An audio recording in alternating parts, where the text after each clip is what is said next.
The flame mercilessly devoured everything in its path, and people, gathering their last strength, tried to tame it. The man froze in place, unable to move. He could only feel the wind getting stronger and hear the trees cracking. At that time, other people were constantly passing buckets to each other, hoping to save what they still could. But this man was the father of the main character, gone. In a panic, he rushed to his house, not knowing where his son and wife might be. On the way, he heard from someone that his family hid in the annex, away from the fire. It seemed that you could not worry about them, but suddenly the roof of the house collapsed with a crash. The building was doomed. It was impossible to save it. The people with the buckets now saved only themselves. Before the owner's eyes, his house collapsed, engulfed in merciless fire. Thus ended that terrible night, which everyone will remember for a long time. Meanwhile, the mother tried to calm the frightened little Gon. She gently stroked his cheeks, and looking into his eyes, assured him that everything would be fine, because Dad would definitely solve everything. The next morning, when the sun rose, only a pile of ashes remained on the site of the former home. The owner of the house was sitting in front of the monk who had come to him that morning. The monk, whose name was Himo, explained that he had come because of a vision he had seen. Chang Doyun, the head of Unsongban, that was the master's name, wanted to know what exactly this vision predicted. Monk Himo slowly began to tell that there was something unusual about the child in his vision. Chang Doyun, hearing this as Hong's father, immediately felt anxious. Terrible guesses began to swarm in his thoughts. Could something happen to his son? At that moment, little Gon was standing nearby, silently staring at the pile of ashes. He saw in front of him the place where their house had stood until recently. Now the workers were busy there, pulling out things that had miraculously survived from under the rubble and raking the ruins. Meanwhile, Himo continued his story, hinting, but dragging out explanations.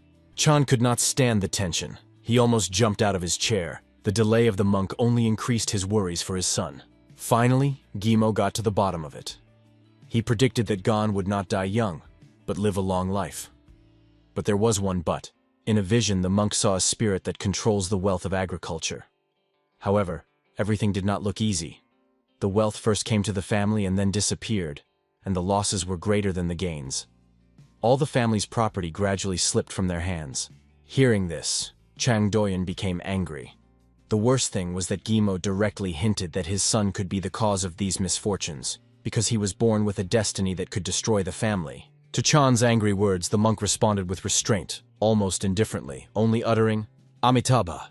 The father hung his head, confused and broken, unable to understand how his own son could be the cause of all their troubles. However, Gimo gave him a ray of hope, noting that this does not mean that there is no way out. He admitted that he consulted with his mentor before coming here and has a definite plan of action. Chan's eyes widened as he couldn't wait to find out exactly what the monk was offering. At this time, his wife was playing with little Gon. She handed him a book and patiently taught him to read. While the mother smiled, fascinated by the game with her son, Himo explained in detail what needed to be done. If you entrust the child to a virtuous monk who will teach him a modest life, the family will avoid collapse. Chan nervously pounded his hands on the table, not knowing what to do, since he was already 40 and Gon was his only son. Himo reassured him, emphasizing that he did not come here to force the child to be sent to the monks. He only explained that if Gon acquires the necessary knowledge and skills by the age of 18, there will be no problems in the future. Chan began to hope that no one would take his son away forever. However, the monk added, "I know a place where he can study, so send Gon there." Chan thanked Himo profusely for the advice. In response, the monk bowed low and repeated his favorite word again, "Amitabha." Some time passed after their conversation. His parents begged Gon to calm down, but the two men tried to hold him down while Himo stood calmly on the sidelines watching the scene unfold. The mother could not hold back tears, worried about her son, but the father tried to calm her down, urging her to keep herself in her hands. Little Gon was completely oblivious to what was being said around him, and so were the men who were trying to restrain him. He screamed loudly and broke free from their arms. To reassure his wife, Chan explained that Quenmok himself, the Shaolin master, had agreed to accept Gong. However, this monk seemed strange to her, and it seemed to her that everyone was afraid of him. Her words sounded rude to Chan, especially considering that Himo was standing nearby and heard everything she said. The monk, however, called Quenmok the true embodiment of goodness, noting that people simply do not understand his essence, and asked the woman to give time, only 10 years. Exactly 10 years, no more and no less, he assured. Meanwhile, Gon was shouting for his mother, and she was holding out her hand to him, repeating his name.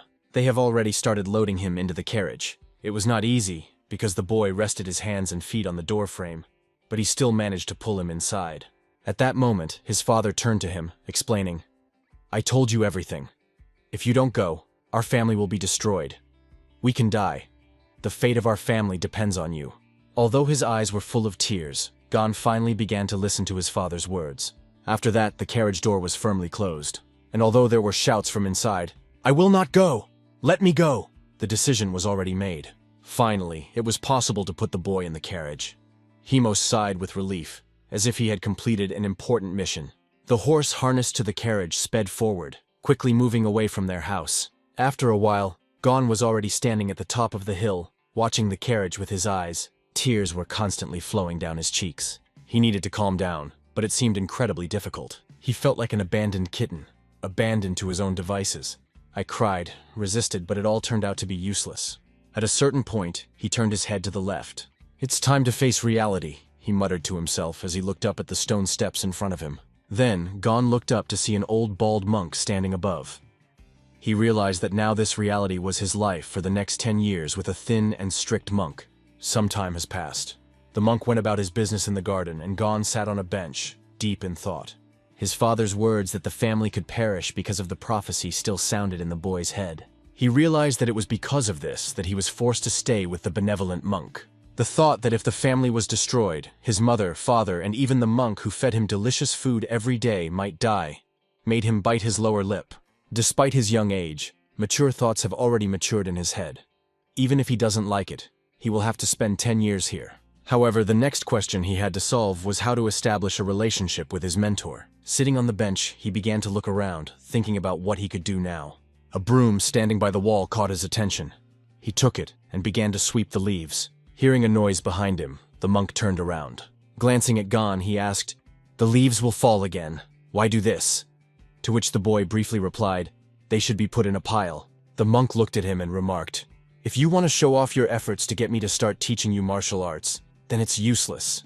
But Gosen objected, saying firmly that this was not the case at all. Then the monk suggested that he throw down the broom, once again emphasizing that under no circumstances was he going to teach him the Shaolin arts. It was a bitter truth, expressed without embellishment. However, Gon, holding his broom tightly like a weapon, calmly replied, "I didn't come here to learn martial arts."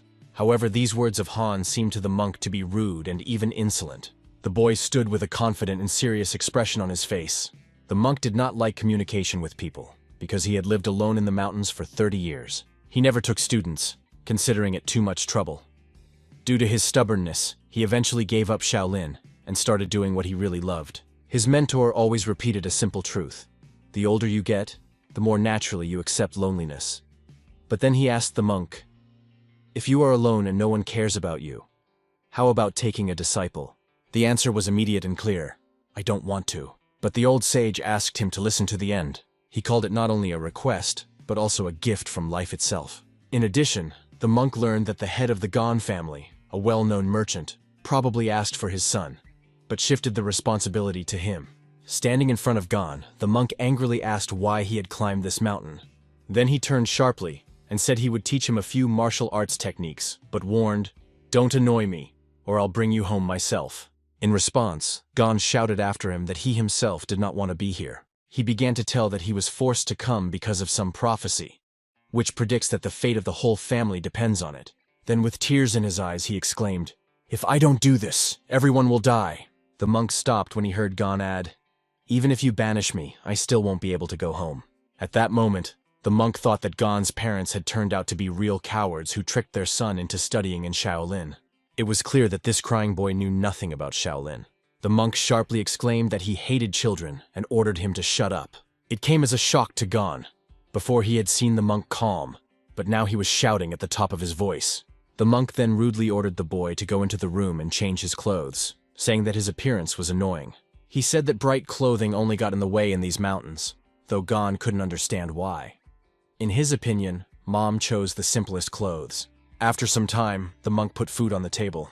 She seemed strange to Gon, because he had learned that fire was not used in temples. According to the monk, food cooked on fire makes the character fiery. "What's the point of meditating with piety if you're explosive and unbalanced at the same time?" explained the monk. The clothes that Gon wore were so old and simple that the boy couldn't imagine how he would wear them for 10 years. He continued to examine himself, not understanding how to live this time in this way. At that moment, the monk suggested to start eating. But before getting down to the food, Gon decided to clarify something. If you eat this kind of food every day, why are you angry? The monk thought, not remembering a single time when he had been angry, but Gon reminded him that he had been yelling moments before. How can you say that? The monk answered the boy through his teeth, barely restraining his indignation. At the same time, the monk understood that he had never met such unusual children before. He looked into Gon's eyes and couldn't figure out if the boy was actually trying to bully him. But from his innocent look, it seemed that Gon was genuinely interested and was asking the question not out of mockery, but out of curiosity. During dinner, a dispute suddenly arose between them, whether it is possible to chop wood for the fire. The monk made strange arguments that seemed more like excuses than a clear position. Gon also had his arguments, which annoyed the monk more and more. When the boy noticed how the mentor's face became angry, he quieted down a little and tried to calm the situation. However, the monk began to suspect that Gon was specifically rebelling because he was given the old monk's clothes. Their argument culminated in Gon, though dissatisfied, beginning to eat the tasteless food, constantly complaining about its taste. The night has come. The boy was lying tightly clutching the straw in his hands. There was only one question in my head. What do I need this for? Especially since his sickness from eating did not stop. The sounds that Gon was making outside were so loud that the monk who was sleeping in the house woke up. He immediately understood what the reason was. Eating something raw, not cooked on fire, was a real test for the stomach. The monk thought he couldn't start cooking normal food because of his principles, and Gon had no choice but to get used to it. But the monk consoled himself with the thought that perhaps the boy would not be able to stand it, and would voluntarily leave this place. Gon was so exhausted that there was no trace of his former energy left on his face. He wanted to eat, but the constant diarrhea, which had lasted for half a month after every meal, completely exhausted him. An irritated monk approached him and reproachfully asked why Gon disappeared yesterday without a word. Although his tone was angry, Gon thought that the monk might even be worried about him. The mentor's gaze fell on the boy's hands, which were covered in something red, and he sharply asked what had happened. He also added that if Gon accidentally tears his clothes or wears out his shoes, he won't buy him new ones, so he has to be careful. In response, Gon began to complain that he was not eating much, and every time after eating he started having diarrhea. The monk only skeptically remarked, "If you have diarrhea, then you are not hungry. Man can survive regardless of what he eats. If you learn to live by eating grass, you will survive. If not, that's your problem." Gon had to accept these realities, although it was incredibly difficult for him. He did not understand at all how to adjust to such a life, especially since the mentor's words seemed meaningless to him. The monk continued to say complicated things while Gon was literally starving. Looking at the mentor's bald head, the boy realized that he had no intention of helping him. Thoughts swirled in my head again. What to do? At this rate, I will simply die of hunger. Suddenly the monk turned around and said that he had to go out on business, and ordered Gon to stay at home. Looking at him, the boy suddenly came up with an idea. If he didn't move once more, his appetite would decrease. He decided to just sleep, and, imagining it as a solution to his problems, began to smile at this, as it seemed to him, brilliant idea. Gon lay relaxed and slept like a panda. However, his sleep was interrupted when a mentor entered the room. The boy explained his long sleep simply. "If you don't move and sleep more, you don't want to eat so much." The monk sharply replied that there is a difference between meaningless movements and laziness. Those who only eat and sleep are not people, but real vegetables who waste food. The word vegetables spoken by the mentor sounded so strange to Gon that he thought, "Maybe you should feed me first before you say that." The teacher, muttering that the boy was annoying him terribly, turned and left the room. Gon sat there not knowing what to do next. The weather was great outside. The monk sat with a book in his hands, going through the rosaries, completely immersed in reading. Gon, lurking behind the half-open barn door, peered out, watching his mentor. His curiosity was over the top. What is he doing? Judging by the rosary in his hands, he reads sutras like a real monk. In the boy's head, an idea immediately appeared: to go outside and ask what the mentor was doing. He said he liked the sound of the sutras. However, the mentor replied that he did not see the point of saying them out loud, especially in these mountains. He explained that he reads with his eyes and speaks all the words about himself. This seemed extremely strange to Gon, and he did not hide his surprise. The teacher once again asked the boy, "And why, in your opinion, say the sutras out loud at all.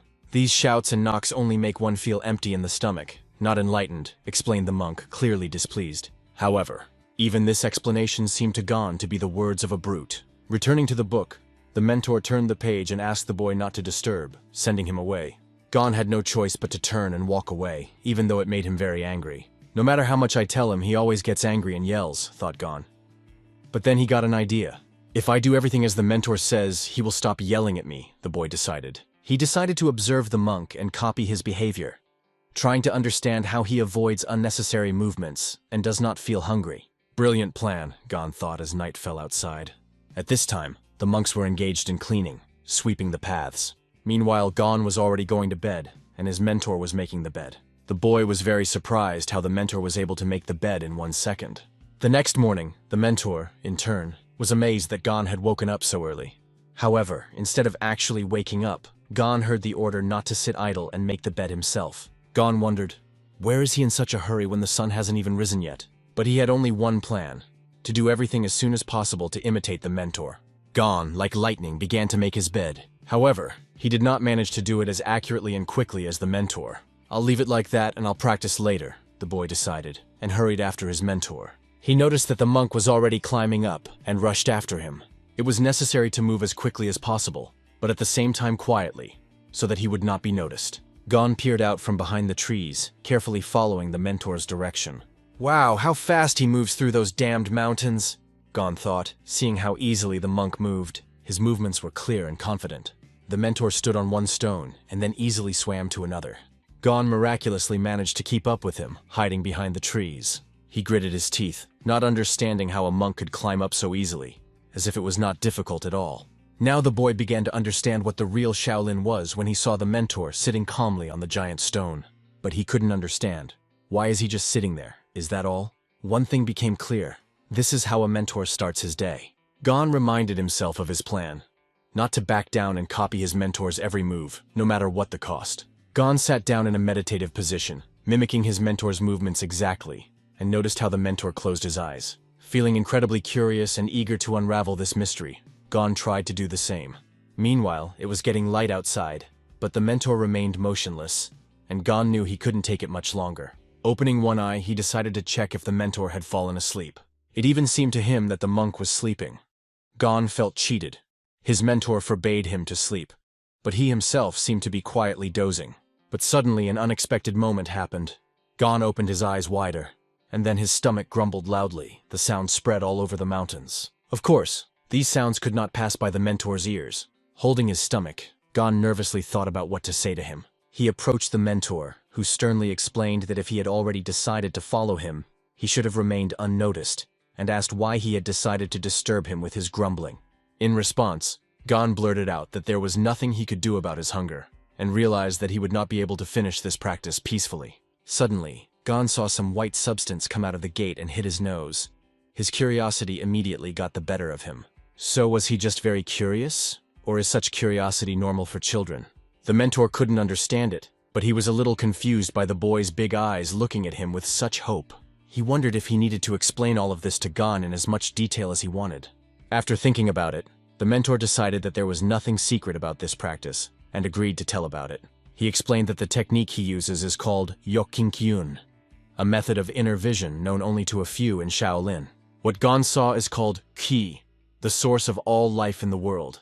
Gon was so impressed by this information that he even jokingly compared them to cigarettes. But the mentor explained that this is not the case at all. These are everywhere, in heaven and on earth. By taking this energy, people can live longer and healthier. Now Gon understood why the mentor never looked hungry. He was feeding on that energy. The teacher continued the story. If you master this practice, over time you can learn to absorb energy with your whole body. As the energy accumulates, it turns into inner strength, which becomes the basis for martial arts masters. Gon felt like a fool. Why didn't I think of taking in more air when I was hungry before? A plan has already formed in his head to learn to feed on this energy without the help of a mentor. He even imagined how he would brag to him that he was no longer hungry. The teacher, having considered everything, offered the boy something. He allowed Gon to attend the morning practice, but strictly forbade touching or interfering with him.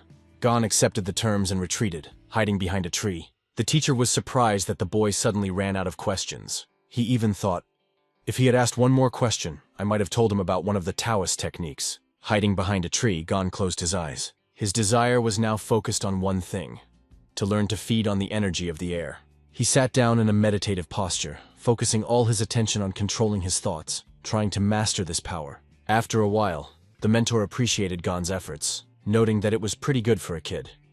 Even young monks can rarely sit in the lotus position for 2 hours straight. Gon was barely moving anymore, which gave the impression that he was quite persistent. The problem, however, was that Gon's legs were so numb that he could barely feel them. It became a mystery for him. Why does the mentor look absolutely normal, and his legs are not numb? In addition, the monk moved slowly, but looked as if he was sliding on the ground. The most terrifying thought that flashed through at that moment. Is the mentor a ghost? Gon even began to turn pale from these thoughts, and his forehead turned blue. However, he was distracted by the words of the monk, who sharply ordered him not to slow down and to go faster. The monk asked Gon to follow him directly. Walking behind, the boy noticed something strange. The mentor's shoulders and arms hardly moved, and his feet barely touched the ground. Gon had another brilliant thought. He must be moving so little that he doesn't get hungry. And it really seemed incredible, because with such a move, the mentor did not spend any extra effort at all. Soon they returned home. The teacher set the table and they sat down to eat together. Gon hadn't noticed this before, but now he began to pay attention to something very important. Gon realized that the mentor did not make any unnecessary movements in his daily life. In this, he was strikingly different from the servants who were always fussing around the house, as if their actions had no clear plan, while the monk had everything thought out to the smallest detail. At that moment, the mentor noticed that Gon was sitting with a kind of distracted head. He told him that one should think only of food while eating. Hearing these words, Gon immediately began to eat in silence, focusing only on the spoon in front of him. The mentor quickly noticed that the boy had been carefully following his every move since dawn. At that moment, it became clear to him that Gon was trying to copy his behavior. Moreover, after a while, Gon simply sat opposite and started reading the same book as the monk. The teacher was surprised that the boy began to read Confucian records. He briefly explained to Gon that the book he was holding was the 42 chapters of the sutra. It contains instructions and teachings of Buddhist monks. And although it is not too difficult, it can be a difficult task for a 7-year-old child. In response, Gon talked about his past, how he read the Analects of Confucius, the writings of Mencius, and more. However, he admitted that these records are really difficult to read. Afterwards, Gon was surprised that the mentor allowed him to read the book without any objection. However, the monk agreed only because he understood.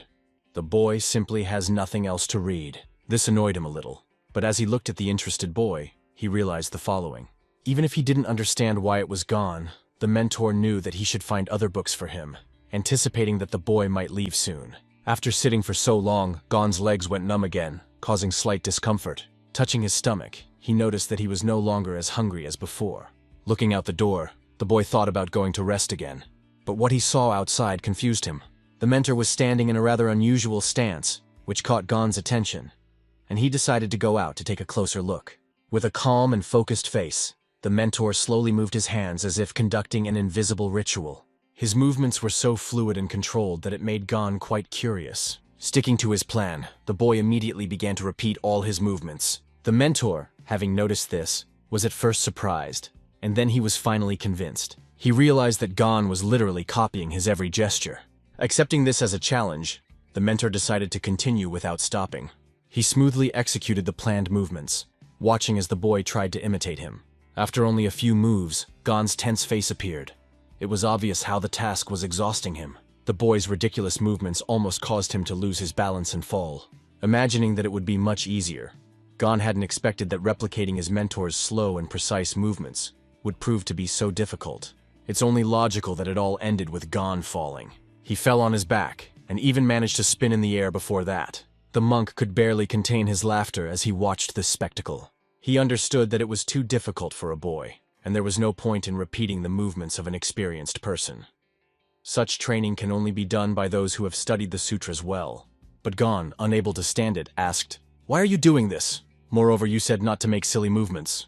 The monk calmly explained, "These are not meaningless movements. They promote the circulation of energy and blood, which makes the body healthier." He continued, "I'm not just moving slowly. I'm focusing my mind and working on my body awareness. The slower you move, the better you understand what your body is. When you begin to notice how your muscles move, how your hands move, how you breathe, you can even feel the movement of every hair on your body. Gon thought about it, but eventually asked a single question. And why is that necessary? The mentor was not so much surprised by the endless number of questions of Gon as it was starting to annoy him. He decided to stop training and explain the following in detail to the boy. The human body is very complex. Hundreds of bones, an intricate circulatory system, muscles, as well as vital energy, which is the source of our vital activity. All this should be in balance, he said. Now it becomes clear why you are always hungry. Something in your body is constantly disrupting this balance. The mentor asked Gosen to think, what must be done to achieve maximum effect with minimum effort? He explained, the point is to eliminate unnecessary movements and concentrate only on what is necessary. That way, you'll be able to get more done with less effort. Hearing these words, Gon slowly repeated to himself, maximum effect with minimal effort. Suddenly he remembered that this was exactly what his father had always said. Merchants should make maximum profit with minimum expenses. This is what it means to be a merchant, Gon thought. He thought about it. 2 adults had said the same thing. It couldn't be a coincidence. At that moment, he was overcome with a strange feeling, as if his heart was being torn apart. Gon sighed and replied to the mentor, I've never figured out how to do it, but I'll try. In his mentor's eyes, Gon was a child who showed much more tenacity than he could have previously thought. It became clear to the mentor that Gon would definitely not be leaving here anytime soon. After all, due to his efforts, he decided to teach the boy something important. Autumn has arrived on the territory of the Shaolin Temple. The leaves slowly fell to the ground, creating an atmosphere of peace. One of the students was holding a book in his hands, but he looked confused. He didn't understand anything. He tried to find out why the amount of grain in the storehouse and its costs were correctly indicated, but the stocks remained much less than last year. A disciple standing nearby suggested that this was due to an increase in the number of believers, but the donations dwindled, although it was comforting that new supplies should arrive soon. However, this year there will be half as many as last year. The reason for this was the complications that gripped many people. In addition, other expenses have increased more than usual. Looking at this data, it was not difficult to assume that the next year will be very difficult. Products flowed like water from a leaky straw barrel. Winter has already arrived in the yard. The mentor was sitting next to Gon, who was sneezing non-stop. Gon was wrapped in all the available blankets and couldn't understand why it was so cold in the winter. It was always so warm at home that he even sweated, and now this cold seemed like a real test. In addition, the teacher did not heat the room and did not give the boy warm cotton clothes. The mentor looked at Gon from time to time. All he could think about was how unbearable this boy was. However, he expected Gon to start to resent the fact that the room was not heated. But the boy didn't say a word. Be that as it may, the situation was becoming a problem. What if this stranger's precious boy dies? He thought. At that moment, the mentor decided to get up. He went outside to look at the stove, which he hadn't used in a long time. Meanwhile, Gon was shaking more and more, coughing and sneezing, barely able to hold himself together. The boy began to whisper softly, Mom, I will always try hard to learn to spell. Just don't leave me. It is similar to the delirium of the patient, but after some time the mentor lit the stove. He threw more wood at her to make the fire stronger. Providing warmth to Gon, he mentally blamed his older brother for entrusting him with the child, knowing how much he disliked children.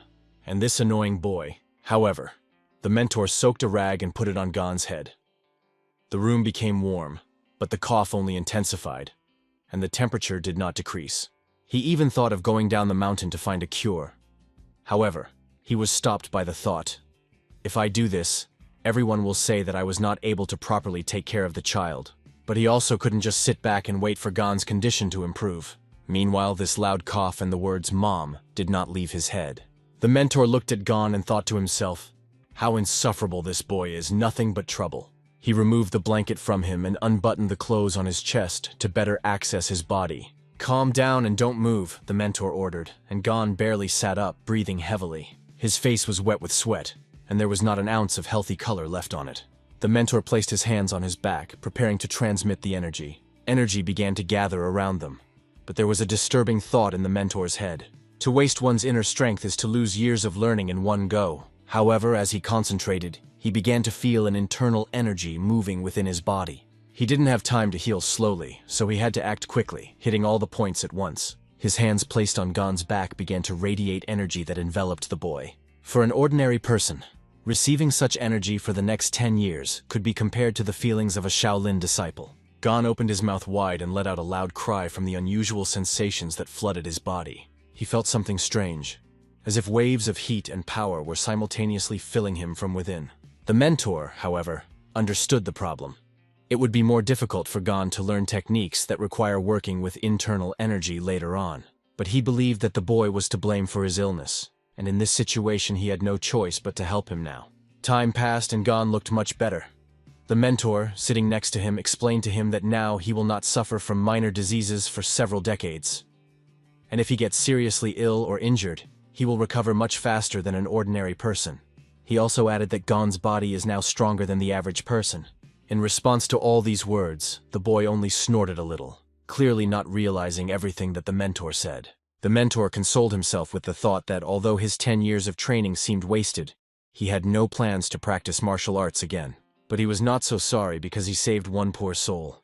However, he couldn't help but notice how much Gon had lost weight. The teacher understood that the boy had to go through a lot during his childhood. Sighing, he thought about his past. When he gave up worries and focused on practice, he began to avoid people. But now he felt a strange sense of pity. He put it down to the fact that the mind dulls with age. At that moment, the mentor understood why a teacher can give his life for a student. He sat down in the lotus position, lost in meditation. Do you need to understand the suffering of living beings in order to stop suffering yourself? Perhaps this is the same enlightenment that the Buddha spoke of, he thought. At that time, Gon continued to lie down and was quietly snoring. 3 days have passed. At that moment, Gon woke up to find the mentor had returned.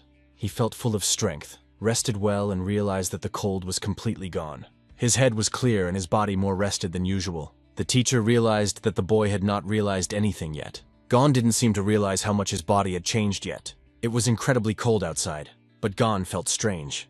The morning air was icy, but he wasn't cold at all. Before, he could not concentrate properly, but now he felt that he was able to cope with any task. The mentor, observing him, noticed that, despite his young age, his blood vessels were full of energy. In other words, Gon looked like he was reborn. But the mentor understood that it also required a lot of strength. However, Gon now had a new opportunity. Gon breathed in slowly to his full chest and exhaled just as slowly. The teacher ordered him to put his hands on his knees, raise his palms to the sky, and slowly exhale through his nose. With each exhalation, it was necessary to release about 80% of the air, watching your breathing. Time after time, Gon performed the exercises sitting down while the instructor sat a little higher. The mentor pondered, if you start teaching him martial arts now, he can become a master. However, these thoughts caused conflicting emotions in him, and he involuntarily bit his lip as he returned to his memories. He convinced himself that such thoughts were absurd. In order to teach Gon martial arts, you had to take him to the school, get permission from the headmaster, and explain why. For a small child, it was not quite appropriate. The mentor was troubled by the fact that such thoughts began to come to him more and more often. A few days passed, and they returned to the same place for meditation and training. Suddenly, Gon felt a strange sensation in his stomach as he inhaled. It was accompanied by a slight tingling in the nose and in the stomach itself. Am I starting to absorb these? He thought with excitement. Now he felt that he could do the same as the mentor. He managed to start absorbing the energy of these. The mentor was standing on a rock and the rays of the sun were breaking through the mountains, creating a majestic atmosphere. Looking at Gon, the mentor couldn't understand why he looked so excited. Has he mastered the Tanjong breathing technique? He thought doubtfully. But he refused to believe it, because he himself had once failed to master it. Besides, he was still not used to the heaviness of his body after the loss of energy. Nothing surprising, because in one day he lost the strength he had accumulated for 10 years. The mentor, realizing it was because of Gon, silently jumped off the rock and said, "It's time to go." But Gon asked permission to practice a little more. However, the mentor, as always, remained adamant and did not listen to the child's request. They set off back to the place where they spent the night. Gon stood in a fighting stance, feeling strange sensations in his body. All this brought him real pleasure. He could even remotely feel the wind touching every hair on his body. The mentor noticed that his movements were noticeably different from those before. It seemed to be his body's reaction to the accumulated internal energy. During their joint classes, the mentor repeated the word martial arts more and more often. Gon did it at first, just to keep from feeling hungry, but if he continues training, it will completely change his body structure. The mentor couldn't decide if it was good or not. The weather was beautiful outside. Spring was already near. Flowers were blooming, the first butterflies appeared. Another day went by as they again sat across from each other reading books. Gon went to the forest in search of berries. He was enjoying their taste so much that he didn't even notice how he was smearing the juice on his hands and face. Time was relentless, and autumn had already arrived. Gosen painstakingly practiced every move and every blow. Winter has come again. They again sat on their stones in the lotus position, immersed in deep meditation, breathing slowly through the nose, and a smooth exhalation through the mouth filled with peace. A slight smile appeared on Gon's face from these sensations. The mountains were covered with snow, and a thin layer of ice first froze and then melted under the sun's rays. Winter is over, and the tops of the mountains are covered with greenery, showing the first signs of spring. 3 years have passed.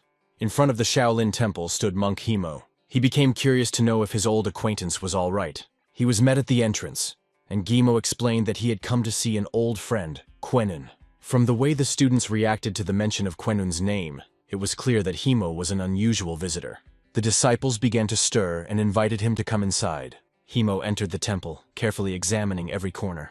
But something made him sigh with a slight sadness. He was saddened by the brick tower, which was in a terrible state. The students explained that they had already tried to repair it several times, but could not. And then they shared the terrible truth that Gimo had heard. Shaolin's finances were in dire straits. After some time, Quenun approached Himo. They sat down for a cup of tea, starting a calm dialogue. Quenun said sadly that even this tea was very little left. It was sad to hear this, because the situation seemed to be getting worse and worse. Moreover, Quenun, who used to be famous for his optimism, now looked completely exhausted. Even normal tea is not available anymore. Is this world completely falling apart? Thought Himo, looking at his friend. Quenun explained a strange thing. No matter how much the towers were repaired, they still kept collapsing, making it impossible to rebuild them. The main temple, on the contrary, was always kept in good condition, because it was visited by many people. 3 years have passed since the tower repairs were finally stopped. 3 whole years. This figure amazed even Himo. After that, they decided to take a walk around the territory of the temple. 3 years ago, Gimo brought Hong to the Shaolin Temple because the prophecy said that the child could harm his merchant family, so he decided to send him here. The Shaolin Temple was considered the best place for such occasions. But now even the temple has suffered damage. Gon was not accepted as a student, and was simply staying here. Himo decided to put aside his thoughts about it, and chalk it all up to coincidence. He then asked Quenun if he could help the temple in any way. Although Gimo didn't like to talk about money, he was willing to ask the merchant for help if the temple really needed it. But Quenun reassured him, saying that this year's harvest was good. However, Himo, knowing the situation well, considered these words strange. He thought about what he said, and returned to his previous thoughts. Is the problem with the child after all? Everything seems to be going well, but at the same time something invisible is leaking into a bottomless pit, he thought. After uttering Amitabha, Himo decided to go to another Buddhist temple, explaining that he had business there. He intended to pray there with even greater fervor, 1,000 times stronger, for the salvation of Shaolin. He couldn't leave the situation because he felt guilty and felt he had to do something. Quenun tried to calm him down, hinting that at such an age one shouldn't spend so much time traveling to a foreign temple. But Himo stubbornly refused to listen. He immediately set out on the road and even almost ran, ignoring the persuasion. After a few minutes, he reached the place. Himo began to pray with all his heart to save the Shaolin Temple from destruction. He knelt down, bowed to the ground, clutching the rosaries hanging around his neck.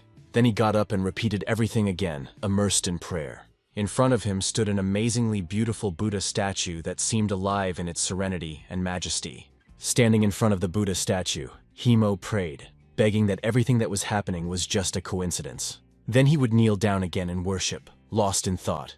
After a while, he returned to Quenun. Quenun, worried about him, persistently reminded that Himo should take care of his health. But Guimo, standing with a confused face, asked if the situation had improved even a little this year. Quenun replied, "Yes, but you have nothing to do with it." 4 years had passed, and Himo began to wonder if his offerings to the Buddha had not been strong enough. Hearing that nothing good had happened, he immediately turned the other way, trying to find a solution. Quenun tried to stop him, but in vain. Thanks to Himo, the situation in the Shaolin Temple changed significantly. Some young monks also began to pray 1,000 or even 10,000 times. Quenun was very grateful to Himo for his contribution. He also motivated his students to work even harder, so that his friend would not have to come again next year. All the students unanimously answered that they would do their best. Meanwhile, Gon and his mentor spent their days together. Jung Gong has already turned 15 years old. They were sitting at breakfast and Gon asked in surprise, "Is this our breakfast?" The teacher began to carefully examine the table, trying to find something strange. But at first glance, everything looked normal. However, the chopsticks and plates were laid out so neatly that it even gave off a slightly eerie feeling. Besides, the food itself in the bowl seemed quite strange. At this point, the mentor asked, "What is this?" Gon calmly replied that it was a mallow he plucked in the garden. "Mallow? Why do you need her? And what is it anyway?" asked the mentor. Gon explained that he decided to cook this unusual food, thinking that it would be tasty and healthy. He removed all the inedible parts that the insects had damaged and left only the edible parts. To the mentor, it looked like a new display of the boy's talents, especially as Gon carefully laid out the grains, one by one, explaining that he just liked the arrangement. Gosen reminded the mentor of his own words. Organization is good. The mentor, who from the beginning felt that Gon was constantly testing him, just sighed. Then he raised his hand and said curtly, "Let's just eat." This time, the mentor decided not to argue and avoid unnecessary conversations, although he still felt a certain discomfort inside. This time he just smiled back at Gon. And a little later, the mentor sat looking at the distant mountains and enjoyed the incredible view unfolding before him.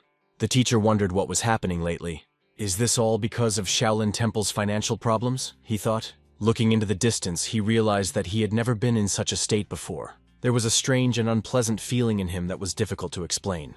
Every day was the same, but he couldn't understand why he felt restless. Closing his eyes, he tried to sink into his thoughts to find an answer. His thoughts revolved around one thing. He was upset and did not know the cause of his condition. At this time, Gon, having barely opened the door, watched his mentor through the gap. It was not difficult to guess that something was wrong with the mentor, and something deeply troubled him. The shelf, which was always packed with books, looked especially tidy that day. The books were arranged so neatly that it caught the attention of the tutor. Even Gon's bed was made so neatly that it started to confuse him slightly. The mentor, reflecting, realized, "I thought why I had such a bad feeling. Now I know the reason. It's not just a love of order, it's already some kind of pathology." These were the thoughts in his mind as he looked at the perfect order in Gon's room. Meanwhile, Gon was sweeping up leaves on the street, and the mentor noted that the boy had been behaving quite strangely lately. For 7 years that they lived together, Gon never idled. "Looks like he will become a great man," thought the mentor. These thoughts filled his mind as he worked in the garden. But what happened behind his back made him turn sharply. He saw Gon moving strangely, his feet barely touching the ground and his shoulders barely moving. Although it looked a bit clumsy, it was clear that Gon was minimizing unnecessary movements. The mentor guessed that the boy would try to copy his moves one day, but he didn't expect him to reach this level. At that moment, the mentor called Gon over to him. He wanted to talk since he had never trained the boy in martial arts. The master understood that if anyone found out about these skills, they would think that Gon had been trained in Shaolin. He asked the boy, "When did you learn that?" Gon replied with a smile, "Did you finally notice? I know how to do things like you." It was hard to believe that Gon had mastered the basics of martial arts just by watching and repeating. The mentor felt conflicting thoughts. On the one hand, Gon seemed like an ordinary boy without any outstanding physical data. He doesn't even know what martial arts are, thought the mentor. He decided to ask, "How long ago did you master it?" Gon answered uncertainly, "I don't know myself. Before, I didn't succeed in anything, but today suddenly everything succeeded. Besides, lately I hardly feel hungry." It was hard to believe. Then Gon reminded the mentor of his own words. "You said that if you don't want to be hungry, you need to avoid unnecessary movements." He told how he tried to learn this technique on his own. "I wanted to achieve the maximum result with minimum effort," explained the boy. Listening to this, the mentor couldn't tell if Gon had actually mastered martial arts, or if he was just trying to confuse him. He asked again, "Are you saying that I started moving less so I wouldn't feel hungry?" Gon answered unequivocally, "Yes." After this answer, the mentor asked the boy to give him a hand. Gon held out his palm, placing it on his mentor's hand. The mentor felt what he wanted to check: the flow of inner energy in the boy's hand. "Look at him!" He developed his inner energy. It usually takes at least 20 years of training to reach this level, thought the mentor, amazed. The mentor could not understand how Gon had achieved such a level of mastery, as he had never taught the boy breathing techniques and had no idea that he practiced in secret. He asked himself the question, when did he manage to reach this level? Besides, Gon didn't seem to have time for it, as he meditated with his mentor every morning. When asked, Gon explained that he practiced until he absorbed enough ki energy that he only needed air. "I'm just breathing a lot," said the boy. It became clear to the mentor that for 7 years, Gon had been practicing spiritual techniques without any direct training. He began to think back to the time he treated Gon during his illness. Analyzing each moment, the mentor realized that Gon had reached this level by watching him and constantly practicing by copying his movements. Gon, not understanding why the mentor was taking this situation so seriously, asked, "Is there something wrong with me?" The teacher replied, "That's not the point. What you have been doing all this time is a Shaolin art method called Buryan Shibo." Gon then explained how he was able to copy it. He noticed the mentor moving his shoulders as he walked, lightly touching the ground with his heels, and keeping his gaze straight ahead. After that, Gon decided to visually show what it looks like. He began to move very quickly, demonstrating his skills. The mentor, watching this, did not know how to react, and began to laugh. But the laughter was filled with incomprehension and surprise. "It's similar to Buryan Shibo's technique, but your pace is different. Buryan Shibo involves moves for evasion and counterattacks, but your actions are more like something else," commented the mentor. "The point is to get to the goal as quickly as possible with minimal movements," the mentor concluded. But a logical question arose in his head again. What to do with this boy now? Night fell outside, and their conversation ended. The mentor was sitting next to the bed where Gon was sleeping, lost in his own thoughts. A picture of Gong's movements constantly appeared in his mind, and he understood that even among the best Shaolin disciples, it was rare to find someone with such abilities. Shaolin students need at least 20 years to achieve success in martial arts, but there wasn't much difference between their movements and what Gon shows at 15 years old. The mentor couldn't tell if it was a coincidence or not, but the boy's inner energy was behaving very strangely. At that moment, the candle that illuminated the room suddenly went out. The mentor continued to stare into the darkness, lost in thought. He felt anxious. Everything seems fine now, but who knows what may happen in the future? If he builds up too much power and can't manage it properly, it could become a curse, thought the mentor. He began to think about teaching Gong the correct practices, but he understood that it was impossible to simply pass on the art of Shaolin. The worst part was that it required a study permit, and now the mentor had to decide how to report this to the chapter. The night was full of questions that he asked himself, but in the end he decided to go to bed, putting off his decision until tomorrow. In the residence of the head of the Shaolin Temple, there was a calm but businesslike atmosphere. Today, Quenon was very lucky as he sat before the very head of the temple and was pleased that the difficulties their people were facing were gradually being resolved. Across from Quenon sat Quen, a representative of a government department, who assured him that even if the financial situation did not return to its previous state, there was no cause for concern. "Everything looked really good and it gave me hope." Quenon believed that the successes were due to his friend Himo. He was convinced that even the Buddha could not ignore Himo's prayers. Quen suggested starting a conversation with the locals. He emphasized that it is necessary to prepare in advance for possible difficulties that may recur. For this purpose, he proposed to increase the amount of resources and to prepare a sufficient number of warehouses. However, Quenon believed that it would be difficult to implement. He explained his position. Even despite the harvest, there are those who are starving. Because of this, alms should be distributed immediately, and such people cannot be ignored. He remembered that they were all monks before they learned martial arts, so they knew poverty well. Meanwhile, in the mountains, away from this conversation, Gon was enjoying the apples. He thought about how he had walked more than usual that day. Before, he was afraid to move a lot, lest he starve. But now the situation had improved thanks to the energy of these, and he could afford more activity. Gon noticed that the mentor has been acting strange lately. He is constantly sighing, which raised suspicion. What is he so worried about? Gon thought as he bit into the apple. But all these thoughts faded into the background before the taste of this juicy apple. However, a sudden question behind his back, "What are you eating so deliciously?" made him instantly turn around. Behind him stood an old, completely unfamiliar monk. His sudden appearance startled Gon so much that he dropped the apple from his hands. The old monk immediately apologized for scaring the boy. From his clothes, Gon quickly determined that he was a Shaolin monk. Showing respect, Gon bowed and gave his name, revealing that he lived with Master Quen Mok. This information greatly surprised the old monk. He took a close look at Gon, noting his baggy clothes that were clearly out of proportion, and realized that the boy was indeed living with Quen Mok. Then the old monk suddenly mentioned that Gon had eaten fruit in the mountains a few days ago. But when the boy asked how he determined it, the monk mysteriously replied that he had his own methods. In fact, the monk determined it by the movements of Gon's hands that he used while picking the fruit and the technique used. The old monk also noticed Gon's gait, which looked very unusual. This led him to assume that Gon practiced martial arts and that Quen Mok may have been training him. But he found it hard to believe that Quen Mok was taking students. However, this issue was secondary. The old man wanted to understand how Gon lived with Quen Mok for 7 whole years, because he is known for his difficult character. Gon immediately began to tell that at first the master was extremely strict with him. "He's still pretty rough on me even now," Gon added with a slight grumble. Hearing these words, the old monk replied, "Yes, it looks like Quen Mok." Gon realized that this monk knew his mentor well. The old man introduced himself by his Buddhist name, Han-O, and explained that his status in the temple was higher than that of Quen Mok. The conversation became more lively when Gon explained that he was not the master's apprentice, but simply lived with him. To live together but not be a student? This is very strange, thought Hong-O as the situation looked confusing. The old man asked about the technique that Gon uses. The boy explained that the master had mentioned something about her, but he himself did not know anything about it.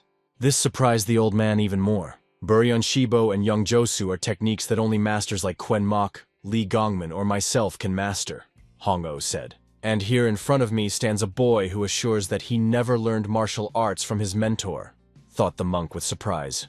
After that, the old monk asked Gon to extend his hand. Taking his hand, Hong-O decided to check something. Hong-O felt an incredible force that even pushed him away when he touched Hong's palm. Where does the child have such strength? He thought, not finding a logical explanation. Hong, surprised, turned to Hong-O. Is there any problem? Did I do something wrong? However, the monk just smiled, shook his head and replied, "No, if it's a problem, then let it be a problem. And if not, that's fine." These words left Gon even more confused, but he decided to add, "I only have 3 years left to live here." This impressed Hong-O even more. "Are you going to leave in 3 years? Do you have a story? Tell me, maybe I can help you," he said as he leaned into the boy. He was looking at Gon intently, full of curiosity. Without delay, Gon began to tell about the curse that had been placed on his family, and how he had been sent to Shaolin to live there for 10 years. "It's been 7 years, only 3 to go," he added, explaining the situation. The boy told his whole story in detail, which captivated the old monk. Hong-O, as he listened, realized that Gon had learned everything just by watching Quen Mok. In his eyes, this boy was a real miracle. This little guy is incredible. He has achieved what others can't achieve even with years of training, Hong-O thought, enthralled by Hong's story. The old monk could not remember the last time something had surprised him so much in his life. He couldn't believe that this boy had achieved everything on his own, and even began to wonder what would happen if he was taught at least basic martial arts techniques. People like that are not 1 in 100, but 1 in 1,000,000, Hong-O thought. Meanwhile, Gon asked, "If something bad happens at home, then what's the point of me being here? After all, I only have 3 years left," Hong-O replied with a smile. "You can't get worse than living with a monster like Quen Mok for 7 years. So you cannot worry. Worry only harms your mind and body. Buddha will not forget your efforts," he added. However, Gong objected, "I am not worthy of a Buddha." These words made Hong-O realize that the boy had absorbed Quen Mok's influence. What an incredible boy, he thought. The old monk decided that this unexpected meeting could be an opportunity for him. He asked Gon not to tell Quen Mok about their meeting today and to keep it a secret. At first, Hong didn't understand how he could keep something from his mentor, but Hong-O quickly found a loophole, explaining, "I'm not asking you to lie, just don't tell." He also added that he wanted to discuss it himself with Quen Mok later, and Gon agreed. They showed respect to each other by bowing and folding their hands in front of them. They said goodbye with smiles on their faces. Hong kept his eyes on Hong-O, marveling at his quick movements.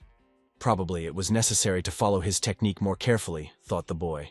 Meanwhile, at the residence of the head of the Shaolin Temple, Hong-O had already arrived, ready for another conversation. Hong-O entered with a direct question. "Is it true that the Quen Mok boy practices martial arts even though he says he is not a student?" Quenung, who knew that Gong had been living in the Shaolin Temple for 7 years, admitted that it would be strange if he hadn't started learning martial arts during that time. If that's the case, then Quen Mok is taking students secretly, pretending not to teach anyone, Hong-O surmised.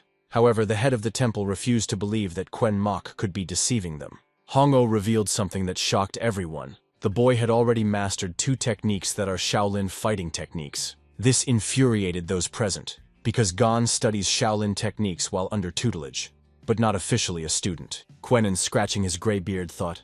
He tried to explain that Quen Mok wouldn't do such a thing, but Hong-O insisted, I've seen this guy myself, and no matter what, we need to make Quen answer and explain the situation. Quenin offered to look into this issue. He also wondered if Hong-Oh had really come all this way just to discuss this. But Hong-Oh didn't come only for that. He had another idea he wanted to voice. He immediately asked for a green jade Buddha statue. Everyone was surprised. What is he going to do with this statue? After all, this sacred object was of great value. The head of the temple immediately declared that this was impossible. But Hong-Oh began to explain. The future of Shaolin depends on this very thing. The head of the temple asked briefly but decisively. How can I violate the will left by the deceased? His answer was unequivocal. It's impossible. It became clear to the mustachioed monk why Hong-Oh had asked for the green jade Buddha statue. An exception to the transfer of the statue could be made, but only if it was deemed necessary. However, Master Hong-Oh had already been forbidden to take it. This meant that he was also not allowed to take students. And now it was obvious that Hong-Oh wanted to make Hong his student. Quenung sat in silence and watched the loud discussions while Hong-Oh tried to convince the chief to let him take the statue. Quenun recalled that since childhood, Hong-Oh was very restless and constantly created problems for those around him. Even as an adult, his behavior did not change, which eventually led to the ban on taking students. After careful consideration, Quenun said he would make a final decision by 2 o'clock in the afternoon. This clearly did not please the mustachioed monk, who was impatiently waiting for a resolution. And Hong-Oh, on the contrary, was very happy and promised that he would not let him down. The mustachioed monk looked between the head and Hong-Oh, trying to understand how this situation would end. Meanwhile, Hong-Oh left the room with a smile. It was already deep night outside. In the mountains, Quen Mok and Gon walked slowly along the narrow path, deep in thought. The mentor watched with admiration as Gon moved, and it seemed that he resembled a ghost. He assessed his gait, which had become slower and more precise. Despite the cool morning wind, Gon didn't feel cold at all. But the smile on the boy's face caused the mentor the most questions. He asked, "What happened? Why are you smiling?" Gon replied, "Today at dawn, I absorbed a great deal of ki energy. It's strange, because even if I eat these all day long, I still consume less than I do in one morning at dawn." The teacher was surprised. He thought that Gon was just eating fruit and having fun, but it turns out that the boy had been feeding off ki energy all this time. Gon also added that he has noticed that it is possible to absorb more ki energy in the lotus position, but it is not necessary. He eats these even when he makes the bed or sweeps the yard. The teacher was a little confused. He couldn't believe that Gon was practicing a spiritual technique, because it required incredible concentration, or it could all go to waste. It is impossible to do this practice while doing everyday things. It is too difficult, almost impossible, thought the mentor. However, he decided to warn Gon, "Be careful with that energy. If you use it incorrectly, not only will it not improve your martial arts skills, but it can also harm you." After these words, the mentor realized that he had talked, and Gon, hearing about the martial arts, looked a little confused. The whole problem was how Gon reached this state. His body might not be able to handle it if he keeps building up his power and misuses it, the mentor thought with a feeling of worry. Gon sat in deep meditation, immersed in his thoughts, calmly contemplating the inner world. His eyes remained closed and his face radiated absolute calm. The mentor watched closely, noting how the boy skillfully held his breath, showing considerable control. Gon mastered special breathing techniques that amazed even experienced students. At this moment, it seemed that he had achieved much more than one could imagine, and his abilities could no longer be hidden. The mentor decided that the best thing to do was to accept Gon as an official student, but he understood that it was necessary to inform the head of the clan about this as soon as possible. Meanwhile, another event was taking place in Hong-Oh's hut. In a small room there was a conversation, filled with peace and aroma. A pleasant smell wafted from the cup on the table. Hong-Oh was sitting inside the hut. Next to him were 2 other people who were leisurely drinking tea. Yun Yong Kang, a swordsman, defiantly refused to touch the cup if offered a drink by a stranger. Beside him was his disciple, Moon Sa-myung, who was watching the situation with interest. Finally, the bearded man took a sip of tea, carefully savoring the aroma. Hong-Oh, watching their reactions with pleasure, asked, "So, how do you like the tea?" Suddenly, Yun began to feel something strange. This taste of tea aroused his unexpected interest. He joked, "I wonder if such poisonous herbs grow in Shaolin." His voice sounded with a slight sarcasm. However, Yun was stunned when he realized that Hong-Oh had no intention of giving this tea to someone else's disciple.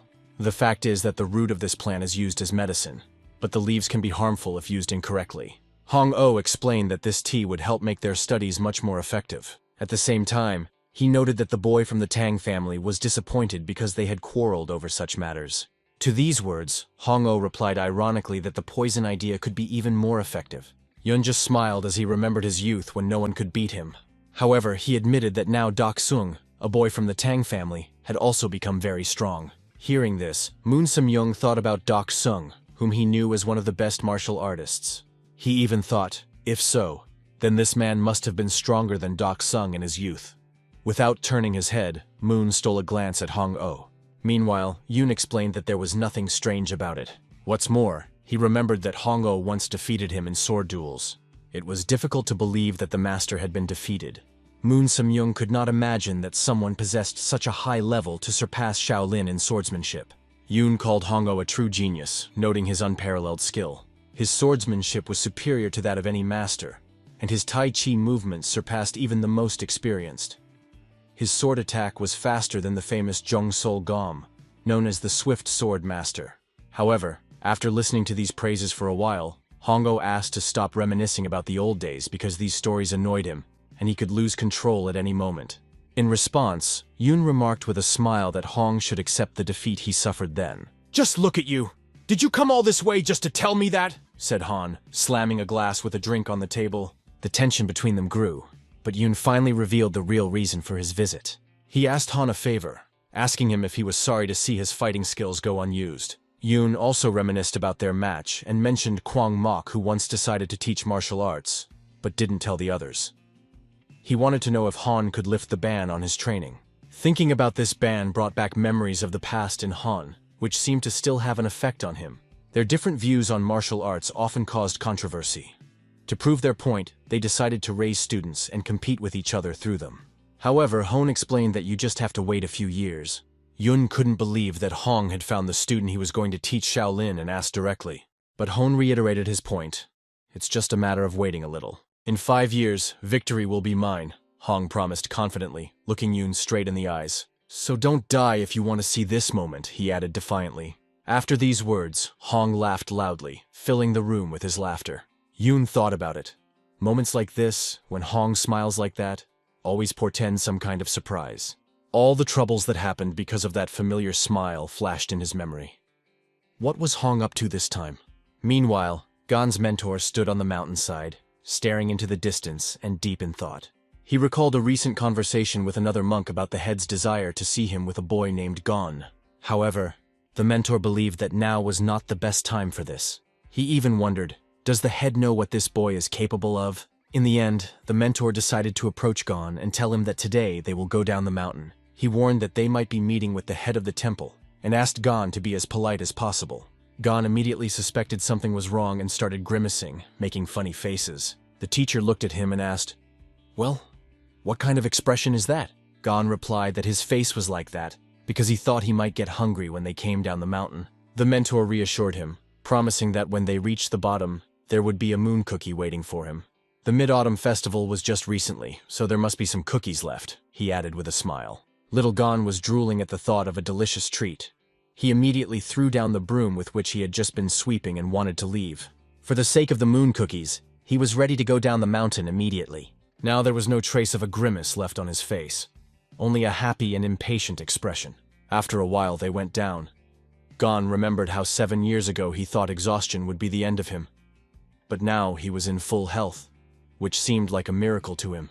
He decided that the next time he saw Master Hong-Oh, he would definitely ask him to demonstrate his technique again. As he descended, he did something so unexpected that Master Mok asked in surprise, "What did you just do?" Shocked to the core, the mentor immediately asked Gan to stop. He looked at his feet and realized that the boy had used the Tena Hansanbo technique. At this moment, it became clear to the mentor, the situation is becoming even more difficult. How was the kid able to master an attack technique that no one had even shown him?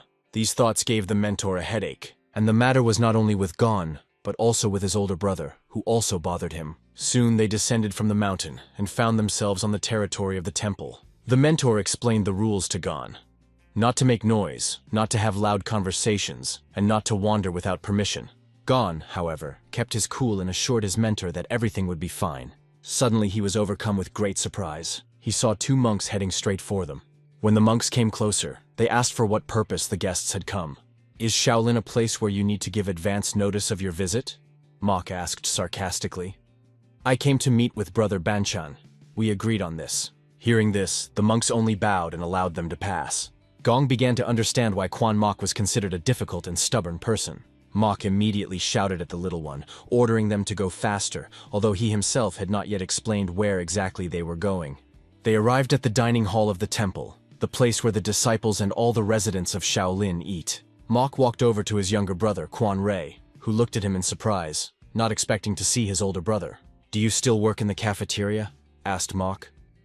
Quan Rei replied with a smile. Movement is life. I can't sit idle while others are working. Gong looked around the place with interest, realizing that this was where the food for the entire Shaolin temple was prepared. Quan Rei looked closely at the boy and, not recognizing him, asked Mok, Have you taken on a student?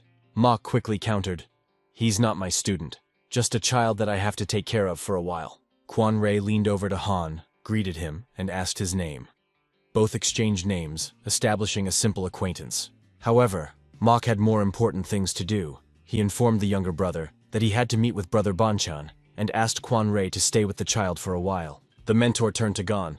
Stay here, eat some moon cookies. It looked strange to Quan Rei as he had rarely seen his brother care for someone like this.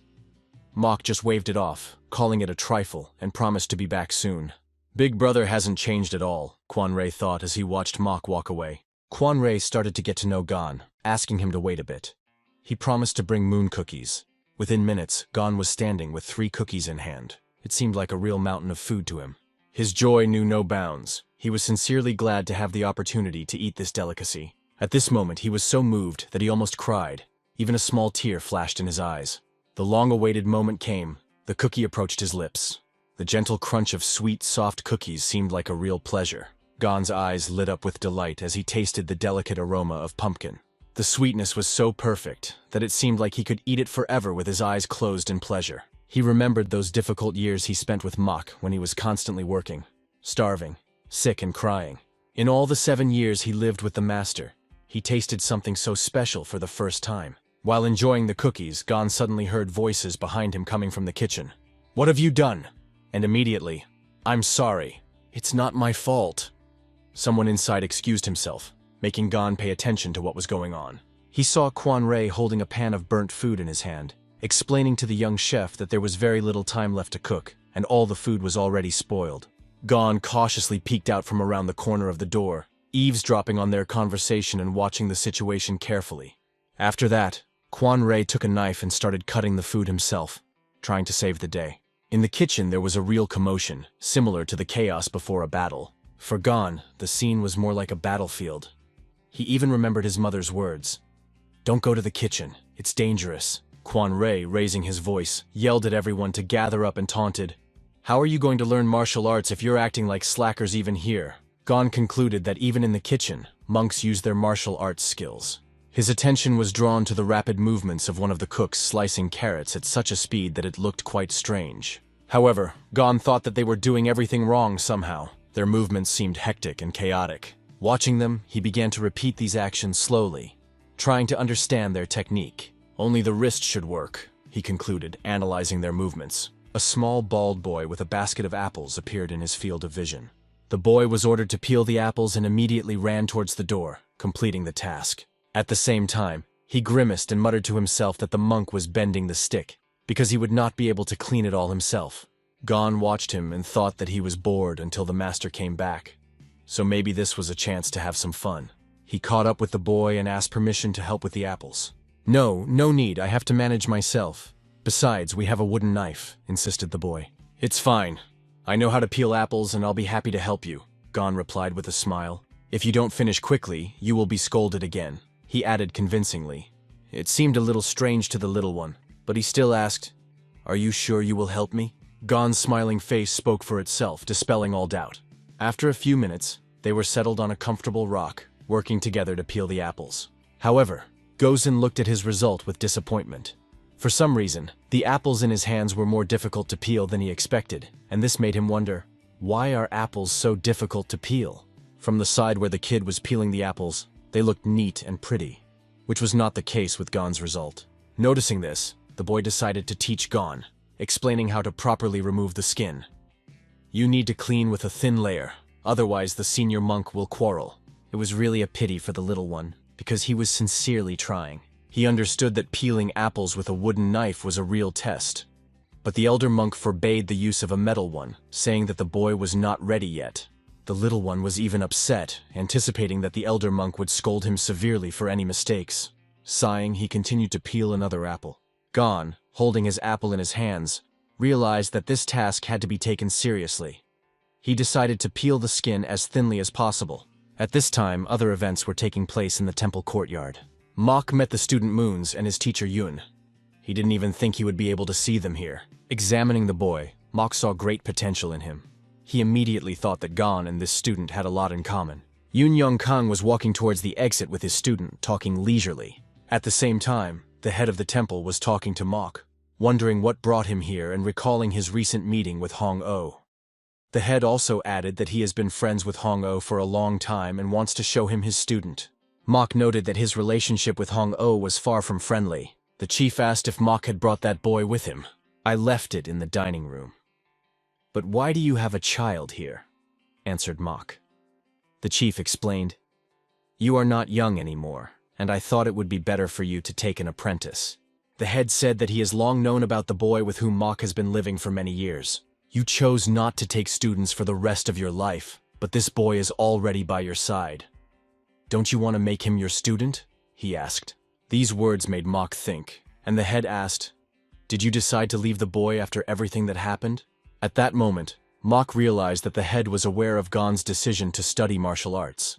However, the head calmed him down, saying that in these 7 years it was normal that the boy had mastered several martial arts techniques. But the head pointed out the problem. Gon had learned from him, and now Mok had to take responsibility for it. Mok protested, claiming he hadn't trained the boy, but that didn't convince the head. You still have to fix the situation, said the head. To this, Mok replied that it should be discussed with the boy's family. The head, however, preempted him, saying that he had already sent a letter to Gon's parents, and they had given their consent. It was a real shock for Mok to learn that the head had contacted the boy's family on his own. He recognized that Gon was indeed capable, but refused to teach him any further. The head decided not to argue, but added an important caveat. A child who started learning Shaolin on his own and a monk who neglected it are both on the wrong path, he said. Because of this, the head suggested that Mok correct his mistake, because otherwise the boy would be severely punished. Gon risks being imprisoned in the confessional for life if things don't change. The head asked if Mok was willing to allow such a thing. Mok didn't care about his own fate, but the thought of punishing the boy worried him. The head continued, If you do not want to take him as your disciple, then you will have to pass him on to someone else. He remarked that he had never seen anyone master the art of Shaolin through observation alone. He must be taught according to all the rules, the head added. If Mok didn't intend to pursue it, the head promised to transfer Hong to Hong-Oh first for a few lessons, and once the boy reached a certain level, he would be transferred to another mentor. Mok was in a state of complete shock at these words. He couldn't believe that he heard this from the head, but the head only nodded silently, confirming his intentions. At this time, Yun walked with his disciple, explaining to him that Shaolin looked like an ordinary temple from the outside. A temple in which there is nothing special, he noted. However, the disciple objected, saying that many people think their Huasan is the best. The master smiled and admitted that Shaolin was not a place that could be called the best. Shaolin is more than a temple. It is a rock, Yun explained. All other arts are pillars erected on this rock. The pillars may change, but the rock always remains the same. People often confuse these things. Even if we are at the top of the pillars, does that make us the greatest? We will never be the best, he added. The disciple could not understand if there were any outstanding talents in their midst now. Yun understood the disciple's hint, and this question also bothered him. However, Moon Sum-young did not fully understand what his master was talking about. Yun explained, Judging by your talent, you will soon be able to achieve independence, and then you will have to face the rock called Shaolin, Yun told the student. He asked his student to be attentive and watch everything that happens here. Moon Sum-young listened carefully to the master's instructions. After that, he bowed deeply and promised that he would definitely be able to conquer this rock and would never let him down. The master placed a hand on his shoulder, adding, These are not only my hopes, but also the dreams of all of Hwasun. At this moment, Yun noticed a look of envy on Hong-Oh's face. He was glad to think that he was now in a state of anger. However, Yoon's face suddenly became alert as he turned back, sensing something strange. His gaze focused like lightning on the energy emanating from the side of the temple exit. It was there that Gon was sitting, peeling apples with a wooden knife. Yoon felt this energy from afar and asked himself, "Who is this? Does he belong to Shaolin?" He told his disciple that they needed to go to one place immediately. Moon Samyung was confused and did not understand what was happening. Yoon did not explain anything, but immediately hurried towards the exit. At the same moment, Gon was showing his perfectly peeled apple to the little one, who couldn't believe his eyes. Even a senior monk would not be able to remove the skin so thinly while leaving it intact. It was really incredible. After that, Gosen decided to show a masterclass in peeling apples. His face was so tense and serious that it even looked funny. However, the result was not quite what he wanted.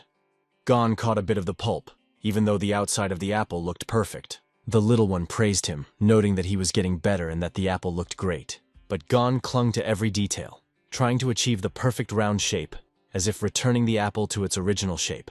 Amazed, the little one asked, "Who are you?" Gon looked up to see two people, a boy and a man with a gray beard and long white hair. The man said, "I am a visitor to the Shaolin Temple. If you don't mind, let me be your silent witness." It was Yoon Yongkong with his student. Sensing the strong energy, Yoon immediately set out for Gon to see its source. Gon had no idea why the man with the gray beard was watching them peel the apples. While continuing his work, Gon suddenly tore the skin of the apple. It was hard not to worry about it and focus, especially when you feel someone standing right behind you. His attention was distracted, because the constant presence of outsiders was stressful. Disciple Moon. Samyung also did not understand why his mentor was watching the process so closely. Yun Kang watched Hong's every move with an unwavering gaze, even as the skin smoothly flew off the apple. But the teacher saw a completely different picture. In front of him was a boy full of energy. This picture gradually began to emerge in the eyes of Moon, who finally realized that he was an unusual boy. At first he thought it was an ordinary guy peeling apples, but he realized that he was using energy. Moon tried to address the teacher, but Yoon told him to just watch. Looking closely, Moon noticed that Gon was barely moving, but the skin was flying off the apples perfectly. This is incredible, Moon thought.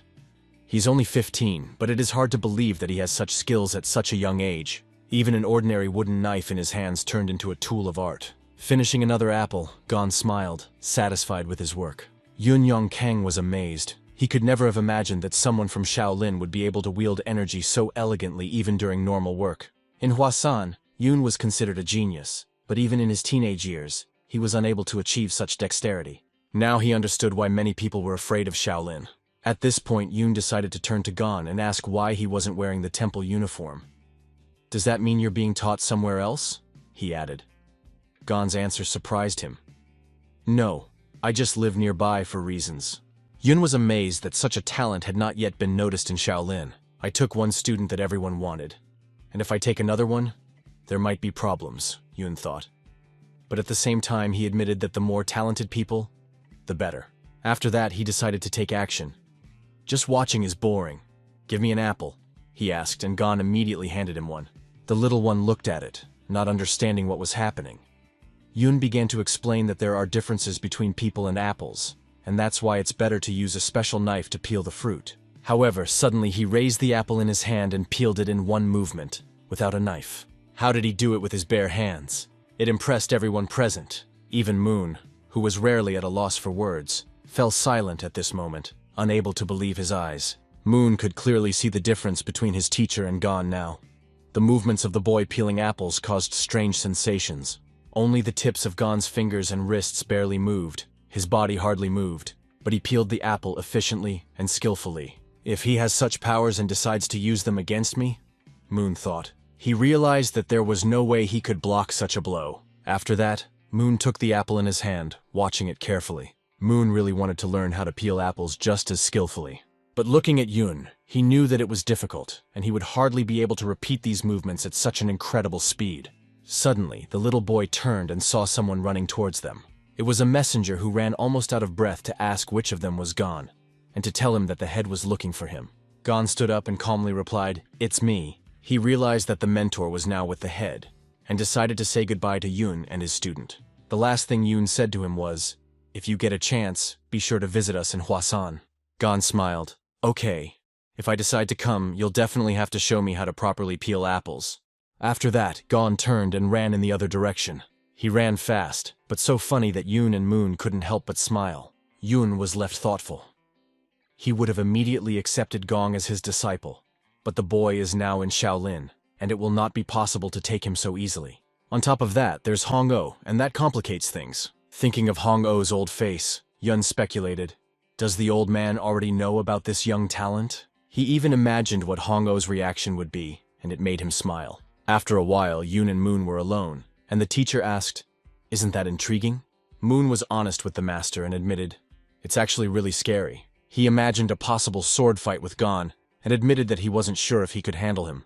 Yoon advised looking at it on the positive side, noting that it's a good reason to do better. These wise words always helped in any situation, no matter how difficult or terrible it seemed. Fortunately, Moon understood this and agreed with his teacher.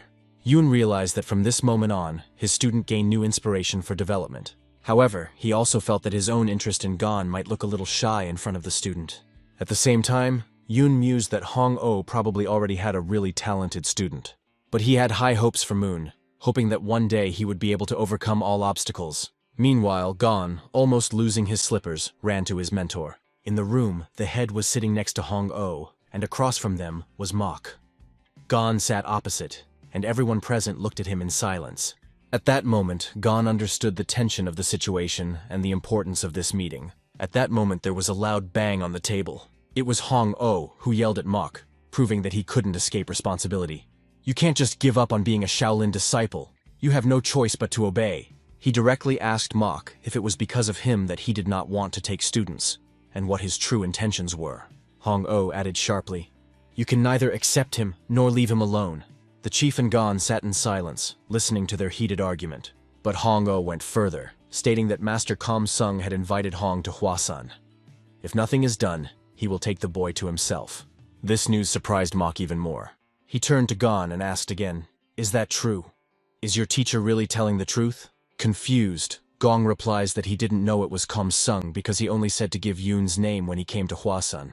Mok immediately understood the truth. Kam Sung's middle name was Yoon Yong-kang. Gong really thought Yoon invited him just to have a good time. This caused laughter from everyone present, and Hong-Oh asked, kid, you obeyed the greatest swordsman named Kam Sung? How did you survive that? From this question, Gon realized that Yoon is an incredible person. Together, they all began to convince Mok that Gon was a priceless treasure that should blossom in Shaolin, and asked him not to be a monster, but to accept it. But Mok, as always, replied that he would not be able to take the boy as an apprentice. Hong-Oh began to seethe with anger, but the head tried to calm him down. The head noted that nothing has been decided yet. He also realized that Gon had already understood everything from the conversation and confirmed his guesses. Shaolin wants to accept you into the temple and teach you martial arts. To do this, the head explained that one would need to shave off one's hair in order to become a disciple, and pointed his hand at Hong-Oh, introducing him as the future teacher. This old man will be your new mentor, said the chief. After that, he let Gon speak his mind. At this moment, Mok was just listening intently. Everyone was eagerly waiting to hear what the boy would say. Gon thought. He wasn't sure if he wanted to learn martial arts, but he noticed that now the adults were fighting because of him. There are only 3 years left to live peacefully and return home. What to do now when they offer to become an apprentice, he thought. He remembered all those hard years that he had to go through at first. I endured this for 7 years not to become a Shaolin disciple, he decided. Gon raised his head and told the head, I don't want to study martial arts. I'll be back home in 3 years, and I don't think I need to. The 3 masters froze in utter astonishment, their mouths hanging open and their eyes wide. Hong-Oh tried to convince Hong, explaining that martial arts are not just techniques, and not everyone can become a Shaolin disciple. But Gosen firmly replied that his goal was to become a merchant and continue the family business. Hearing this, Hong-Oh began to shake his head nervously, not understanding what the boy was saying, and shouted, Your parents have given their consent! Hong-Oh's words came as a shock to Hong. He could not believe that his parents had given their consent, because they had not seen him for 7 years. The head intervened, calmly explaining, Becoming a Shaolin disciple does not mean that you cannot become a merchant or return home. But in these 3 years, you will acquire the basic knowledge of our art. The head did not understand how Gong could not appreciate this opportunity, since many people are willing to pay a fortune to become a Shaolin disciple. 3 years, Hong-Oh said briefly, emphasizing the length of the training. he added a promise. In 3 years you will be able to return home. Mok was still sitting in silence, unable to say anything. Gon was also uncertain about martial arts, but he was interested in how to learn to walk as skillfully as Hong-Oh. He realized that he had probably already learned to avoid unnecessary movements, and this was probably one of the reasons why they wanted to take him on as Shaolin disciples.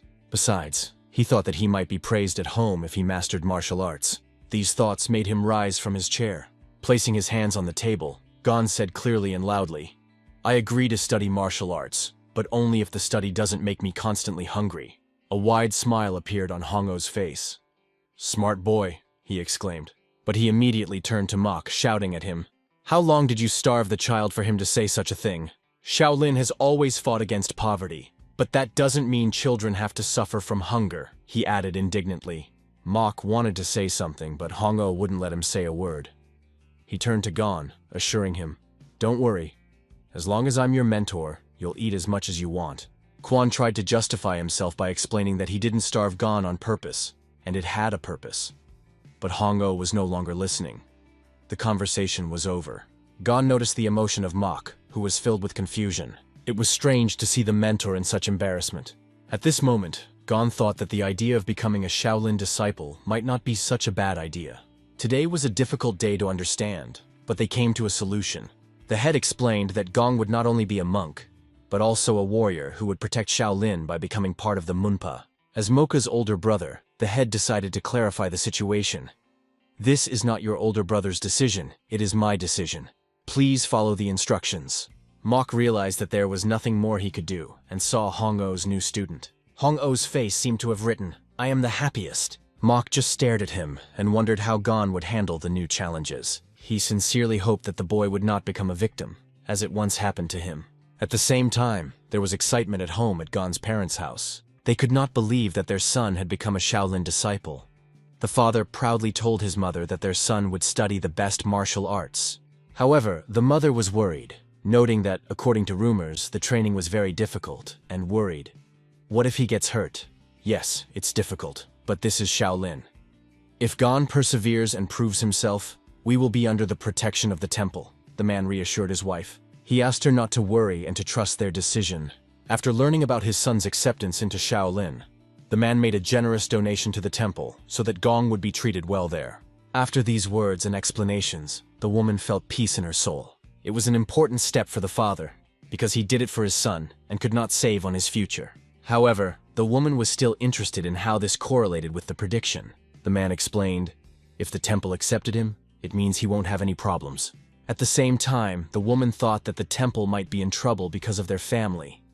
But her husband assured her, even if that was the case, things are going up in Shaolin now. Hearing these words, she bloomed with a wide smile like a flower. The man asked her not to worry and said, "The best we can do now is to wait for good news about Gon." They approached Hin's hut. Beside her, Hong-Oh was telling something about herbivores, like a teachable moment for Hong. From the short dialogue, Hong realized that Hong was just copying Mok's moves and not actually studying martial arts. He decided to explain to the boy how blood vessels work, but Hong was surprised and a little saddened to learn that Hong had accumulated so much internal energy and was already using 2 techniques. It seemed like one would need to know the basics to use these techniques, but Gon knew absolutely nothing about martial arts. Han noted that in martial arts it is important to develop not only the body, but also the mind. At first, he was even offended that Gon had mastered the technique on his own. Then he pointed with his finger at 2 barrels that were standing next to each other. Han ordered Han to take these barrels away. He explained that newcomers to the temple always begin with such training. "Walking with a load improves balance," Han said. He gave Gon the stick that connected the 2 barrels and warned him that the first time might be unusual. Gon had to fix his position and try to keep his balance, which turned out not to be easy. The barrels were empty and seemed easy to lift at first, but they quickly changed their center of gravity, making the task difficult. This was just the beginning. Han asked Han to follow him. The boy asked where they were going and received a simple answer. "Where else can you go with 2 barrels?" "Of course, for water." Han turned and started up the mountain, asking Han to just follow him. At first glance, Gon thought that this task looked simple enough. He easily pushed off the ground like an arrow and began to move upwards. At this moment, it seemed to him that martial arts were not as difficult as he had imagined. But looking at Han's sly smile, it was obvious that he was up to something. Looking back, Han noticed that sweat was already forming on Han's face. However, it was impressive. The boy kept moving despite the difficulties. The slope was very steep, which made it difficult to maintain balance and control breathing. But even as he climbed higher, Gon did not lose his rhythm. He decided to even speed up a little. Gon kept the pace without changing his rhythm, thanks to his habit of drawing energy. Although it was difficult to breathe, he could bear it. They were already reaching a small waterfall, where they needed to fill the barrels with water. But a plan to make the task more difficult had already hatched in Han's head. At first glance, everything looked simple, but adjusting the weight of barrels filled with water was much more difficult. Han knew that students usually train to carry water for half a year to 3 years in order to achieve the perfect balance. Han began to jump down the slope and asked Han to follow him. Gon immediately rushed after him. After a moment, the buckets were filled with water, and it was time to descend. But as soon as Gon took the first step, everything went wrong. His legs started to buckle. The cause was severe pain in his shoulder caused by the pressure of the weight, which forced him to lean forward. It was very difficult to keep the balance, and several drops of water spilled on the ground. What to do, thought Gon, because otherwise this task would take all day. Han watched him from behind the rock, glad that the boy was having a hard time. He watched Gon's every move carefully, wondering how he would cope. Gon was already halfway down the slope, but that didn't make the task any easier. He realized that balance can only be maintained by correct shoulder movements. It was necessary to move the shoulders a little, as the water began to spill. But if you keep the balance, the water stays in place. When he controlled the torso, the balance and distribution of forces became stable. Not even a day had passed since he understood how to perform the task correctly. Gon looked like a martial artist as he came down with the barrels. His movements became clear and not a single drop of water was spilled. Gon recognized this task as a real test, but realized that everything turned out to be much easier than it seemed at first. Inspired, he began to descend even faster, enthusiastically mastering the new technique. Hong-Oh couldn't believe his eyes. Is this possible? He wondered if Gon had figured out the secret of Henboesu, a continuous movement resembling a stream of water that usually required lengthy explanations for students. At that moment, Gon seemed to him to be an even more strange boy.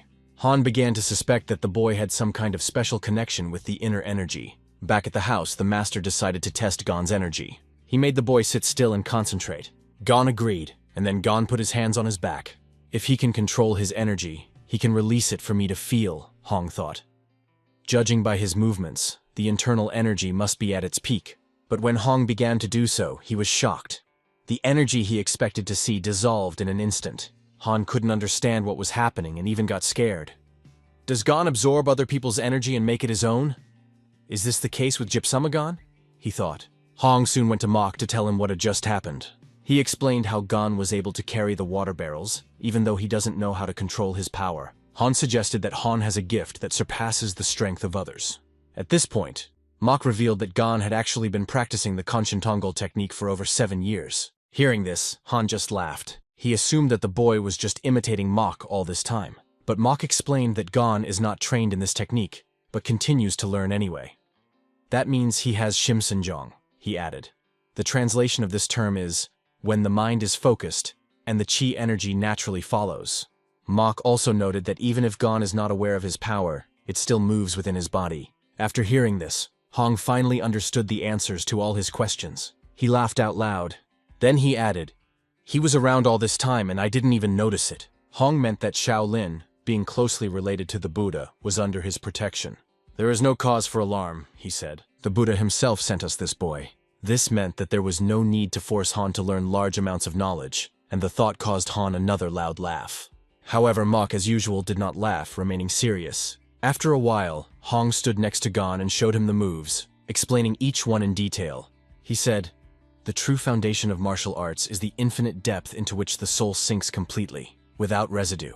At first glance, this practice may seem ordinary, but many martial arts techniques are hidden at its core. At this point, Han was demonstrating the main pose of this technique. Gosen devoted himself to his training, repeating each movement with utmost precision. There were skid marks on the ground that were a sign of complete concentration. Inside Han's heart was a burning desire to teach this sweet boy to grasp the depths of martial arts. Han believed that if Han mastered this wisdom, he would be able to become a true martial artist and achieve what Han himself had never been able to do. But suddenly Gon asked, is it really good for health? Hong remembered the words of his mentor. who always claimed that martial arts develop both the mind and the body. However, he himself began to doubt, because with this technique, everything looked completely different.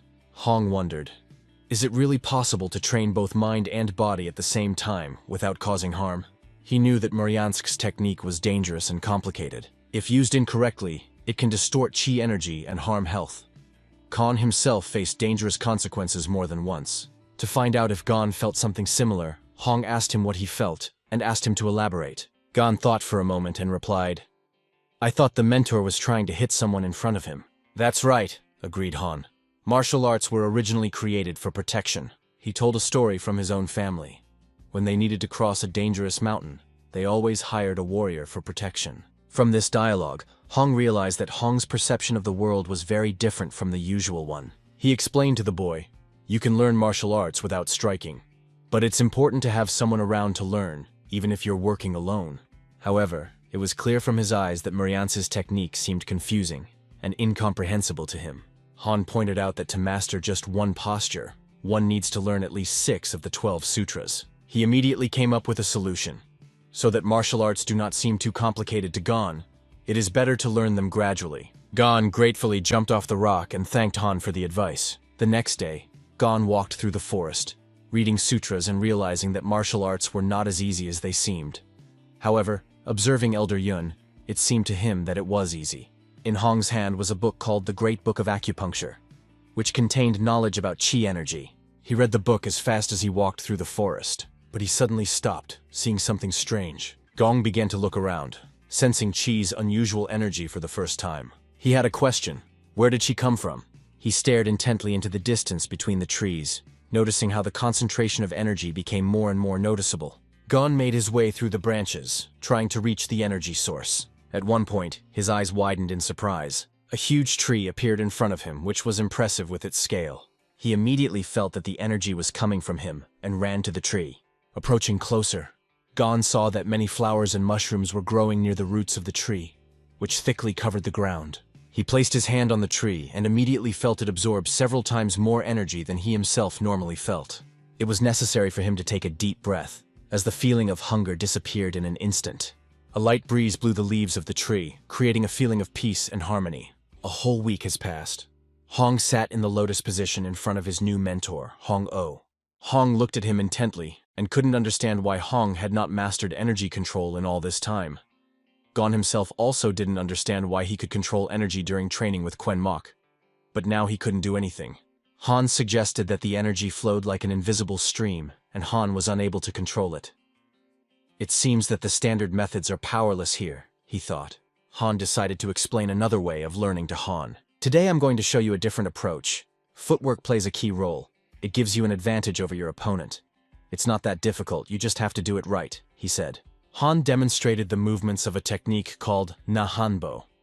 This is the first technique that is mastered in Shaolin. Its main feature is static.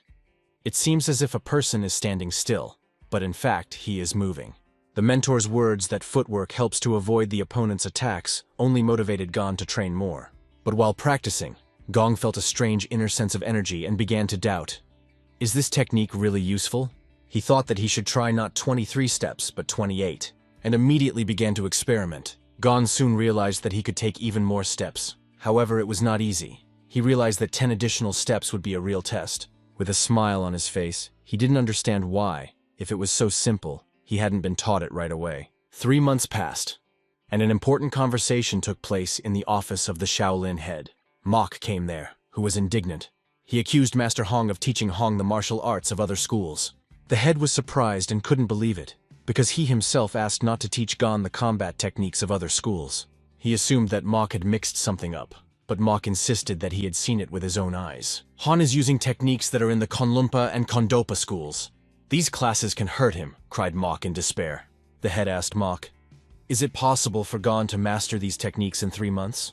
Mok replied, are you saying it's impossible? The head calmly explained, I don't think so. But this guy is able to master a lot just by watching others. There's nothing we can do about it. The head's reply and his brother's words silenced Mok. He wanted to deny something, but realized that he had nothing to say. He had to just leave the office and go home, while the head was left thinking about what a talented guy Gon was. Even Kam Sung paid attention to him. However, even if Shaolin decided to develop Gon to a certain level, it would take at least 20 years. Also, the main problem is that Gon shows almost no interest in martial arts. The head hoped that his opinion was wrong. His thoughts were interrupted when words came from outside the door that Monk Won Ho had come to see him. Over a cup of tea, the head asked him about the purpose of the visit. Won Ho, being the head of Gulwon Temple, explained that he had come because of the strange news his disciples had given him. One of the masters is said to be using some pretty unusual techniques, Won Ho said. He noted that these techniques are among the top 10 techniques of current martial artists, and surpass the level of the masters of the Munpa school. The head, interested, asked, "What kind of techniques are we talking about?" Won Ho explained, "We noticed that Munpa is actively monitoring Shaolin. This is quite an unusual situation." The head tightened his grip on the rosary in his hand. Realizing that the situation was becoming problematic, Won Ho asked if it could just be a coincidence. The head remembered, yes. Kam Sung was indeed on the main mountain when Gong was heading to Hongou. Yoon began to watch Shaolin closely. Yoon seemed to have decided to be proactive, and it might have something to do with Hongou, especially since he's training the boy and they can't stay away. The question arose, what to do next? It was suggested that the boy should not be left under Hongou's care. The head began to doubt his decision, for Won Ho held a significant position among the temples, and if he expressed his displeasure, it could mean that his opinion was shared by others. Won Ho insisted that the chief explain his intentions. The head, closing his eyes and sighing deeply, finally agreed. Okay, I understand. An important meeting took place the next day. Gong came with his mentor Hong-Oh to meet Won Ho. Won Ho told them about the Shaolin Festival. It was the Soka Festival, where Shaolin students were given the opportunity to show off their skills. Those who won could battle one of the temple's masters and get a chance to master a martial art technique called Ascension. Gon, hearing this, stood in silence, not understanding anything, because he only knew a few details. Hong, although listening carefully, wanted to know the purpose of Won Ho's coming to the meeting. He told them interesting news, which immediately infuriated Han. Won Ho said that since Gong is a disciple of the temple, it is his duty to participate in the festival. Hong was displeased. Hong only became a student 3 months ago. However, Won Ho insisted that the decision is final and made several arguments in his favor. No problem, but he was just wrestling, Han said, trying to downplay Han's involvement. This piqued the curiosity of Won Ho, who asked, "What kind of fight?" Han's answer was so funny it was hard to take it seriously. Proper walking technique. Won Ho just looked in surprise from the head of the temple to Han and back, not understanding anything. The head interjected, "Anyway, Gon will be able to gain knowledge from others and gain experience." Everyone also wanted to see what success Hong would achieve as a teacher. Hong himself, imagining how everyone would see his walking technique in Shaolin, could barely contain a sly smile. Everyone will just be stunned, he thought, laughing to himself. Han only asked to give them a few days to prepare. Won Ho agreed, but warned that Gong would fight the winner of the festival in a week. Moreover, an exception will be made. The battle will take place in secret, and whoever wins will get the chance to fight Bonsum's apprentice. The word secretly confused Han. The head, however, agreed with this, noting that Won Ho's words made sense. If Gon loses, it could cause an uproar among the students. Han waved his hand and stated that he saw no point in Han participating. Then the chief turned to Han himself. He asked the boy if he was ready to accept the challenge. Gon nervously swallowed the saliva that had gathered in his mouth as he listened to their conversation. "If I'm a Shaolin disciple, I have to do this. But no one will die there, right?" he asked with excitement. The head, closing his eyes, replied, "The battle usually ends with the defeat of one of the parties, but sometimes there are lucky incidents." He asked Gon to be careful, and Han, looking at the boy, asked, "Are you scared?" However, Gon answered clearly and confidently, "Why should I be afraid?" "No. For a warrior, the loss of pride is more terrible than death," he added. This response made the head smile, appreciating the boy's courage. Won Ho, however, stood with a serious expression on his face, carefully observing the situation. The kid even got a little scared when he saw the big man Won Ho staring at him. It reminded him of his first meeting with mentor Mok. In the past, Hong almost got into trouble for his careless approach to studying. He faced severe punishment, but Han mastered the techniques on his own, and Han stole nothing. If not for the authority of Shaolin, Han would have already been destroyed. Won Ho, who was a novice teacher, had also heard this story. However, Shaolin is not what it once was, and the situation has worsened due to the financial crisis. Both began to wonder, What will happen to the child Hong-Oh teaches? Gon, studying the techniques of other martial schools, had a chance to rectify the situation. But if something similar to the past problems happens, it is difficult to be sure that Shaolin will be able to survive it. One-Ho asked one to calm down and said that they have a plan. He reminded that he himself will be a judge at the festival. If it turns out that this boy is learning techniques from other schools, I will do my best to make Hong answer for it, he added. One-Ho was pleased with this statement and promised to take care of the rest of the matter. If things turn out the way they assume, Hong will not be able to escape punishment. Their looks were full of treachery. By the way, both already had a clear plan. One-Ho believed that Hong as a monk had harmed others, and his sins should be punished. One-Ho decided to take on Hong's karma, even if it hurt himself. For the sake of Shaolin, I am willing to endure this, he said. The next day, Hong stood in front of Hong-Oh, who explained, "If you've learned how to dodge, now is the time to learn how to attack." "You can't win a fight just by avoiding punches," Hong added. From that day forward, he decided to teach Gon the techniques of punching and attacking. Gon demonstrated how to properly execute punches with his fists. He spoke about the Jim Kanwan technique, which means diamond fist, and symbolizes the strength and hardness of a diamond. Han just stepped on the ground, and a deep mark was formed under his weight. Han could feel on his body how every movement Han made caused the ground to shake slightly. But Hong warned, Jim Kanwan is not something to be enjoyed.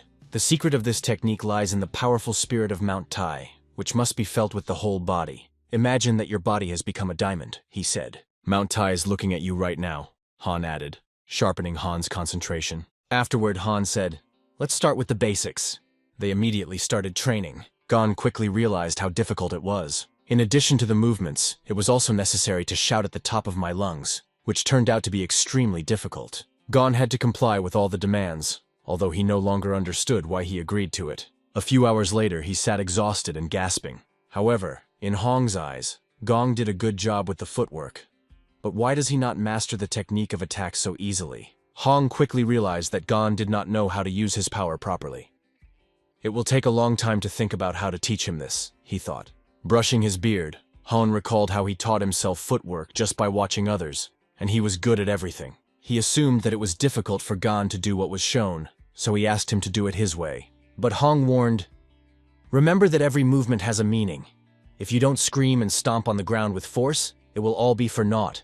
Han asked Han to do the exercises, but he wasn't entirely sure if he could do it. Han soon realized that yelling strengthened his abs, and when the press is strengthened, the force of the blow becomes much stronger. And what happens when you hit the ground with all your might, he thought. The more effort you put in, the stronger the return you get. The center of gravity also shifts, which is also very important. Han watched the training from outside the door, keeping a close eye on Han. He noticed that the boy was very focused. Extending his arm forward, he automatically moved the center of gravity forward, which created a powerful dynamic. When Gon concentrated on one fist, he was able to concentrate all of his power in one place. This allowed him to strike with maximum power. I don't need to work as hard as a teacher.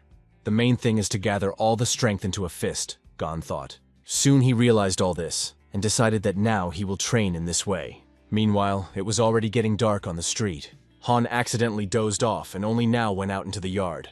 He wasn't sure if Gon had finished training, but what he saw next shocked him.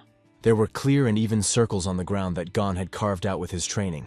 He bent down towards the footprints on the ground, noticing their perfect shape that even the most skilled Gon couldn't seem to create if he tried. No doubt he trained on his own. Han always insisted that he should practice himself, but it seems that Han has mastered a technique that unlocks the inner strength of the body, the Palgan technique. But mastering this technique requires years of grueling training. Han wouldn't have believed it if he hadn't seen the tracks himself. It's strange, because he taught him the diamond fist technique, and Gon managed to master something so different. When he taught him to walk normally, he unexpectedly learned to dodge attacks. All this once again proved that Gon was a truly unique child. Without a doubt, everyone at the festival will be amazed by his abilities. It was already dark outside, and the world was shrouded in silence. Gon's foot trod confidently along the mountain paths. Exhausted, he leaned against a tree that stood in his way. But his thoughts still revolved around the question of how to master the diamond fist. This thought did not give him peace, because he tried to gather all the strength of his body into one fist. However, his energy moved chaotically, without any system or order, and suddenly his muscles contracted so sharply, as if someone had squeezed them with an invisible hand. Barely able to stay on his feet after the sudden push, he was unable to do anything to keep his balance. The center of gravity tilted him forward, and, losing his footing, he fell to the ground. It was painful. The blow made him wince in pain at that moment. And even now, the pain did not recede, enveloping the whole body. He coughed, trying to compose himself. In moments of despair, he asked himself the question, can training really make a difference, or are all efforts in vain? There is almost no strength left. He even felt that it would be easier if someone helped control this chaotic energy. The sun had already risen high above the horizon, and it was getting close to noon. Gon slept for a long time, but his mentor woke him up. Master Mok found him last night when he was lying on the ground without strength. Gon apologized, although he himself did not understand how all this could happen. What happened to you? How could you train like this to bring yourself to this state? Asked Mok with surprise. He could not understand what exactly had happened, and was waiting for an explanation from the student. Gon said that he had been trying to master the diamond fist, but every time he concentrated, the muscles would contract violently, causing strange sensations. Listening to his explanation, Mok couldn't quite understand exactly what Gon meant. But at that moment he explained, art cannot be understood only through explanation. It requires experience and one's own path. Outside night fell again, enveloping everything in silence. Mok stood and stared into the darkness, his eyes forward thoughtfully. He understood that something in this whole situation was not right. In his mind, he began to analyze the conversation with Gon, who told him that he was studying the diamond fist. However, at the same time, he is mastering a technique that requires not only internal, but also external skills, which caused concern. After much thought, Mok came to the conclusion, it is impossible to send Gon to the festival, because it could threaten the safety of his opponent. With this decision, he set out for Han's house. Standing in front of the house, Mok strongly requested that Gon not be allowed to participate in the festival. He reasoned that Gon had not yet mastered control of his power. Han stood silently outside the door, listening intently to every word. Mok continued to insist that if they were careless, it could end in tragedy. How can a child who cannot control his strength be allowed to master such a dangerous technique? Hong replied sharply, what are you talking about? When did I teach him such dangerous techniques? But Mok didn't back down and said, don't pretend that you don't understand anything. Gon is a unique child. No one at his age has achieved such success. But you should remember that even the smallest mistake can lead to death. To this, Han calmly replied, you are a warrior. Why are you so worried about your life? How can you practice martial arts if you are so afraid for your fate? He added ironically. At these words, Mok did not even find what to answer his teacher. Han insisted that Mok was wrong. Just because Han had mastered the Palgan technique, that didn't mean he was capable of killing anyone. He's not going to be able to do that against someone who has 20 years of experience in martial arts. It's just not possible, Hong added. After these words, Mok only strengthened his thoughts that it was useless to talk to Han. He directly told the teacher about it and then declared that he would go to the head to solve the matter. Mok was determined not to allow Gon to participate in the festival until he learned to control his powers. With these words, he immediately turned around and went in the other direction. Hong remained seated, watching Mok leave. Han had only one thing in mind. The festival promises to be very interesting and full of events. Mok, on the other hand, was thinking about something else. If Gon accidentally harms someone, he will carry this burden for the rest of his life. His pure and good heart can be destroyed forever. Mok wasn't going to let that happen as long as he was by Gon's side, ready to protect him from the irreparable consequences. Gon lay on the deck chair, directing his pensive gaze at the bright Luna. His thoughts constantly revolved around the riddle, how to learn to control his power. Lately, it had become increasingly difficult for him to handle the energy, and he even began to wonder if it had something to do with the tree that was emitting immense power. It seemed that this tree was the key to the solution, because while absorbing its energy, Gon became stronger. However, he asked himself, would he not harm others in such a state? Having come to a clear conclusion, he understood. Learning to control his power is his first priority. He was determined not to let anyone suffer because of his mistakes. Meanwhile, Mok had already gone to the head to explain everything, but heard that such a decision cannot be made without talking to Wanho and Hong. Mok, like no one else, understood how difficult it would be to convince the teacher. But he was sure that if Gon was sent away, another child might get hurt. He asked his head several times whether he was comfortable with such a risk. But the chairman again called for calm and emphasized that before making a decision, you need to take into account the opinions of others and be ready for any consequences.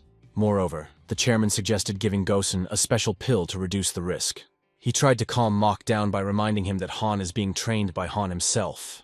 The chairman asked not to worry about it and even jokingly said that Mok behaves like a child. In response, Mok remained silent because he did not have enough arguments to convince the head of his rightness. Mok only said goodbye and agreed to wait until the evening, although he remained restless in his soul. It seemed to him that now it was difficult to predict even whether the sun would rise in the west tomorrow. A recluse who spent 30 years in solitude appeared here only for the sake of a child named Gon. Why did he avoid the disciples for so long, and when will all this suffering end? The head of the temple could not understand either the hermit's motives or the very meaning of what was happening. There was excitement in the training area of the Shaolin Temple. The rules were explained to the students. Whoever takes first place at the festival will get a chance for an additional match. One of the boys was called Seo Wanmu. He was 16 years old. He was surprised to hear about the extra fight and couldn't figure out who he would have to fight. He learned from the other students that his opponent would be a boy trained by Han himself. It was a real surprise for the students, and lively discussions immediately began. Many dreamed of learning from such a teacher, but everyone agreed that Han's student must be extremely talented. Seo Wanmu seemed to think more than anyone, trying to figure out who this mysterious guy was. Meanwhile, the students were also discussing that the Mujin had returned, and were reminded of how he became famous by defeating many thieves.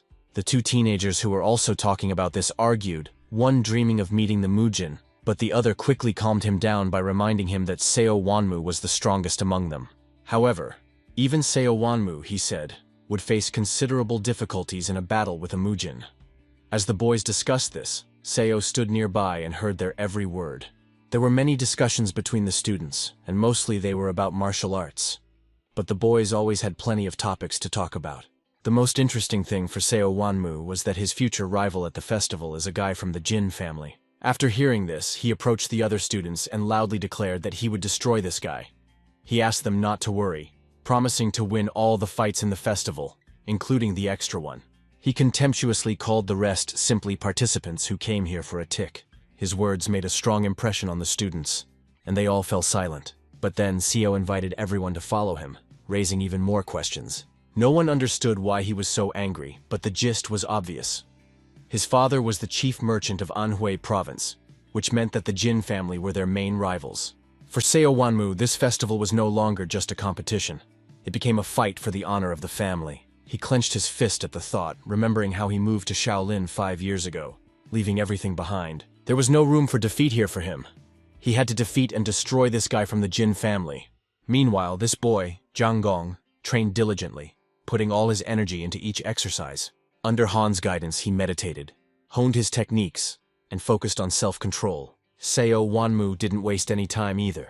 He engaged in sparring, honing his techniques, and became stronger with each training session. Time passed, and the day of an additional battle came. There was excitement in the training hall. Even among the Shaolin masters, there were rumors that Seo Wanmu's disciple was extremely talented. However, everyone was also waiting to see what Chang Gong would show. Although he studied under Han himself, many were concerned that he had only started learning martial arts a few months ago. Predictions agreed that Seo Wanmu is much stronger than Gong. These conversations, although hushed, did not pass by Han, who was sitting nearby. The head of the temple, noticing the tension among those present, asked them to wait and invited everyone to sit down. Han, breathing deeply, was already impatiently waiting for the start. He knew that time would put everything in its place, and he was ready to see how everything would become clear after this fight. At that time, Mok did not share the joy of waiting. His face was gloomy and his thoughts heavy. He was perfectly aware of what could happen at this festival, and it worried him even more.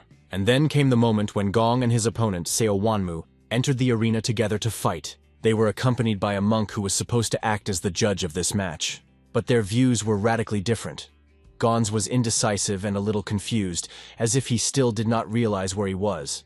So Wanmu has a confident and calm look, the look of a person who clearly knows what he is doing and has already won the festival more than once. The referee began to explain the rules of the match. They were simple, but had nuances that were worth paying special attention to. Hearing this, Gong wondered if he could handle all of this. Many spectators gathered for the fight, expecting something truly unforgettable. But no matter how difficult it is, you can't panic, especially when you're being watched by a mentor. Looking at Han, Gong said to himself, "Don't worry, I won't let you down, mentor." With these bright thoughts, he collected himself and prepared for the upcoming battle. Han also had his own thoughts. In a week, Han had honed his footwork and attack technique. but his power control still left much to be desired. This was the biggest cause for concern. To make sure Gon didn't abuse the attack technique, this was what worried the mentor the most.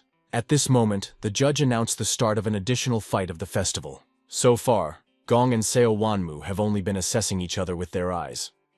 Gon didn't know much about his opponent, but he looked much older and had an impressive build.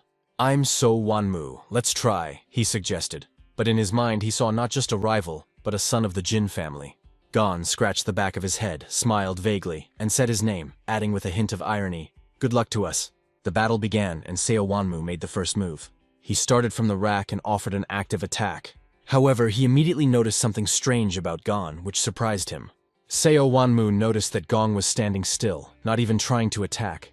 This confused him and he decided to ask again, "Aren't you going to attack?" Gong calmly replied that he was ready, but his calm words made Seo think that Gong wasn't taking him seriously, perhaps because of being Hong's student. In fact, it wasn't like that. Gon was just nervous because this was his first serious fight. But Seo did not pay attention to these words. Sensing anger, Seo forced himself to calm down, deciding not to waste time thinking. He charged forward, aiming his fist at Gon, and even as he ran, he said, "No matter what your abilities are, I'm still going to break your nose." His fist came close to the target, but missed at the last moment, flying past. How did he dodge? And a rookie too? These questions swirled in Seo Wanmu's mind, causing even more surprise. However, he decided that Gon was just lucky and immediately began preparing his next attack. But Gon dodged the blow again with incredible ease and elegance of foot. Seo Wanmu's movements were not so smooth at all. He pushed off the ground with force, attacking aggressively. All of his attacks were powerful, but each of them missed. However, Gon once noticed that the blow was extremely dangerous and avoided it at the last moment. At this moment, Mentor Mok sat with his mouth hanging open, watching the match. He could not take his eyes off what was happening and only thought, "What is going on here now?"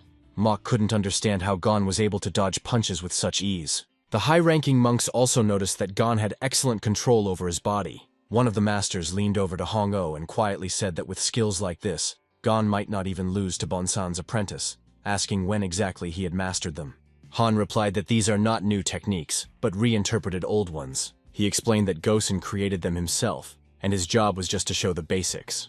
At this moment, the head of the temple along with Wanho were watching the battle intently. They were well aware of the consequences of this battle. Unlike them, Seo Wanmu was confused. He didn't understand how to get Gong and why all his shots missed. In exasperation, he called Gon a coward and yelled at him to stop dodging and twisting strangely. Gon calmly explained that he was just trying to dodge the attacks and wasn't planning to strike for no reason. However, these words only angered Seo Wanmu even more. Annoyed, he decided to use his new technique by devising a cunning plan. He had saved this secret technique for a snack, but now he decided to use it and ran straight at Gon. As before, Gon stood still, watching Seo's huge body rush towards him. He could not understand what the mystery of this attack was, and he could not predict from which direction the blow would be struck. The best solution in this situation was to simply bounce back. But Seo kept getting closer and closer, closing the distance. From the stands, it looked as if the real battle was just beginning. Seo Wanmu was convinced that he had found Gong's weak spot, and quickly moved behind him, preparing to strike directly at the back of the head. Seo Wanmu's hand was already a few centimeters away from the back of Gong's head. But again, those elegant steps to the side, on the very toes, as if Gon swam across the surface. And quite unexpectedly, Seo's shot flew past. In his eyes, Gon suddenly seemed to disappear, dissolving into thin air. Gon, watching the match, was already looking at the situation differently, almost finding his rhythm. The masters were extremely impressed by this. They recognized the Jamaboro technique, derived from the Kondongpa technique, and were stunned. How does a Shaolin disciple use the techniques of another school? But Kon urged them not to make any noise and to continue to watch the battle closely. After listening to his words, the masters concentrated on each movement, closely watching the development of events. They noticed the elements of Jimken Buden, and couldn't believe how Gon was able to master this technique in only 4 months. After all, it is among the top 5 techniques. "Oh, how many times do I have to repeat? This is not a new technique," explained Han, irritated by the surprise of those present. "At first, I also thought it was Jamaboro. But if you look more closely, you can see Nihonbo elements combined with Jimkan Budan," he added. Those words were impressive enough in themselves, but what Han then revealed was even more astonishing. He did not teach Han these techniques. but only showed them to him once. It seemed to the masters that this was enough for Gon not to lose this fight. Wonho, as he had guessed before, guessed that Gon practiced Mimunpa martial arts. If this is so, then the issue needs a serious solution. Meanwhile, on the battlefield, So Wanmu realized that Gong's techniques were extremely serious. But he still did not understand how he could learn it in such a short time. At that moment, Seo Wanmu turned to Gong, urging him to stop running and start fighting, because there was no way to think about victory otherwise. Gon calmly replied that it was not as simple as it seemed. Mentor Mok, watching the fight, noticed that Gon was still afraid to attack. And the reason for this was obvious. Gon still couldn't control his power. Losing the last of his patience, So Wanmu decided to deliver the decisive blow that would end this duel. "You can't just ignore other people!" he shouted, pointing a charged fist at Gon. So rushed forward, ready to deliver a powerful blow, while Gon calmly looked up at him. A question flashed through Gon's mind.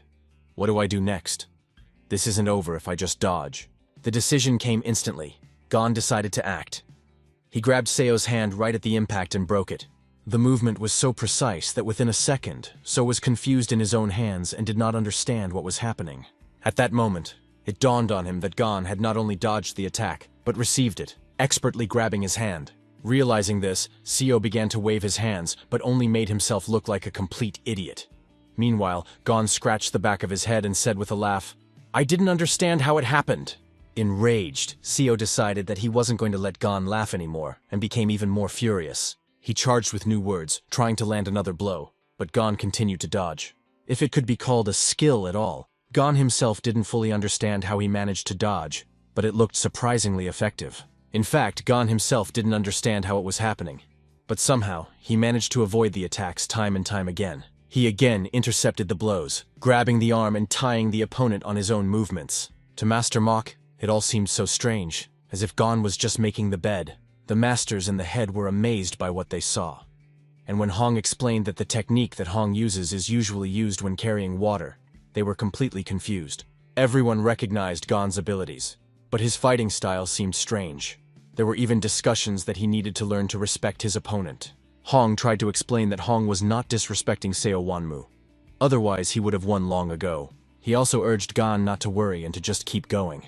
At that moment, the chief stood up, saying that it was time to end the battle. But Han asked not to do so, insisting that it was not the end. The head believed that everyone had already seen enough, and there was no point in continuing the fight. Meanwhile, Gon found himself once again under pressure from an enraged Seo Wanmu, who was willing to go forward even if it resulted in his defeat or injury. Seo was convinced that Gon wasn't just laughing, but mocking him, which made him even more angry. The situation looked more serious than ever. So felt that Gon wasn't putting enough effort into the battle, and this hurt his feelings deeply. At that moment, Gon realized that there was no other choice. He decided to gather all his strength and make a decisive move to end the battle. As soon as he clenched his fist, energy began to form around his body, enveloping him in a powerful light.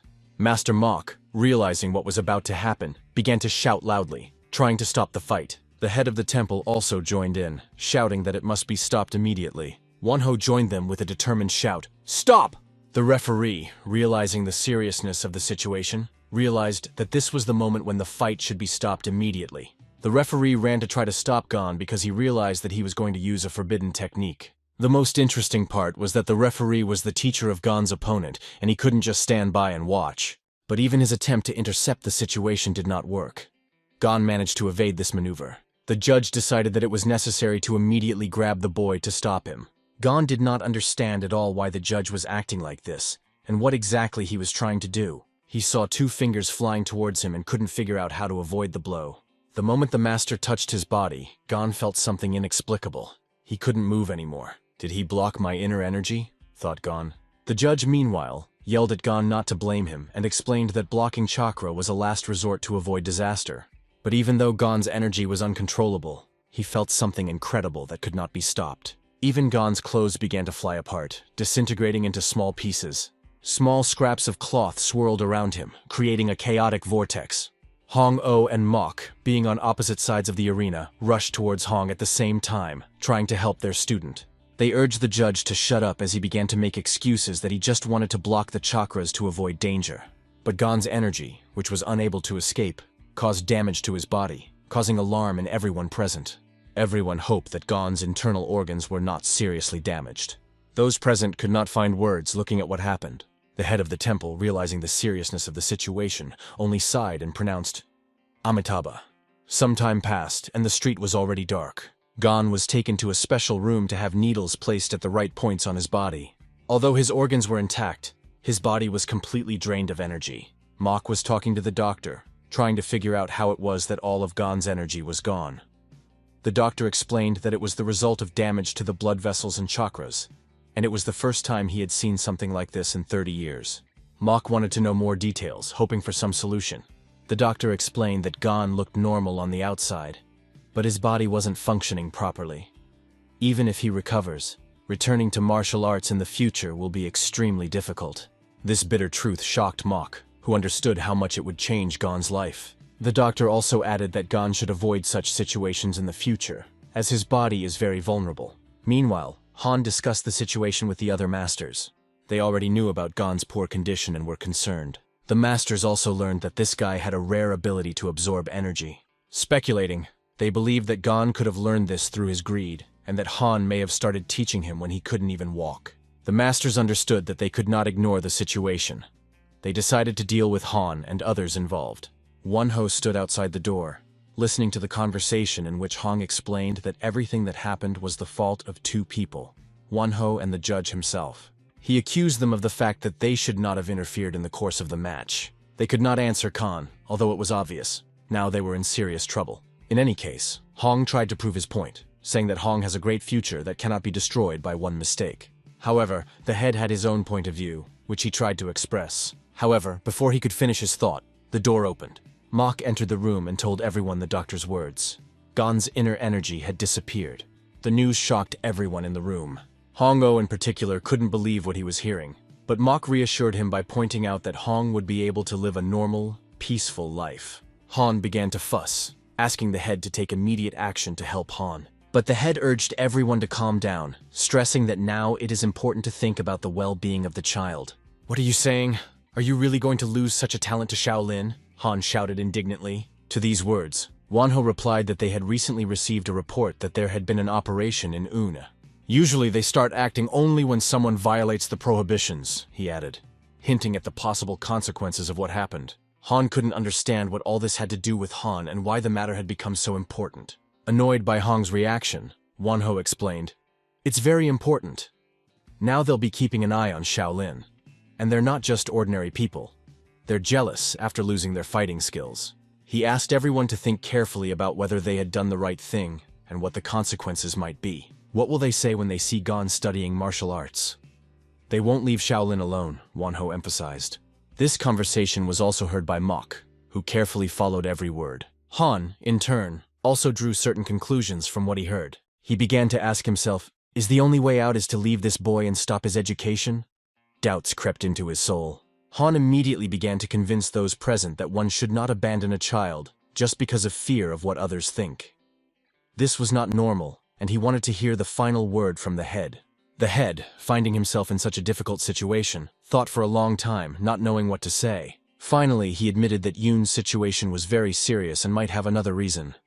He offered to discuss everything after the exact reason for their actions became known. However, for the time being, he insisted on temporarily suspending Gong's training, because one cannot put Shaolin in danger because of one boy. Han shouted back sharply, "That's why I learned other martial arts too. You cowards!" Angry and upset, he stormed out of the room, unable to find the words to continue the argument. Everyone looked at him in silence, ignoring his indignation. The head could not understand whether he was really too greedy for security, and whether he had made a mistake in his decisions. He wondered if Hong could have taught Gon differently.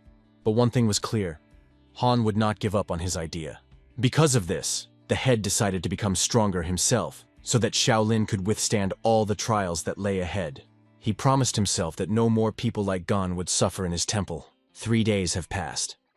At the Shaolin temple, there was a conversation between Gon and the doctor, who tried to explain the boy's strange condition. The doctor said that Gon feels hungry every day because his body is badly damaged. A lot of energy is needed to restore the body. The easiest way to get this energy is through food, the doctor explained. He clarified that energy is contained in the products used for cooking, and that a single concoction is not enough to satisfy one's appetite. At this point, The doctor reached into his bag to show Gon exactly what he could eat to recover, but he warned him to be careful, because it can have side effects. He took out a grass that looked ordinary, but in fact it was a valuable plant, the jigu itself. It was considered a treasure because of its unique properties and high value. Gon took the herb in his hands, examining it carefully with curiosity. The doctor explained that this herb can be dried and brewed as a tea, or simply put in the mouth and chewed. He also added that healers are not allowed to go to the mountains due to Shaolin rules, but there is probably a lot of such grass growing there. Curiosity lit up in Gon's eyes as he imagined just how valuable this plant was. The doctor asked Gon not to tell anyone about the herb to avoid misunderstandings. Throwing the bag over his shoulder, the doctor said it was time for him to go. He also thought that if this herb contained a lot of energy, then maybe Gon wouldn't have any problem using it. After that, the doctor left, leaving Gon alone. Gon immediately sniffed the grass and then began to chew on it. It tasted sweet, which made it pleasant to eat. But Gon thought he had seen this herb before. Meanwhile, the doctor went outside, where he met Mok. He immediately inquired how Gon was feeling, and heard from the doctor that the boy's chakras were blocked, causing his condition to worsen. Mok replied with displeasure. "Isn't it your job to fully understand his illness? You still haven't figured out what's wrong with him?" The doctor explained. "It's hard for me to tell exactly because it's only the small blood vessels that are damaged, not the big ones. Because of this, Gon needs time to recover, and there's nothing we can do about the effects." He also admitted that he did not know if there was any special medicine for such a case. Mok immediately understood. Something special. Some rare medicine was needed for treatment. The healer, already tired of constant explanations, only sighed when he had to repeat everything again. "This isn't some secret information about the boy," he muttered, trying to stay calm. Soon, the head of the temple decided to personally visit Gon to find out about his condition. Seeing that Gon looked quite good, the head was happy. However, no one knew exactly what state Gon was in inside and what would happen to him in the future. By the light of the candle in the room, the head asked Gon an important question. He wanted to know what happened after using the technique against Seo Wanmu. "Did you know that he can get hurt after you attack him?" asked the head. Gong honestly replied that he only did it because he felt sorry for Seo Wanmu. He explained that he made him angry because he couldn't fight properly because of his limitations. At first, Mentor Mok warned him not to use this technique because it was dangerous. But Seo Wanmu was upset that Gong didn't even try to fight with his full strength, and that made him even more disappointed. Now it became more clear to the chapter what had happened. He realized that the art that Gon demonstrated could not be learned just like that, and that added to the pity. The chief did not know how to tell this good boy about his plight. However, he understood that something still needed to be said. So the head sat next to Gon. He revealed the bitter truth to him. Gon would no longer be able to practice martial arts, and asked what the boy will do next. Gon thought and replied, "I don't know. But I'm sure I won't hurt anyone again, not even by accident. Although it won't be easy, I'm already feeling uncomfortable." He added, "If I wasn't so hungry all the time, maybe I would be able to stay away from martial arts. But I have a little patience left and I'll go home." After that, the head asked the following question. "What if you can't do martial arts, but there is a way to get back into it? The only way to do that is to harm others. Would you agree?" Without thinking for a second, Gon replied, "I don't want to do martial arts if it hurts others. I'm not on the verge of death to do it for my own comfort." The head could not but agree with his words. He thought, one wrong technique can kill many people. If everyone thought like this guy, we would avoid many unnecessary casualties and bloodshed. In the end, it was decided that Gon would remain under the care of Mok's mentor, as he seemed the most comfortable choice for the boy. The head also understood that Mok is so close to Gon for a reason, because he is always the first to rush to his aid. However, the head asked the boy to visit the doctor regularly for checkups. Suddenly, the head remembered that he had something for Gon, and reached for the item that was strapped to his arm under his sleeve. It was a surprise for Gon to get something from the chapter. The head took out an unusual object, similar to a charm, a thread to which a small ball was tied. The head immediately explained what the object was, and said it was called Fidokshu. The color of the amulet was so beautiful that it was mesmerizing with its brightness. The head said that when worn around the neck, Fidocha can protect against certain toxins and negative energy, promoting better health. Gon was surprised at the value of this item, because one of the most powerful Shaolin techniques was used to create it, which could only be beneficial. At the same time, the head warned Gon to be careful, because a person with the wrong intentions could use this amulet for harm. Now the head felt a little calmer, having handed over the amulet to the boy. 3 days have passed. 3 whole days. Gon climbed the mountain, but it was given to him with great difficulty. He could not even imagine how difficult such a climb could be. Looking ahead, he saw bushes, and in front of them was what he needed. These were the herbs the doctor was talking about, and Gon decided to eat them before going to the mentor. He knew that he needed to eat a lot to recover faster.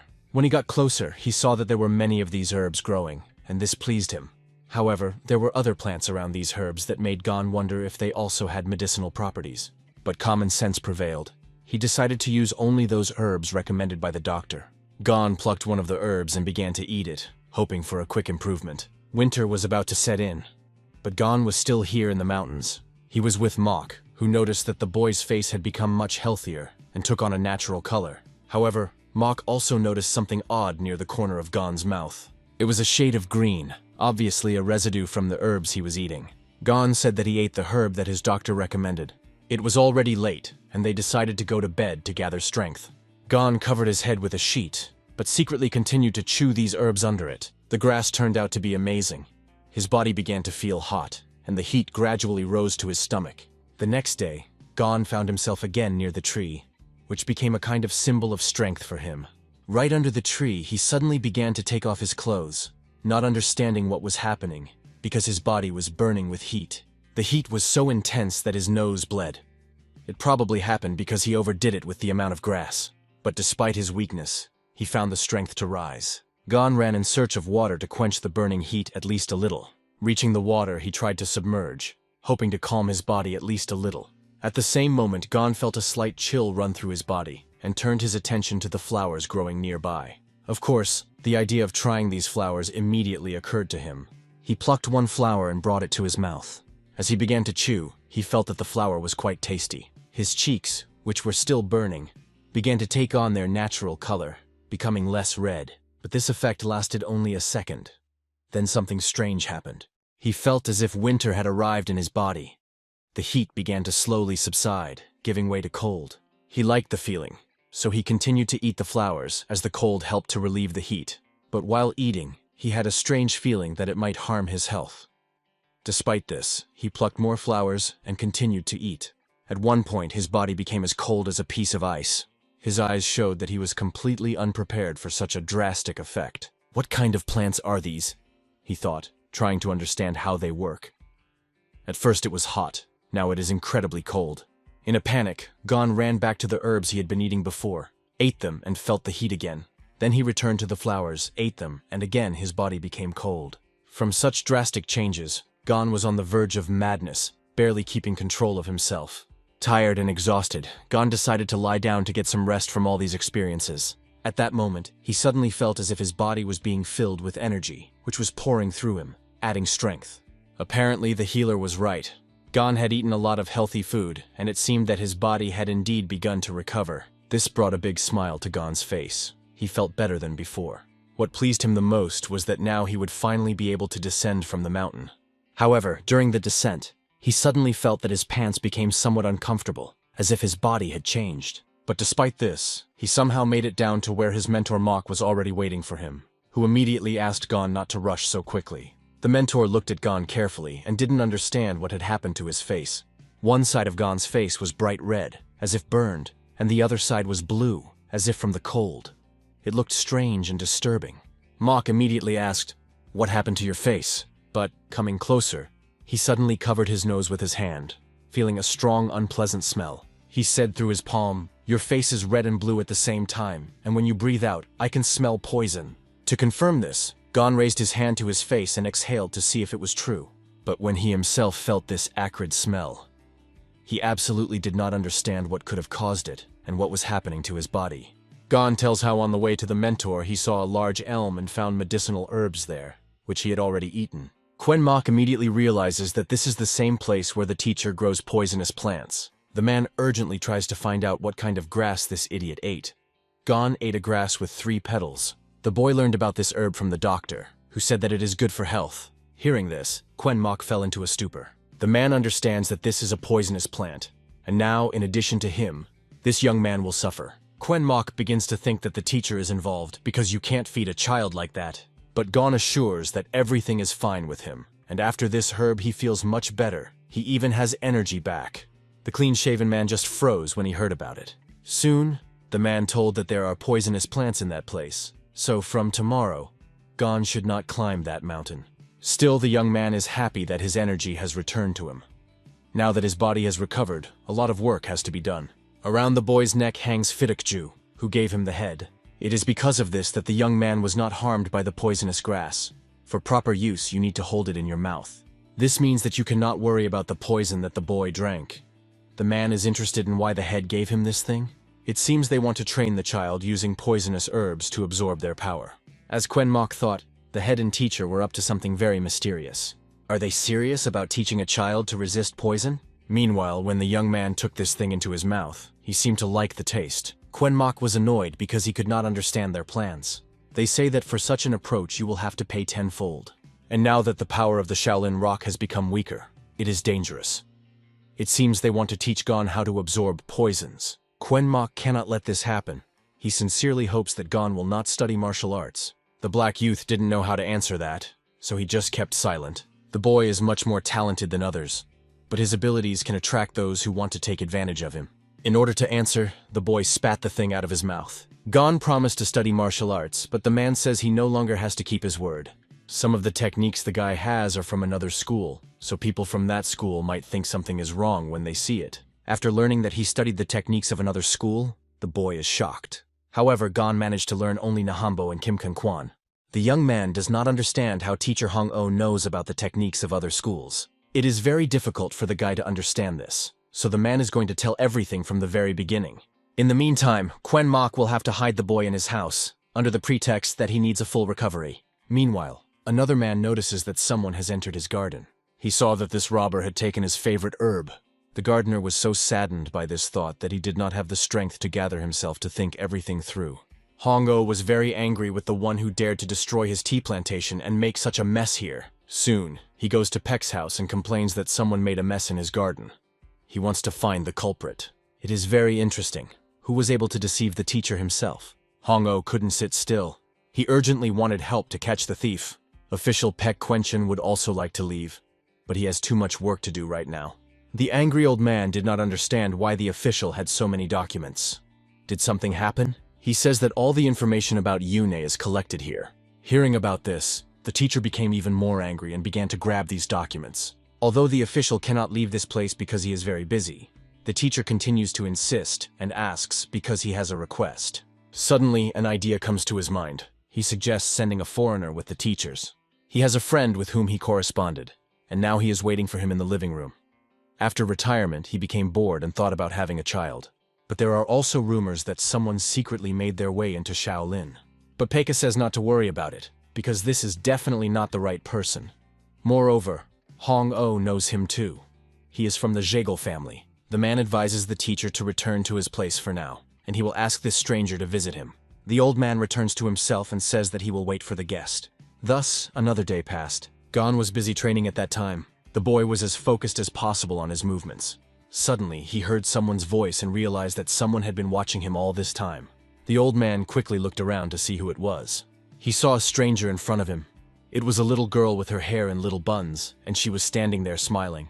Meanwhile, at the Shaolin base, Yan really wanted to go with her grandfather, but he tried to explain that non-locals were not allowed there. Monks do their practices there, so can a girl be in such a place? John threatens that if grandfather does not take her with him, she will return home. She is also interested to know what is going on there, so she asks permission to go there too.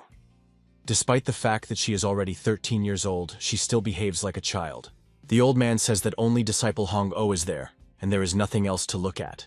Nevertheless, the girl was still interested in going there with her grandfather. The gray-haired man sighed heavily and finally gave up, allowing the girl to go with him. The girl stood in front of the boy and watched him carefully. Gon couldn't understand what such a beautiful girl had forgotten here in the mountains. Yan immediately realized that standing in front of her was the same student she had been told about. Suddenly, a grandfather appears in the field of vision, who says that it is not allowed to interfere with those who are training. When he comes closer, I apologize for the girl. Soon, Quenmock also appears here. Grandfather says that they are on their way to the teacher. After hearing this, the man concludes that these people are from a respectable family. Quenmock asked to explain the reason for their visit, because the person they came to see was his mentor. The old man introduces himself. His name is Lib. The man was asked to deal with a matter. That is why he is here. The man recognized him. Lieb used to be the head of the Jaegel family, but now he is just an old man who has passed all the work to the children. The men themselves do not know what happened here, so I came to find out. Quen Mok.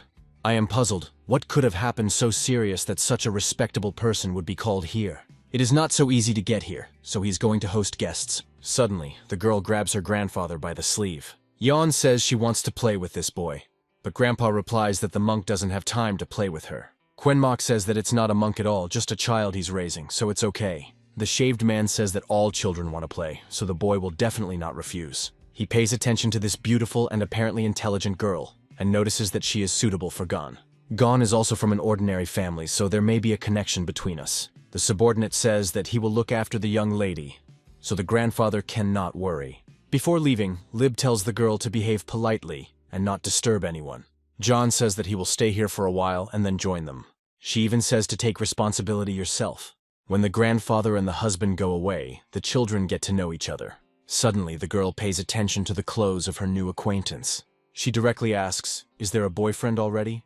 His clothes look very worn. Gon is indignant because he's sure his clothes are fine, but then abruptly shuts up. Then, he turns his gaze to this girl's clothes. He becomes a little embarrassed because he realizes that the girl's clothes look much better than his. Ion notices that the gaze of a new acquaintance is directed at her, but does not understand why. She thinks the young man is looking at the butterfly keychain hanging on her belt, and thinks the boy is uncomfortable admitting that he wants it too. Grandfather always told her to help the needy, and after a second she handed him this block. Gon became even more embarrassed, and began to wave away and say that he was not a beggar. John insists that he take this key ring, think that's what he wanted. The subordinate knows that the lady always behaves quietly and kindly, but with this boy she is completely different. She continues to insist and hands the boy a key ring. Suddenly she grabs his hand altogether, but Gon quickly pulls his hand away and continues to say that he doesn't need it. But the girl is determined to see things through. She is also stubborn, so she does not plan to give up and reaches out to the young man again. Yun tries to grab him, but our hero deftly dodges her. Before long, she even throws away the keyring to use both hands. The young lady is very surprised when she realizes that her lightning arm technique does not work at all. Gon asks her to stop because if she continues, she might get hurt. But on the contrary, Ion has a passion, and she is not going to give up. It seems that the boy does not miss training at all if he behaves so skillfully. Then she speeds up even more and finally manages to grab the boy's hand. Jan rejoices in his victory while the boy tries to regain consciousness. A joyful smile appears on her face, but it seems that our hero also has a plan. The young man quickly twists his hand and then grabs the girl. He moves her hand so quickly that the girl does not even have time to blink an eye. A second later, she is standing in some incomprehensible pose. John does not understand at all how this happened and how to deal with it. Meanwhile, the old men have already met each other. When you look at the garden, you are really worried. Hong-Oh is seeing something like this for the first time. The energy here is so strong that it is even difficult for him to breathe.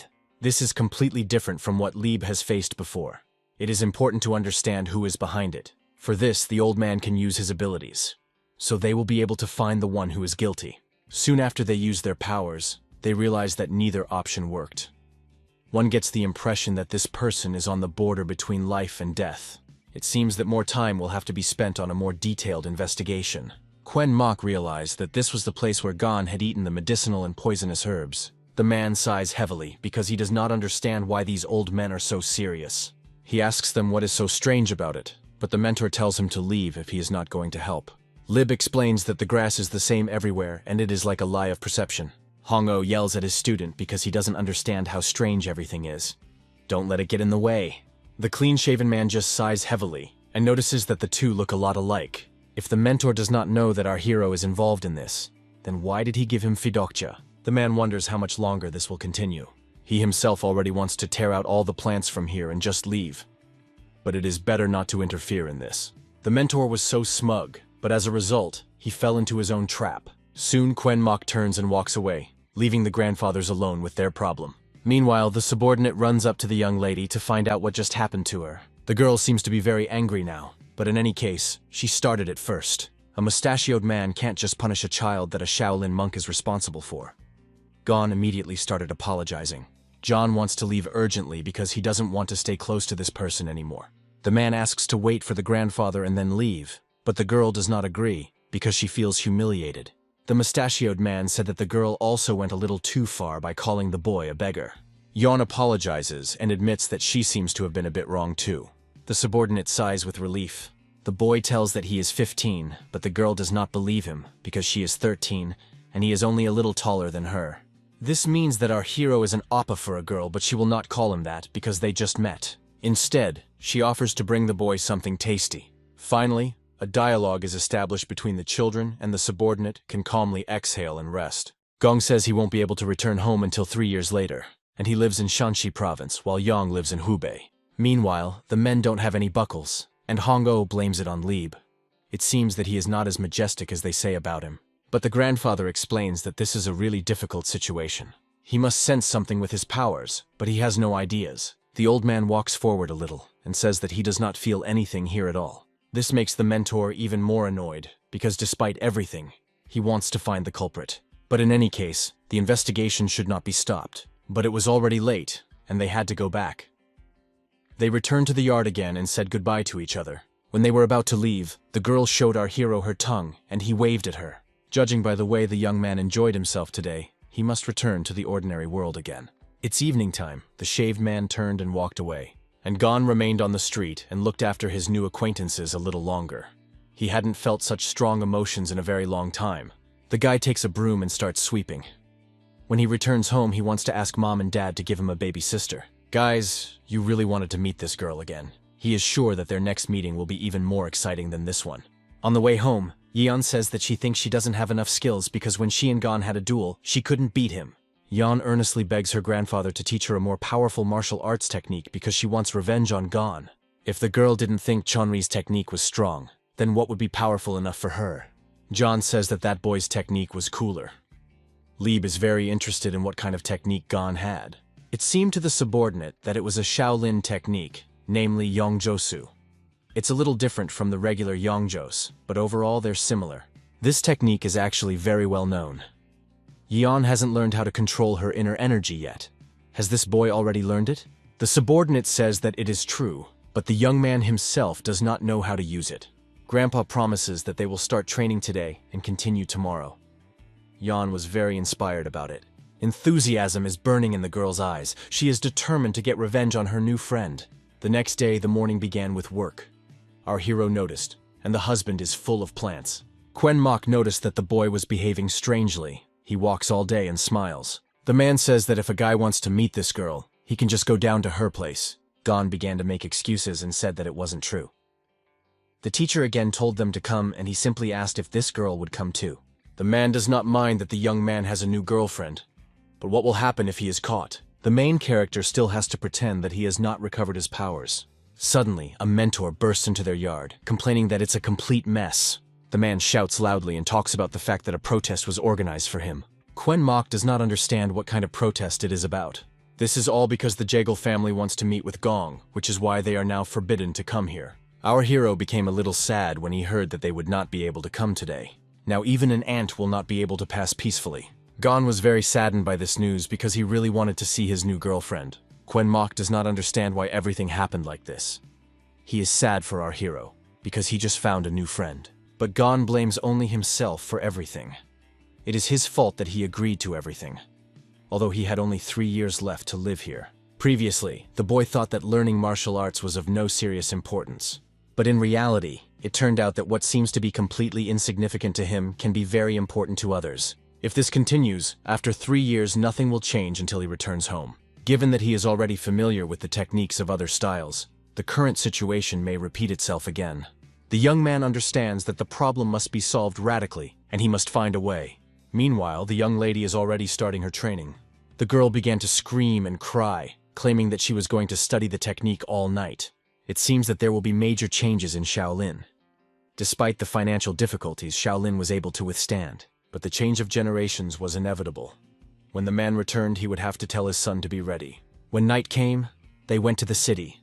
There is very little left. Suddenly, a hat-wearing stranger appears behind them, and the guard immediately puts a sword to his throat. It turns out that this stranger is looking for the head of the Jaegel family. If the grandfather does not mind, then the man wants to ask him a few questions. Lib doesn't mind at all, especially if a stranger insists. The stranger assures them that they should not worry so much. After a second, he pulls out some kind of symbol, and it is immediately clear that this man is from Sichuan.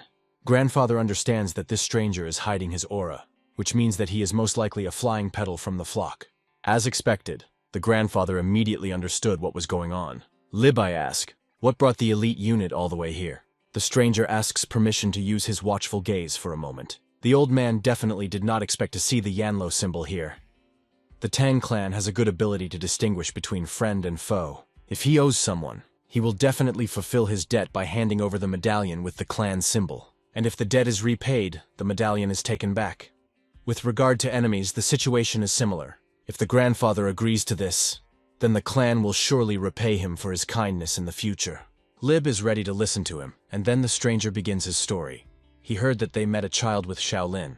They came here to learn more about this child. It seems they mean our hero. Grandfather thinks that there is nothing to hide in this situation, but he asks what exactly the Tang clan is interested in. He asks if grandfather has seen their clan's technique, but he did not see it. Grandfather only confirmed that the boy was learning the Dragon Claw style. Do they really want to know if the man used the Shaolin tool to spread rumors? Finally, this stranger has one last question. Did this child really inherit Master Hong O's technique? Lieb says he was there for another purpose, so I can't confirm that. He believes that the clone should deal with this on its own. The stranger thanks the old man for the answers. Grandpa hands the relic back and says he doesn't need gratitude. It turns out that grandfather also had one question. As expected, it is not so simple. The old man knows that attention to Shaolin comes not only from the Tang clan, but also from other sects. Does it have anything to do with what he's thinking?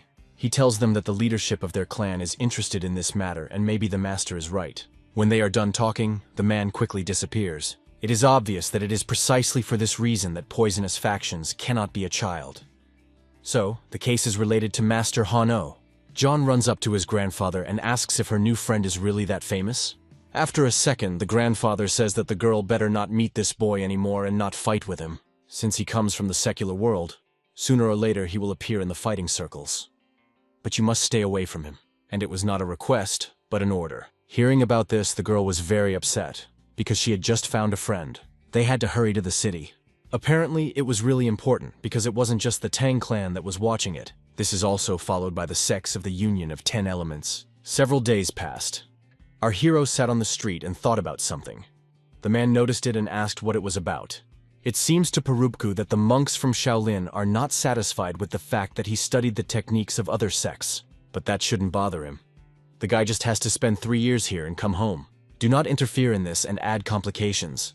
It is important to remember the parents who are waiting for his return. But Gon doesn't want to feel guilty for the rest of his life. It's amazing that a guy who used to only whimper now speaks his mind. The main character decided to start practicing martial arts again. Master is against it. Is it true that the young man simply cannot wait 3 years and calmly return home? He does not support the boy in his desire at all, but he will still do it his way. After meeting the girl, he realized that it would be difficult to hide the fact that his inner energy had been restored. His martial arts skills have not gone anywhere, so he wants to learn Shaolin techniques from the beginning. Quen Mok sees determination in the young man's eyes. It turns out that the guy understands the situation much better than he thought. Children really do grow up fast. Soon the man sighs heavily, but agrees that this might solve the problem once and for all. Meanwhile, some stranger climbs the mountain. He knows that Gon is on this mountain. The stranger is determined to rise up and put an end to this once and for all. The ascent was very difficult for the man. He walked slowly and held on to the trees.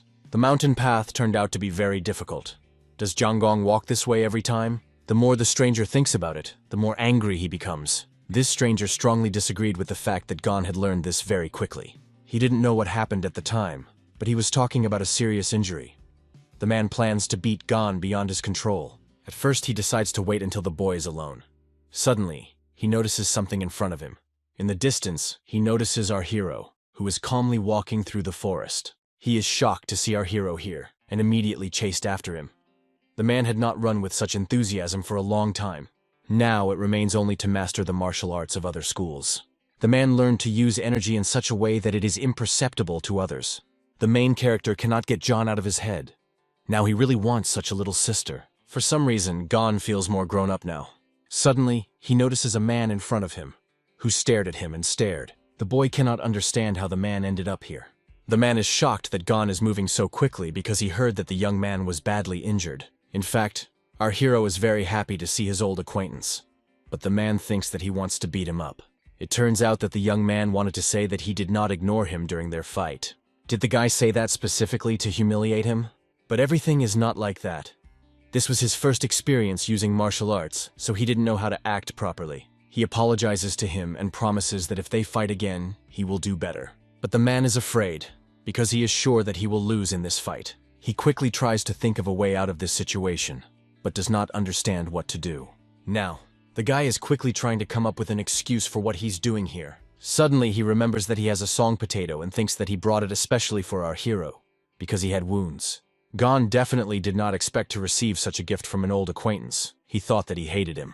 In fact, it was the pure truth. Our hero quickly puts the potato in his mouth and takes the first bite. The man is shocked that our hero is so naive and simple. While he was watching the boy eat, he wanted to have a snack himself. The man's stomach rumbles and the boy realizes that he hasn't eaten anything. After a second, he breaks a potato and takes it to his husband. The man accepts and thanks him.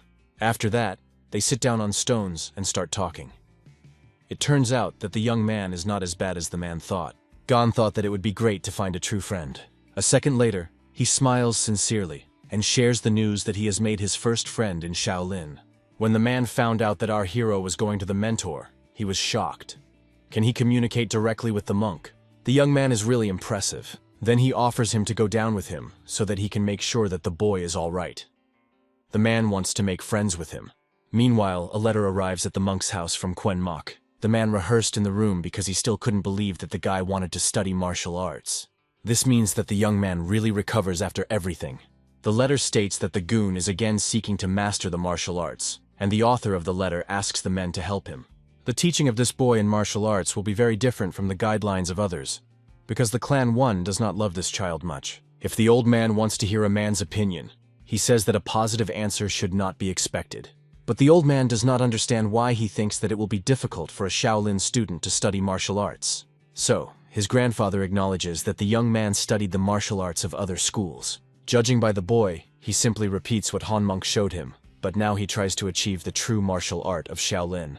These were the words of our hero who remembered the old man. The man does not understand what Quen Mok thinks. The Celestial Master Shaolin would definitely not do so without thinking. He is a candidate for the post of the next chapter, so no matter what the master would have thought, he will not be deprived of losing. The old man is going to leave the young man under the care of her husband. Teaching students is the duty of the clan. It should be treated in the same way as other children. The man does not agree with this at all, because he can already be different from other children. Suddenly, the arrogant man begins to feel something strange, as if something pressed on him. The old man suggests looking at the situation from a different angle. In this case, a different approach is required. If a man does not want to understand what the old man tells him, he will try to start saying differently. In a second, the old man says it will be an exam for the Clan 1. Does he want to say that the one clan should take the exam through one student? But in a second, the man realizes that there is logic. Everything will depend on how he interacts with this boy. The next day, at the request of Von Ho in the pavilion gathered all the important representatives of the clan Vona. Everyone was outraged that the master without thought passes the child, who was supervised by this moment. The man worries that something can happen to the child, and then no one will be responsible for it. The clan of it acted as because he believed that Shaolin was threatened and could no longer be controlled by the Quen clan. The responsibility for accepting students is strictly on them. They all united for the sake of Shaolin, but these people seek to do only easy things, and they are difficult to translate into others. The man is outraged. It seems that Zanho chose not those priests. From such harsh words, all the priests fell silent in shock. He asked Sashin to record that they all had one goal. It will be correct to obey the will of the master. The priests act in the interests of Shaolin, so they must do reasonably. They have no arguments in order to ignore the orders of the master. Jangon Boy will start learning with other school students. Their task is to stay careful so that no one can prevent it. They decided a plan of further action. Tomorrow, a man will bring our hero for training. The man still could not understand the true purpose of the master. Nothing will work out as he intended, because they will definitely become those who will lift Shaolin. Meanwhile, someone gives the main character. He does not understand what he deserved him. It was an amulet that would be as valid as the presence of the virtue of the monk. Gon sighs hard because he thought he would study from a master or monk Hong-o-o. Does Gon think that among all students of the school he is the only special? Hundreds of people such as our hero study in the central temple. This Sasha is of great value to the teacher, so he asks to not lose and return it in 3 years. After that, the teacher went outside and looked at the full moon, which was in the sky. Of course, the teacher expected this, but he cannot understand why it is so difficult in the soul. This child brought at least a drop of joy in his boring life. Once he will have to return, but he is sad that they will part so. Our hero is very sad because they say goodbye to the teacher. The smile of the owner of that Sasha was similar to this full moon. The teacher tried to forget her, but it was only his own desire. The protagonist promises that every time he has the opportunity, he will climb to the temple. The next day, our hero has already come to the house of Sokka. Gon is very surprised that there is such a place in Shaolin. There was an Enham administration building here. The elementary course for Sokka students lasts 5 years, but those who show good results have the opportunity to stay and deepen their knowledge. The man continued his studies, as he was a diligent student. Gona is a bit disturbing the idea that he will communicate with peers. The protagonist tells that he just began to engage in martial arts because he lived with a master. Such abilities can be developed in just a few months of study. That is why people are so worried about this problem. The man proposes to show our hero the crime scene, and it is interested in it. Gon has lived here for 8 years and is almost unaware of the world outside. The man looks carefully to check that there is no one around. The guy is talking about girls now. He knows one place in his area where hot beauties live. The other day, Gon met one girl from Zagal. She was very sweet, and he wanted to have such a sister. The man also thought of some girl from Zagal, and he was wondering if they thought about the same person. When he learned that it was really the case, he thought that Gon was an important person because he fought with someone from Zagal. After learning about it, the guy invited him to go to them if he had time. It was only a second to the guy that the family of our hero was competing with him. The guy removed from him because they couldn't be friends. Their families are enemies. Gon did not understand this at all. He was just glad because he had a friend. It seems that the main character is not really in the topic of what is going around. The guy does not understand how to do here, because in the first place the family is, and in the second, a student of Shaolin. The guy changed his mind because the enemies were their parents, not them. He took his words back. He extends his hand and says they will always be friends. Hearing about it, the main character was very happy. After a second, they shook their hands. He could not believe that he made friends with such an important person as Gon. After a while, they come to the right place. But it was a little dirty. In fact, it was not a little dirty here, but very dirty. There was also a very unpleasant smell that even the nose began to ache. The guy immediately began to clean everything and said that he would ask the students to remove everything. Usually, here is especially dirty after training. The main character will not stand in such an atmosphere and asks if there is still time before lunch. It turns out that the young man is now going to put the order here. The guy does not like this idea very much, and he thinks it is better to wait for others. But Gon is going to do it right now. A friend tells him where the ironing room is. Our hero immediately begins to clean it, and a friend concludes that he does not like a mess. He thought that he was a dear guy, but he could not think that he had a difficult character. The young man thinks that it will be very difficult to live together with a newcomer. It has passed for a while, and the students return from training. They are surprised that the room is so clean, and see that Vanma is removed. The student ordered his friends to clean up too. One of the students calls a newcomer to a failure, but Vanma immediately intervenes for him, and says that he monitors his tongue. The guy warned that a newcomer is his friend, so they don't have to say anything wrong about him. The students were shocked by the behavior of Vanma, because earlier he behaved completely differently. If the students are not going to go for lunch and workout, then let them go to the washing room. Gone there is already their things. The boys did not take his words seriously and just laughed at it. The boys think that our hero is going to spoil their things, so they are about to go to him and see what he does. After a moment, they all rush to a new one. Meanwhile, the main character was near the river and the rights of other students. In a second, students who had already noticed Gona with their things came running. Our hero immediately realized that he would share the room with these students, so he wants to make friends. But no one seems to be friends with him. Someone ran to him and grabbed his things back. Because of this, they can suspect that they do not wash their clothes. Gon, hearing about it, immediately began to apologize. The boys were outraged by our hero. They seem to have not wanted to accept him in their team. In this way, it is difficult to spoil something. But one cannot attack one person with a group. In any case, they said they would follow their own things. But when they take things into their hands, they wonder that they are so clean. They begin to think that it is not their clothes, and the guy exchanged it for it. No one believes when Gon says that these are really students' things. Our hero says that their names should be embroidered on their things, and you can check it. Finally, they thought of looking at it and realized that their names were really written on their clothes. Everyone is surprised as the Gon was able to wash such dirt. Now, it was necessary to dry clothes. Our hero took him into his hands and shook heavily. After a second, the clothes were almost completely dry. It was very surprised by absolutely all students, and they even opened their mouths. Everyone begins to praise this new. It's hard to believe that it is so good. Just at this moment, Vanma comes to them. It turns out that Gon has a kimnus, a method that is difficult to master ordinary people. Now everyone around you realized why Vanma was friends with this guy. The students were angry at Vanma because they realized that it was done specifically. The main character is glad that everything ended so well. It has been a few days from that moment.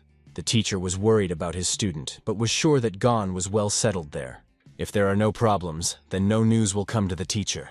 This time he wants the student to spend winter in a cozy place. Meanwhile, students had a training.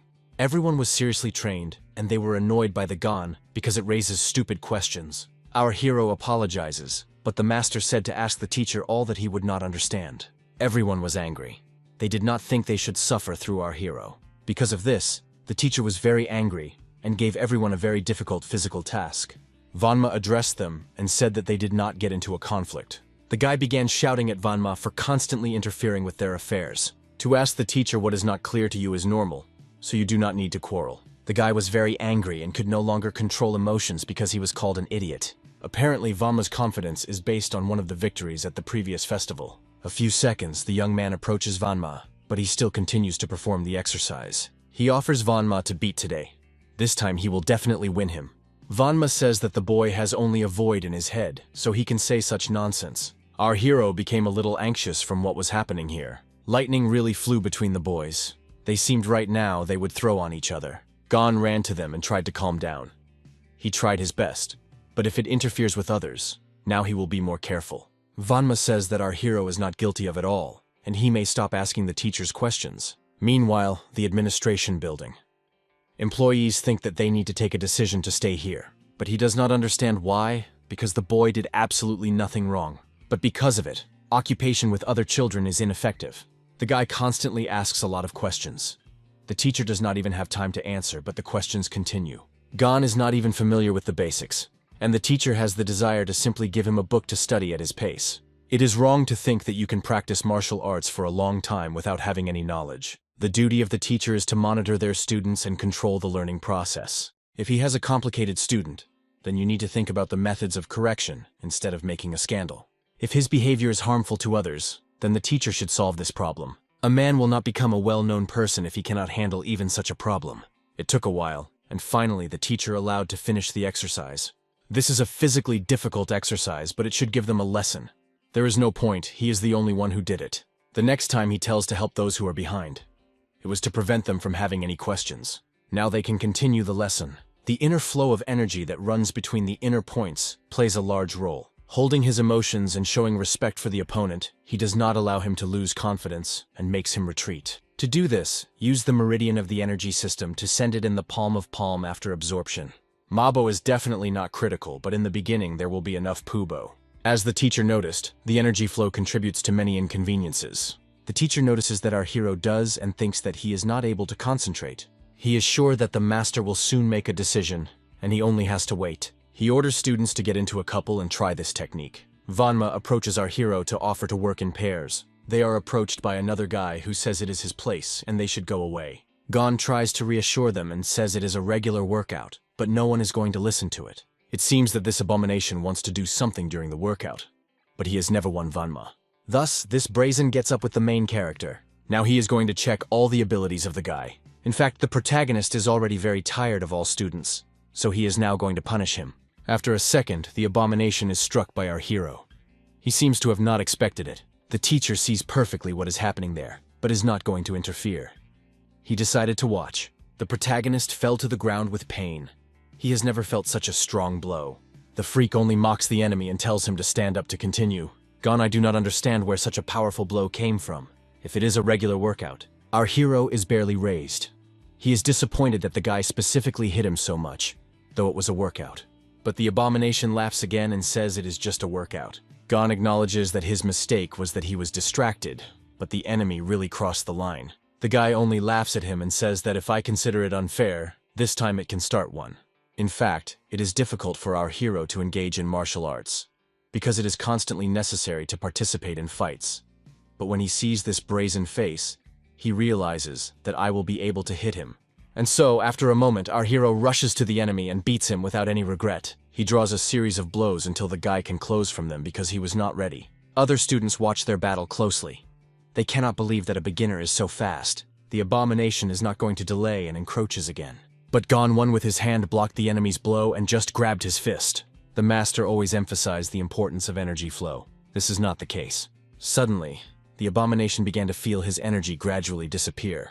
The protagonist pulled this freak on himself, then pushed back. The guy got what he taught him. The teacher was shocked from what he saw. He himself did not understand what technique the guy just used. All present only opened their mouths and fell into a stupor. The guy with shame fell to the ground and drove back. The main character was very pleased with himself. He understood that this technique was not so difficult. Meanwhile, the abomination lay on the floor and tried to get up. He was very angry at what happened. He was disgraced by everyone. A few minutes later, everyone realized that it was for the technique. But they also knew that there was something strange here. This skill can only be obtained after many hours or even years of workouts, until you learn how to manage the internal flow. The teacher simply does not understand how the guy was able to use such sophisticated technique. After a few seconds, he realizes that it is not necessary to break the head about what it was. The guy, meanwhile, was very angry with what had just happened and threatened the guy. He wanted to rush to our hero again to take revenge. But, unexpectedly, a teacher who prevented him from the way stood between them. The man ordered the student to stop and move back. These words seemed to be angry with the young man. Now he stayed in front of the rinse, and they looked in each other silently. The teacher was angry with the student for using some other technique and ignored his order. But the main character, I do not understand what is the matter, because he used what the teacher asked. The rack was slightly different, but it focused energy at the points at which the master taught. Today he used this technique for the first time. However, the teacher did not believe in his words, and thought he was simply deceived. The guy looks silently at the teacher with a questionnaire. In a second he sighs and says that he has not had enough experience, but next time he will try. The students were shocked and the man was severely annoyed. It seems that even if he is kneeling now, it won't help. The teacher was incredibly annoyed. He does not understand how he has the conscience to deceive the senior monk. The protagonist still does not understand why the teacher believes that it was a deception because he just put a block. The monk still said that it is not necessary to be proud of the fact that he was followed by a great monk Hong-O. Now he is going to show him where the crayfish are wintering. A second, the man got into a battle rack to fight him. Today, he was going to take specific actions. Gon didn't understand why it was needed. It is very unusual, but Gon did not even shudder at fear. Master Sachin is a student from the main temple. The teacher did not delay, and after a moment he rushed to our hero to start a fight. The protagonist had to prepare for his attacks, but it seems that he did not strain. Gon was easily evading the first teacher's attack. The man became clear that this guy is definitely not an ordinary person. Compared to Vanma, the teacher's blows were much stronger, but the Goot still evaded them. But the trajectories of the teacher's attacks were quite predictable, so it would be very easy to stop it. The main character skillfully evades and protects against all attacks by Master Sakin. The abomination was scared that he had decided to fight with his Gon. He seems to be beginning to understand why Vanma behaves so next to him. The teacher does not seem and continues to step, but Gon continues to evade. A man acknowledges that he has excellent skills, but how does he do not understand the basics of struggle? But, unexpectedly, the man finally manages to grasp the student by the hand. Now he is going to see how long he will evade his attacks. Gon thinks that he is ending because he feels a strong grip on a man. He can't move his hand. The bald, slipped face on the ground, leaving the dust. The pain was permeated the whole body, but the hero did what he promised. He was surprised for a moment. Was he able to knock down the master from his feet? Immediately around him, a noise was rising. Everyone wanted to know what technique he used. It seemed impossible. No one could believe that the Sakyan master had been defeated. The master rose slowly, standing his back to the guy. He understood that it cannot be left without discussion. And yet, the Hong monk turned out to be right. Standing with his back, he was cold that the boy should not come for the next trials. Without turning, he just went forward. But the guy wanted only one thing, to train hard, nothing more. Other students began to gather around him, approaching all sides. Meanwhile, the master was still coming forward without stopping. He approached another man and said that what happened causes only frustration and fear. But Buddha should only be contacted in extreme cases, he answered calmly. Hearing this, the Sakun turned. He stood in front of him, the same old man. Today, without betraying his habits, he visited their temple again. However, this time he explained. He needed to find out what was happening here. It was worth admitting. This guy was really impressive, isn't it? Just look at the dozens of students gathered around him. The scion noted that the guy repeated the same thing that he once demonstrated Jono Cho's. But as he was able to use Yunbanbei technique in the finals, remained a mystery. The old man was calmly explained. Everything is much easier than it seems. He simply combined egos and Yunbanbei. But is it possible? This question was of concern to everyone. Even the old man has never been able to use these two techniques at the same time. However, Gon used this technique at the time of the end, moving his energy through different meridians. And yet what he did is not quite similar to any of these techniques. Can you call it Yunbanbei? Undoubtedly, he is the only one who succeeded. But in fact, to perform this technique, you do not even need to accept the MABA position at the initial level. We only use this rack as a sign of respect for the founder, Master Gon I. Therefore, it is not obligatory. In general, the old man led to the fact that Yunbanbei outside does not matter. It is a powerful technique, the essence of which is to force the enemy to retreat without causing him serious injuries. This is what its initial meaning is. The sailor understood that at such a young age it is difficult to follow all the racks. This is what he explained to other children. But now it was obvious. Gon was different from everyone else. Hong was aware that the sap was worried. After all, if he managed to take the boy and the students, he was more desired. The sailed in turn understood how valuable this guy was. In the meantime, more and more people were paying attention to him. Even those who have nothing to do with Shaolin will understand its importance. However, now the most important thing is in what condition Shaolin is. Everyone there is afraid of 10 demonic animals. But, as the Sachon noted, it is not just about it. His voice trembled when he started talking about the events of the past. The time when Shaolin faced heavy trials. Earlier, many Shaolini branches were scattered all over Kangho, but most of them closed. The total number of the monastery has decreased more than twice compared to 10 years old. In modern Kangcho, Shaolin's attitude changes lightning. They should intervene in at least one business, and the situation is instantly aggravated. Although they have recently been able to increase the number of temples as soon as there are rumors that UNE is preparing to act, all the connections have broken up. That's so silly, looked the current Shaolin. Of course, Hong thought about it repeatedly, but now he wanted to ask one question. Did the interlocutor be going to get rid of Gon from the very beginning? He did not expect that the old man guessed. After all, he really intended to exclude the guy from the training of martial arts from the very beginning. You still have to thank the fate that everything happened, Hong said, looking straight into his eyes. If something happened to the Gon, you would have already met with Buddha himself. Sakona engulfed tremor. He could barely move. At the same moment, Hong calmly stated that he has known about his plans for a long time, and that the head of the monastery was known about it. However, he did not understand another. Why, knowing everything, the head did not intervene and did not stop it? Why did he support her side and now brought Gon back to the main temple? What is it related to? Is it still harder than it seemed? This Hong decided to complete the conversation. He wanted to catch the thief in the garden and sove the garden. Instead, he released the guy from Zhenel's family, he said, sighed. Oh, and things. The sailor understood that the situation was out of control. But what to do next? He had no idea. A talentless young man who unclearly uses strange racks. Unlike other schools, Shaolings are known for its conservatism and rigid rules. That is why the consequences of this can be serious. What really happened between Shaolin and UNE? What does the goon have to do with this? And why does UNE so closely monitor the monastery? Meanwhile, a man in the straw hat stood in Sanan's mouth. He carefully tied the note to the paw of pigeon.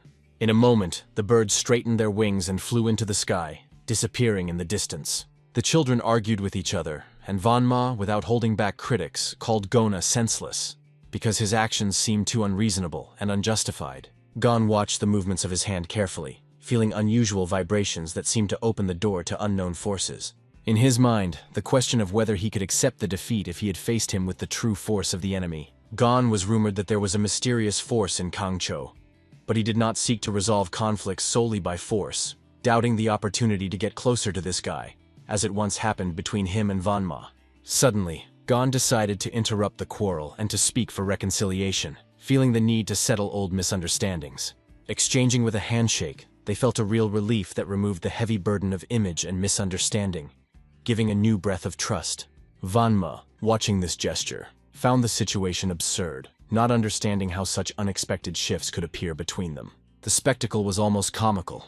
It is amazing to watch the former rivals break their barriers, as if children's quarrels were getting an unexpected depth. Today, as it seemed, it was not necessary to turn into a problem, because everything had to go for a predetermined plan. Soon the boys were assembled together, and Jin, a temporary master of martial arts, who assumed the duties of Gon, who retreated. Standing in front of everyone, Jin was carefully asking if the guy was named after the name, causing a slight surprise among the listeners. The black-haired goon raised his hand, confirming his presence, and thus once again demonstrated his determination and power of will. Jin, following the disposal of a respected senior teacher, persistently stated that he was only allowed to watch today's workout, leaving the court of fate beyond his control. He believed that it was worth taking the current situation as it was, and devotion to the time of introspection, which could open new horizons of understanding the martial arts. At the same time, red-haired turned to Vanma, emphasizing that everything should be like that, because the lesson of Master Gin always benefited. Although Vanma doubted how to be a true friend Gon, given their difference. Such explained that the pursuit is allowed to be an observer, because the master of high rank, awarded the title of Jade Dragon Sun San for eradicating numerous thieves, will teach him. Then the Jin sat down by the master, who ordered to start training, announcing a new stage of their development. Gon did not fully understand what it means, but he was sure that if something was unclear, it would not be possible to ask a question, because everything is only temporary. Jin explained that when it is time to leave the Kangho, they will be waiting for numerous trials. To practice under the name Shaolin is allowed only as a last resort, because the basis is their own perseverance and work. One student raised his hand, asking whether there were so many thieves and sorcerers outside the temple, even hearing about those who kill people in broad daylight. Jin replied that such actions are strictly forbidden by strict rules, and violations lead to the immediate arrest of guards under the established norms of discipline. Obviously, specialized training in the martial arts is not limited to strict rules. The flexibility of the approach is no less important for success. Jin just smiled lightly, giving his words a touch of peace and confidence that she inspired the listeners. He spoke about hidden traps, including food and other tricks that emphasized the unexpected of future challenges. Gon listened carefully, remembering every word that became of particular importance to him in the formation of future skill. Jin then asked if they heard about the formula of success, where 70% depend on luck and 30% on diligence. One good luck is not enough. You need to have the fate of skill to turn it for benefit. Today, he promised to share exactly the skill that shares ordinary students and true masters of martial arts. He stated that they would teach them the basic technique of observation, the foundation that everyone should master to reach the peaks in the art of battle. Although it seemed not enough for many, understanding the importance of observation technique has become a key factor in overcoming any obstacles. He further explained that this technique is the main one for the martial arts master, because anyone who seeks success should be able to properly distribute the forces and reveal their potential in battle. Gon was aware that the technique of observation was familiar to almost everyone, but inside it was still throbbing uncertainty, forcing him to feel lagging behind other students. Gin reassured him, reminding that for the last 5 years they practiced this technique without the use of internal energy, gradually discovering their potential. However, Shaolin retains a whole arsenal of alternative observation techniques. From clarity and depth to destructive beauty, each opens new horizons of martial arts. Many students first learned about these amazing methods that expanded their understanding of the art of battle and opened their eyes to unknown opportunities. The technique itself was called not just visual perception, but a true penetration into their own inner world, capable of noticing the most subtle approximation of the attack.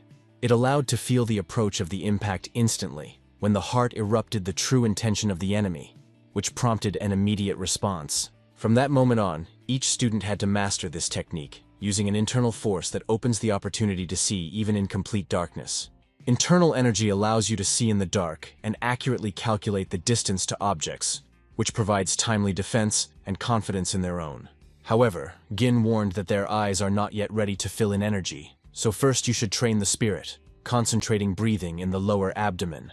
Gon, despite his curiosity, could not understand why the spirit of observation should be developed, because the questions remained unanswered, forcing only to repeat the instructions. It is said that Mangacaps is an inseparable connection between vision and spirit that opens the path to new levels of awareness.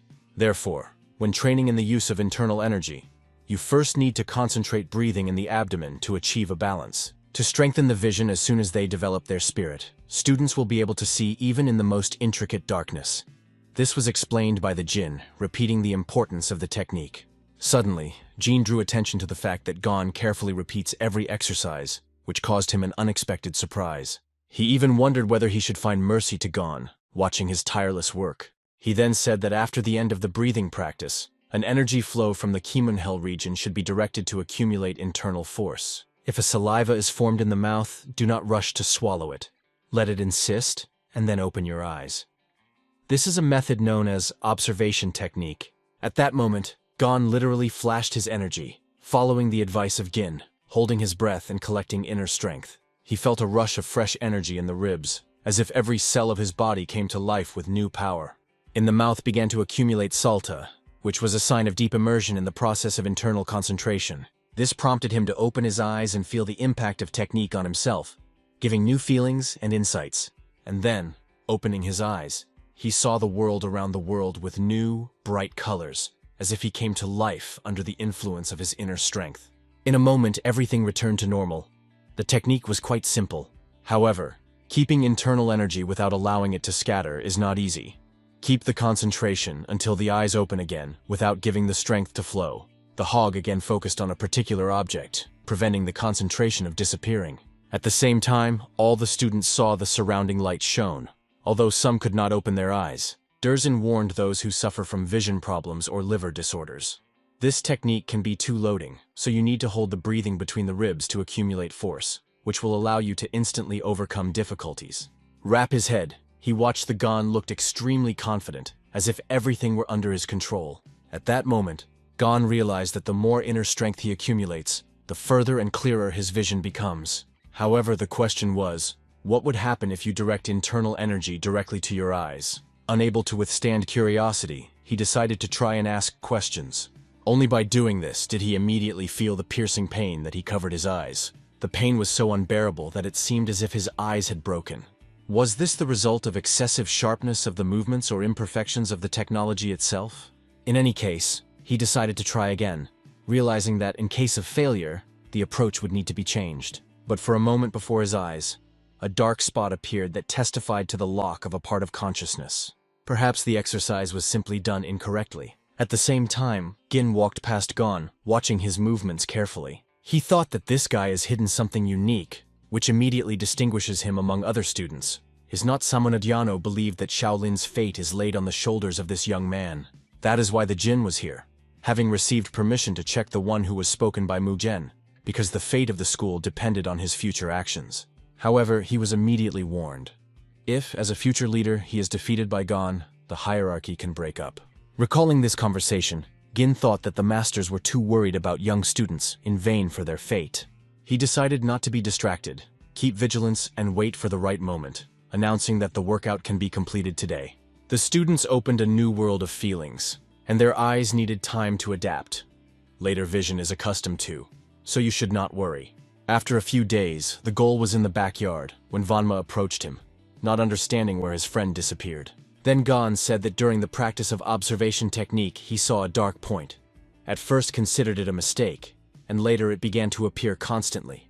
Vanma had no suspicion of what point was about, because the story was unusual for him. According to Gon, this dark point was moving as if it had its own consciousness, just as a real person. Hearing the story, Vanma suggested to postpone the search for this mysterious figure, and it is better to focus on hovering combat techniques. He confessed that his own Zhuangwen's own technique often failed in the middle of the performance, and he was inconvenient to address this issue to his senior mentors. Despite Gon's warning, a friend, confident in the genius of the young man, took him by his hand, showing that he believes in his constant knowledge and abilities. He pulled Vanma behind, calling to try the exercise together and feel the power of the observation technique. After a few minutes, Gon sat down and carefully watched his friend, performing the technique, repeating each movement with accuracy. He noted that these are the same techniques, stable, coordination of movements, when every step, movement of the legs and the body works synchronously to achieve the goal. However, with each movement, the execution becomes more complicated. The more accuracy is needed, the more the test to control the limbs. It was then that Gon realized that it was difficult to try to cover everything at once. and it is necessary to gradually study the correctness of each element. He asked Vanma to show the exercise from the very beginning, as several repetitions will help to learn the intricacies of the technique. Gon took the position of gilding, deeply focusing, as if immersed in his own inner world of martial arts. When he finally opened his eyes, the world around became a new, clear look like ever before. Regular practice of observation technique has allowed his eyes to be attracted to the smallest details of movements. He has already seen not only the rhythmic work of the legs and fists, but also almost imperceptible movements of shoulders and knees that revealed the whole essence of the exercise. After doing the exercise, Vanma approached and asked why, despite his efforts, he constantly made mistakes. Gon, looking at the second part of the execution, confessed that the equipment needs additional elements to achieve perfection. He noted that if Vanma added the elements of the movement studied from the Master of Han, his martial art would become much more effective. The secret of this technique remained between them. Understanding all the complexity of the question, the goon did not know how to answer, because the problem remained uncertain. Vanma looked at him with hope, waiting for him to soon give advice that would help to cope with difficulties. Gon, not wanting to impose a foreign technique, advised to unload his legs, and more actively to use the pelvis to better control internal energy. Hearing this, Vanma sincerely rejoiced, thanked Gon, and promised to thank for every useful advice. Without wasting time, he turned around and went to practice, using all the advice he was given. Red-haired, hiding in the bushes, watched them, wondering whether these two were really secretly trained, hiding their skills from prying eyes. Suddenly, from behind the thick bushes, he came up with an unexpected determination, as if he woke up to a new challenge, and ran to a meeting of events. Immediately interested in the fuss, he asked, "What is happening here?" But, learning that Vanma had already left, he returned to ask Gon to become his coach. At the same time, Gon did not understand why suddenly everyone was asking him for help in training, as if his skills became a real miracle. Of course, he agreed to see at least whether a newcomer would be able to master his methods and reveal his potential. Gon demonstrated a few techniques, clearly and accurately revealing the intricacies of his equipment, which caused admiration for the listeners. They soon began discussing, analyzing each nuance of the demonstration, and sharing their thoughts on possible improvements. After a detailed analysis of the pros and cons, they said goodbye, leaving each other with useful tips for further development. Gon is a little tired of endless explanations, realizing that his friends work so hard, and he feels as if he were a little childish, watching from the outside. He decided that today it is better to restore strength and accumulate energy before immersion in hard workout. Only when he turned to leave this place, the words were heard behind his back. "This guy is really strange," as if an echo of an unusual talent. A few days later, in the morning, new voices were heard in the Enma administration, announcing another test for young soldiers. On the street, young boys joined intensive sparring, giving way to their business and demonstrating the power of spirit and skill. They indulged in their business with all their soul. Every blow and every movement testified to their determination and desire for perfection. Meanwhile, Gon sat in the lotus pose, watching the sparring carefully, analyzing each movement and reception that took place on the site. He constantly thought that for such intense training, it is necessary to organize a friendly duel between the techniques of Zhuangvan and Sochongvan to improve each of them. Watching the intense sparring, he felt an insurmountable desire to consider every detail, as if every movement retains its history. Suddenly, the idea came to apply the technique of observation to catch the subtle nuances and imperceptible details of this site. At the same moment, the masters of Shaolin sat near the arena, including the head of the school, who was silently watching the events. The head, however, did not pay attention to the sparring. His view was attached to another person. He watched the stupid carefully, analyzing his every movement and inner force that permeated his speech. The thoughts of the head were spinning around what these events could lead to, because each gesture was of great importance for the future school. When he was addressed with the question of students' success, he answered that their eyes could see significant progress and an increase in their skill. The bearded master confirmed this, agreeing with the idea that each of the students takes a significant step forward. If Vanma continues such tireless work, he thought, in 2 years he will take over the final stages of training. The chief is quiet. The departure, although lagging behind in basic techniques, almost completed the study of Sochong 1, demonstrating confidence and effort. In sparring, students felt that their strength was growing with every movement, which only lit a fire of rivalry between them. Listening to their conversations, Gon wondered whether to share joint workouts with those who allow themselves to be overwhelmed. However, in a moment, thanks to the technique, he saw something strange again that attracted his attention. It was an unusual black spot that, like a mystical sign, appeared right before his eyes. Allegedly from Niatkuda, she appeared, causing an unspeakable anxious anticipation of future changes. Today, Gon was not going to release anyone.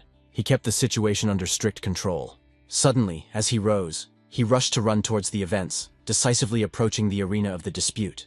At the same moment, the students fought fiercely, giving all their strength in every dynamic movement. Then the bearded master turned to her, asking his opinion on how Vanma used the techniques of Kichenbo and Zhuangvan. He knew that Vanma had mastered Zhuangwan well, but watched closely at every nuance of his movements. However, the master noticed unpredictable jerks in his technique, and similar drawbacks were noticeable in the departure. If you look carefully, the movements looked strangely limited, as if there was a lack of smoothness and naturalness. Meanwhile, these techniques did not resemble the style of Gon, which caused anxiety among mentors. An indignant bearded master began to shout, "How the hell is taken away? You teach your students so that there is no development at all." The head immediately urged to stop swearing, emphasizing what stunning progress was made in a short time. Then he noted that the place where the goon sat suddenly became empty. He was not there. It caused him even more anger, because he considered Gona an uneducated child who dared to leave. The chairman was convinced that Gon was confused through a missed lesson, which is unacceptable for the future leader. At the same moment, Gon was busy completely different. He was completely focused on the search for a mysterious dark spot. He made every effort to catch up with this mystical sign that he was inseparably attracted to his gaze. Finally, after great effort, he managed to catch up with her, and he tried to grab his hand. But after a moment, an unexpected thing happened. His hand struck a man standing on his back while holding Metlu. When Gon curiously inquired about the identity of his interlocutor, the old man only smiled mysteriously and replied that he was an ordinary woodcutter, not worthy of special attention. However, the young man was haunted by a strange feeling. He tried to understand why this seemingly ordinary old man appeared to him enveloped in a dense and impenetrable black energy. Eager to unravel this mystery, the boy decided to concentrate once more and apply his special skill to see the true nature of this strange stranger. Looking at the old man from a different angle through the prism of his abilities, Gon suddenly felt a true revelation, as the puzzle in his mind finally began to form a single picture. He assumed that the ominous dark image arose because of the old man's gloomy attire, which sharply contrasted against the traditional light garments of the other local monks. Most likely, it was this visual difference in simple clothing that confused the boy, creating the illusion of something mysterious and dangerous around the ordinary woodcutter. Despite his simplicity, this man looked completely different from all the others, standing out with some unfathomable energy that was hard to explain with ordinary words. It also became clear that the whole matter was about martial arts masters, whose inner strength and special aura always stand out brightly against the faceless and gray crowd. This elder seemed so inconspicuous that Gon literally felt the complete absence of his presence nearby, as if before him stood not a man, but a true invisible ghost. Then the boy, not hiding his surprise, sincerely admitted that this mysterious woodcutter, with his strange behavior, incredibly strongly reminded him of the old master Yoon. The woodcutter became genuinely interested in why this young warrior was so fascinated by his person, and about which legendary Yoon he was so enthusiastically talking.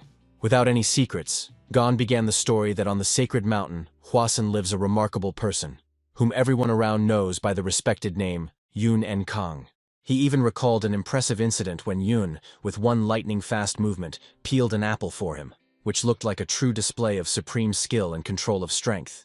The old man was greatly amused by this, because who would even think of peeling fruit without a knife? But Gon persistently insisted that every word he said was pure and undeniable truth. Having listened to this emotional story, the grandfather suddenly smiled, and admitted to the boy that he just now had a juicy apple with him, which was hidden in his belongings. With a slow and confident movement, he reached into the deep inner pocket of his old clothes, and finally took out the very fruit they had just been talking about.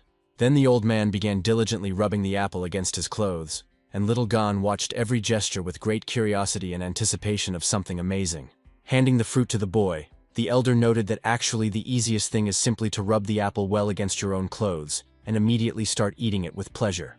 Accompanying this with a broad smile, he said, "Here, because this unique skill is what I have been diligently and persistently honing for the last 60 years. Thinking about how funny and amusing this strange woodcutter turned out to be, Gon took the apple into his hands and sincerely thanked the new acquaintance for his kindness. But at the same time, A troubling thought flashed in the boy's soul that there was clearly some strange inconsistency in this situation that he could not yet understand. He decided to ask the old man once again carefully whether he was really just an ordinary monk, whose daily duties were limited exclusively to kitchen work and cooking. Briefly confirming his words, the grandfather decided to technically freeze out the persistent young man, noting that he had accumulated many important and urgent matters. However, the boy was not going to give up so easily, and sharply stopped the interlocutor, directly asking why he was trying to escape, and whether he was hiding some important secret. The old man only smiled ironically in response, noting that in reality, everything looks the opposite. It is not he who is running away, but the young man who is chasing him on his heels, not giving him peace. Continuing the dialogue, the woodcutter asked Gon if he himself would not start avoiding the meeting if he felt that someone was constantly and intrusively following him without any reason. Although the boy continued to insist on his suspicions, the old man only advised him to throw these silly thoughts out of his head and finally focus on his own daily affairs. After these instructive words, the mysterious monk made several confident and sweeping movements with his broom, demonstrating that this conversation had long been exhausted for him. Casting a brief glance over his shoulder, he noticed that the young man continued to stand motionless in the same place, and with slight surprise asked why he still had not left. The boy honestly admitted that in fact he was in complete confusion, and simply did not know how to entertain himself now, or how to properly spend the free time he had. Gon added sadly that he considered himself an ordinary idler who had no desire to study, and was used to wandering alone, having neither a specific goal nor important activities. The old man felt that the young man had serious reasons for despair, but noted that he could not call him a true idler for the boy to be so upset about it. When the interested Gon asked how he knew this, he replied, "If other people tirelessly work for your benefit, then you have already made a certain significant contribution to it." The boy pondered these mysterious words for a moment, trying to understand whether the old man meant his mother and father, who had always cared so much about him. While Gon was thinking, the old man began to walk away, explaining that it was time for him to rest before gathering firewood, and added that the first conversation in a decade had turned out to be too exhausting for him. These words about long years of complete loneliness and silence instantly caught Gon's attention, making him seriously reconsider the true personality of this woodcutter once again. However, the old man no longer turned around and did not try to continue the dialogue. He simply walked confidently forward, gradually disappearing from the young man's sight among the quiet monastery walls. Meanwhile, on the street, another noisy conflict broke out, where one of those present decisively stood up for Gon, loudly ordering the others never to touch the boy again. Gon himself desperately tried to break up the angry opponents, reminding them that they are friends first and foremost, and should not allow petty quarrels to spoil their relationships. Several other boys standing a little aside began actively waving their hands and calling Gon to join their company as soon as possible to go further together.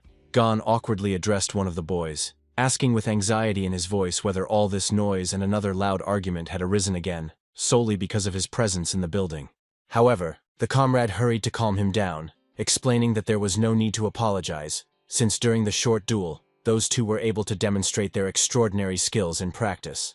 Immediately after these words, the crowd of students unanimously rushed to Gon with passionate pleas for him to finally agree to become their mentor and teach them those same amazing techniques.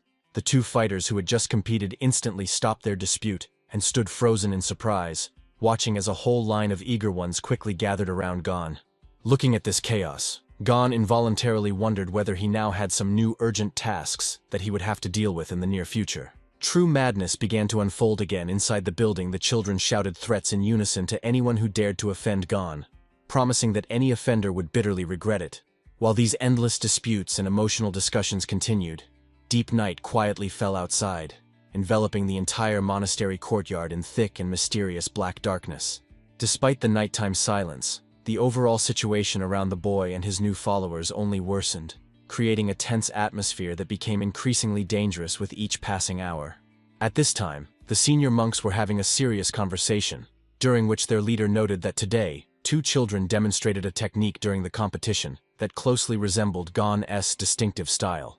One of the monks asked anxiously whether this meant a critical deterioration of the situation, as he had doubted until the last moment that ordinary students could so quickly acquire knowledge from Gon. Then another monk interrupted the conversation, emphasizing that even the head of the temple was confident in this, since he personally summoned the boys and they officially confirmed the fact of training. This monk suggested that the head of the temple was acting extremely cunningly and unconventionally, trying to use the new students to achieve his own hidden and ambitious goals. Since the head acts outside the rules, he seeks to involve these newcomers instead of the main temple's disciples, probably planning to secretly teach them the legendary martial art Han-Oh. After completing the training, he will be able to triumphantly declare to everyone around that studying various martial arts schools is the only way to become truly stronger than other warriors. Those present began to seriously analyze this bold assumption, and with each passing minute, it seemed increasingly likely that such a clever and well-thought-out scenario could indeed become reality. Although such a plan seemed too audacious, knowing the character of the head, the monks considered this possibility, although he would hardly act so obviously to everyone around. The mustached monk could no longer tolerate these long talks, and sharply emphasized that they needed to immediately isolate Gon from the other children to stop his influence on the young temple students. After several minutes of fierce dispute, when the tension in the room reached its limit, one of the monks struck the table with his fist with all his might, forcing everyone else to fall silent instantly. He loudly declared that enough of empty talk, and it was finally time to make a decisive decision to take control of the events happening within the walls of their monastery. Understanding that it was necessary to first clearly determine the true intentions of the head, he ordered an urgent assembly of all responsible persons for a general meeting to resolve this issue. But a tense question hung in the air. What unpredictable event could have happened? And is there really something much more important in this world than their current plans? One of those present explained that a few days ago a carrier pigeon flew over the territory of Sashon, whose appearance became a clear signal of the beginning of new and large-scale events. Based on the current situation, he proposed not to hide Gon from prying eyes, but to do the opposite, bringing the boy into the light to provoke the enemy into decisive actions. When these bold words sounded in the silence of the hall, all the others present literally caught their breath, realizing how risky and dangerous this venture was. He suggested showing the boy to Doc-sun, since he would surely want to personally verify Gon's existence, and such a meeting would help them finally decide on a plan of action. However, the other monks clearly understood that such a plan bordered on madness, so they began to emotionally emphasize the mortal danger threatening the young boy's life. He acknowledged the risks, but emphasized that Un posed a much greater threat, so only complete information would allow them to take the necessary security measures in time, since now they needed to be ready for any twist of fate. He called on everyone to gather their willpower and unite in the face of the inevitable trials awaiting them. Aware of the old truth, he stressed that it was much better to act decisively now than to passively wait for the development of the most negative and destructive scenario of events. But most of all, his heart was troubled by the possible outcome of this game, since no one could accurately predict what consequences their interference in the course of this story would lead to. Meanwhile, the carrier pigeon, overcoming vast distances, finally reached Sashon, carrying on its wings a secret message that had been awaited for so long at the main headquarters. The arrival of the bird was immediately reported to the chief, who, wasting no time, sternly asked his subordinates about the current location of the object that caused such a stir. In response, a confirmation sounded that the dove had successfully reached the sacred mountain Sunsan, which was a key point in their complex and intricate observation route. The bird moved so swiftly and elusively that even the experienced leader failed to track every detail of its long and dangerous path with absolute precision. Suddenly, the man who had been silently standing behind the leader all this time stepped forward and calmly offered to personally intervene in the situation, if it was the will of his master. The leader only slowly turned around, and with a slight shadow of doubt in his eyes asked his subordinate if he was truly confident in his own abilities and capacity to stop such an opponent. It was a secret Shaolin monk named Han Xin, who considered it his sacred duty and matter of honor to complete this task, regardless of any possible obstacles. Since the mentor Han-Oh had not given any instructions, the leader ordered to refrain from any active actions for now, and allow all events to unfold naturally and in the usual way. All these mysterious maneuvers and insinuations only further fueled the flame of interest in the truth, making every participant in the events eagerly await the final resolution. Thoughts swirled in the leader's mind about what was really happening in Un, since everyone connected to Sassoka eventually became a true and unparalleled master of martial arts. He could not get rid of the intrusive question, did this strange old man deliberately choose these people for his game? Or was it all just part of someone's brilliant plan?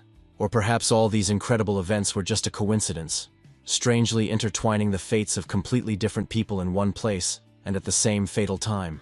No matter how much the leader tried to rationally consider the situation, it still seemed to him that this was not just a coincidence, because, as is known, there is never smoke without fire in this world. And at that very moment, when the tension in the room reached its peak, the leader's keen hearing caught a barely audible but very distinct sound that instantly made him become alert and fall silent. Meanwhile, in another place, a simple but symbolic scene was taking place. An old worn water flask was slowly being passed from one calloused hand to the hand of another traveler. The old man sincerely thanked for the kindness, and the man in response urged him to be careful, to rest a little in the shade, and only then continue his difficult ascent higher into the mountains. This man did not even suspect that before him stood a legendary figure, one of the mighty masters of Untan Sadin, whose name once made entire armies shudder. Once again expressing words of gratitude, the travelers parted ways, and the old master heavily sat down on a roadside stone to regain some strength after the exhausting journey. No sooner had he squinted his eyes than he heard a quiet greeting and a stern voice asking why he had come without warning, and why they had not been informed about this visit in advance. The one addressing him was the head himself, using a special technique of transmitting sound over a distance, explaining that the monastery was not yet quite ready to meet such esteemed guests. The old man calmly informed the head that his visit was purely private in nature, as he had come only to finally visit his old and faithful comrade Honorable O. He urged his interlocutor not to show unnecessary concern, promising that he would simply talk with his friend, and immediately after that quietly leave the territory without attracting attention. The head hastened to politely apologize for his vigilance, but the old man just waved it off and ironically asked if he really thought he could be so easily deceived. Finally, he asked not to pay any attention to him, a simple old man, and to continue attending to their affairs while he proceeded to his final destination in the mountains. Step by step moving forward, he recalled an extremely interesting rumor that among ordinary fighters, a mysterious and unknown white tiger had suddenly appeared. Meanwhile, the bearded master called Gon to himself, informing the boy that he had one extremely important and responsible task for him that required special attention. He had prepared several fresh rice cakes in advance, and explained that Master Hano currently had guests, so the boy needed to deliver these treats to them as quickly as possible. Taking the treat in his hands, Gon sincerely rejoiced at the opportunity, because since the moment he descended to the main temple, he had catastrophically lacked time to visit his old friend. The bald monk strictly ordered the boy to be as careful as possible on the way, and added that he was counting very much on his wit and speed in carrying out this task.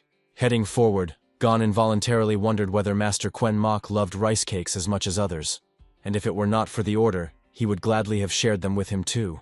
Walking along the mountain paths, Gon enjoyed the incredible views around, feeling as if he had suddenly found himself in a wonderful and sacred world of the celestial beings. But not only the young man admired this beauty, the majestic landscape on the mountaintop was also silently enjoyed by Hano and his mysterious guest who had just arrived. These two old masters had accumulated many important topics for discussion, as Hano sought to finally find out what was really happening in the world without his knowledge. The guest assured that he had always been on Hano's side, reminding that he was once considered the best among warriors, and was a true idol for all the talented youth of the Celestial Empire. Having learned the troubling news from Yunyong Khan, he realized that Hano was probably still completely unaware, so he decided to come personally to warn and help him. The old man admitted that he himself did not know all the details of this complicated game, but he was certain of one thing after him: another dangerous person would definitely appear here. Telling this story, he deliberately prolonged every word and very slowly presented the facts, creating an atmosphere of unbearable anticipation and tension around their conversation.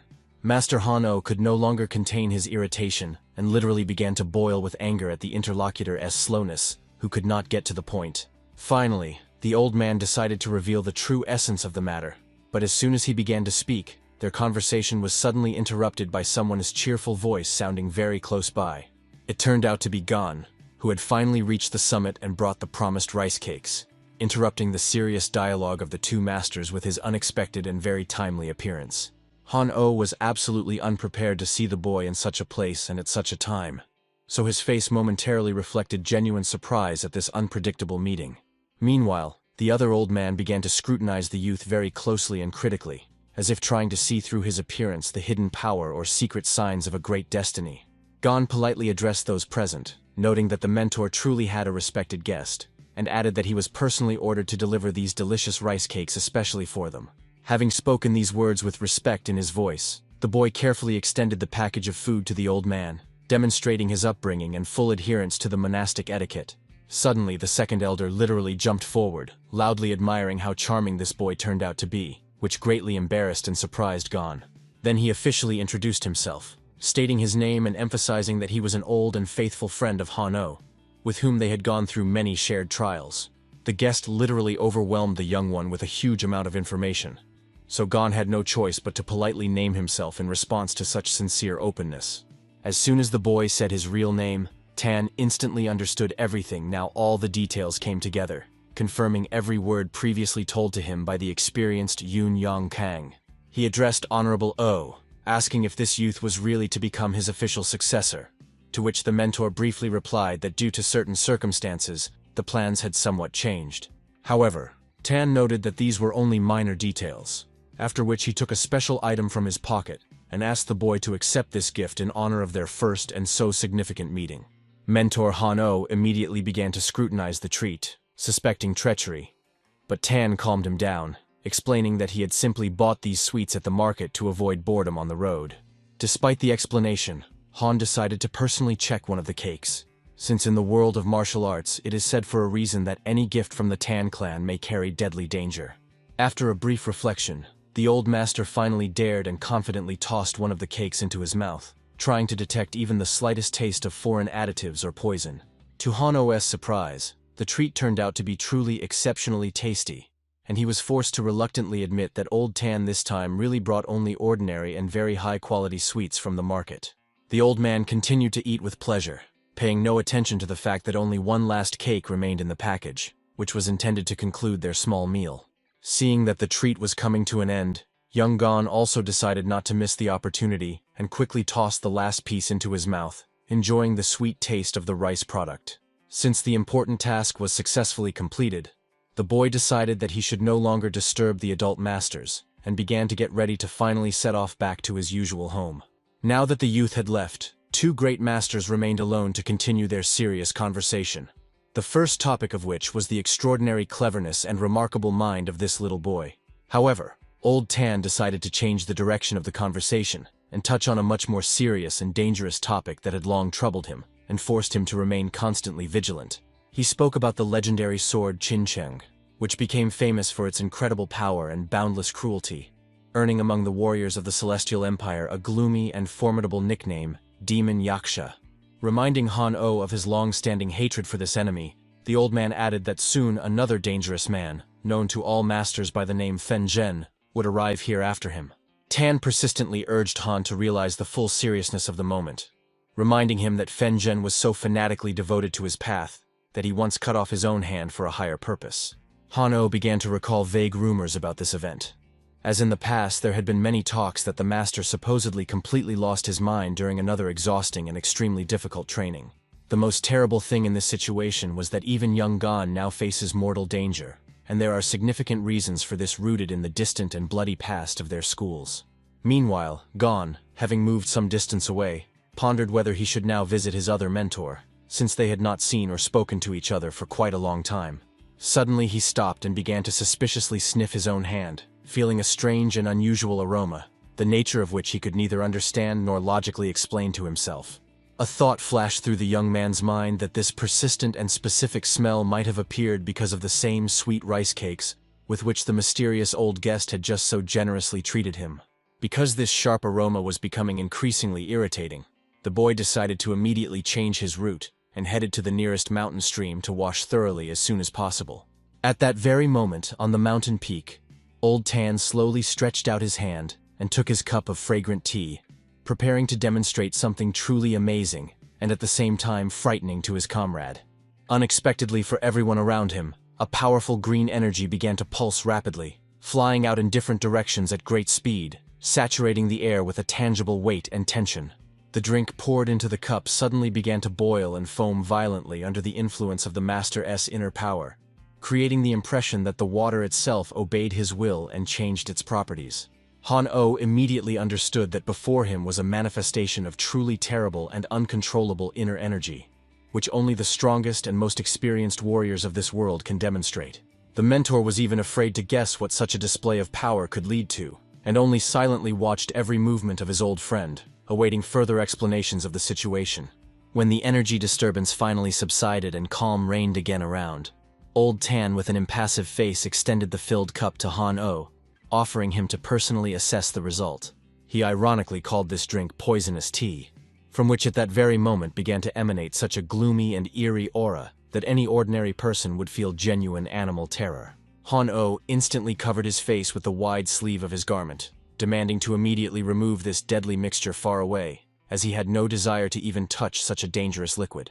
Tan emphasized that this was the quintessence of the strongest poison, the creation of which he had spent his entire life on, and the current Han-Oh would need at least half a year to neutralize even part of its energy.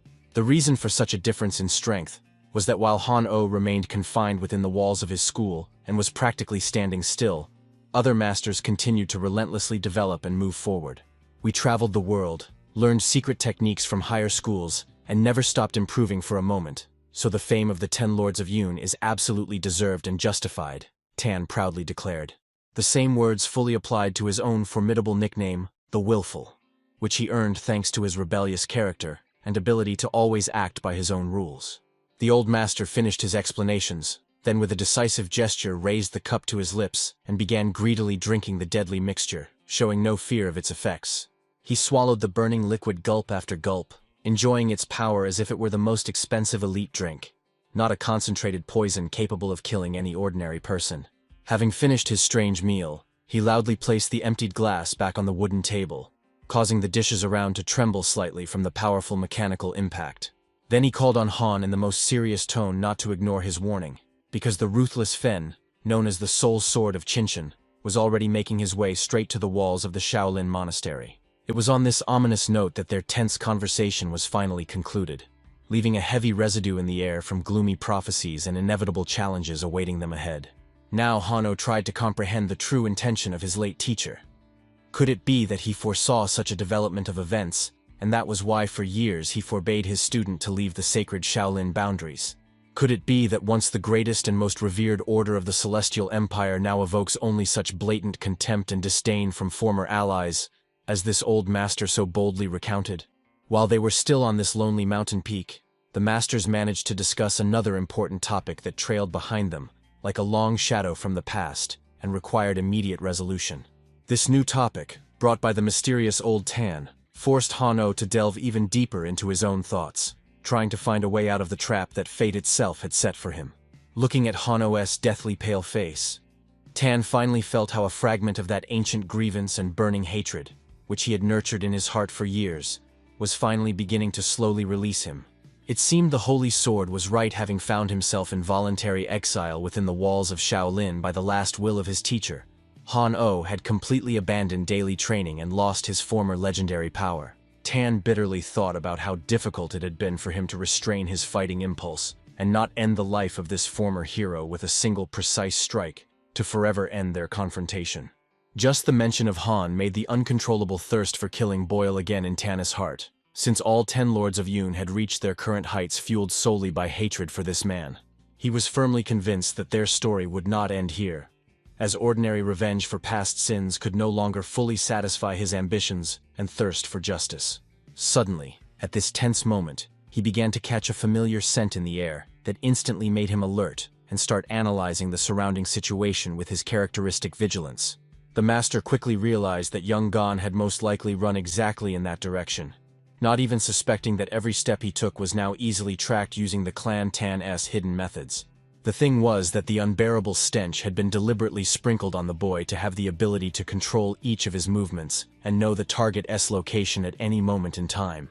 Among the warriors, legends circulated that escaping pursuit by the Tan clan was practically impossible, as their unparalleled skill in handling rare poisons made any attempt to hide futile. Meanwhile, the young Han, suspecting nothing, was desperately trying to wash his clothes from that strange and sharp smell that had been bothering him so much during his recent journey along the forest paths.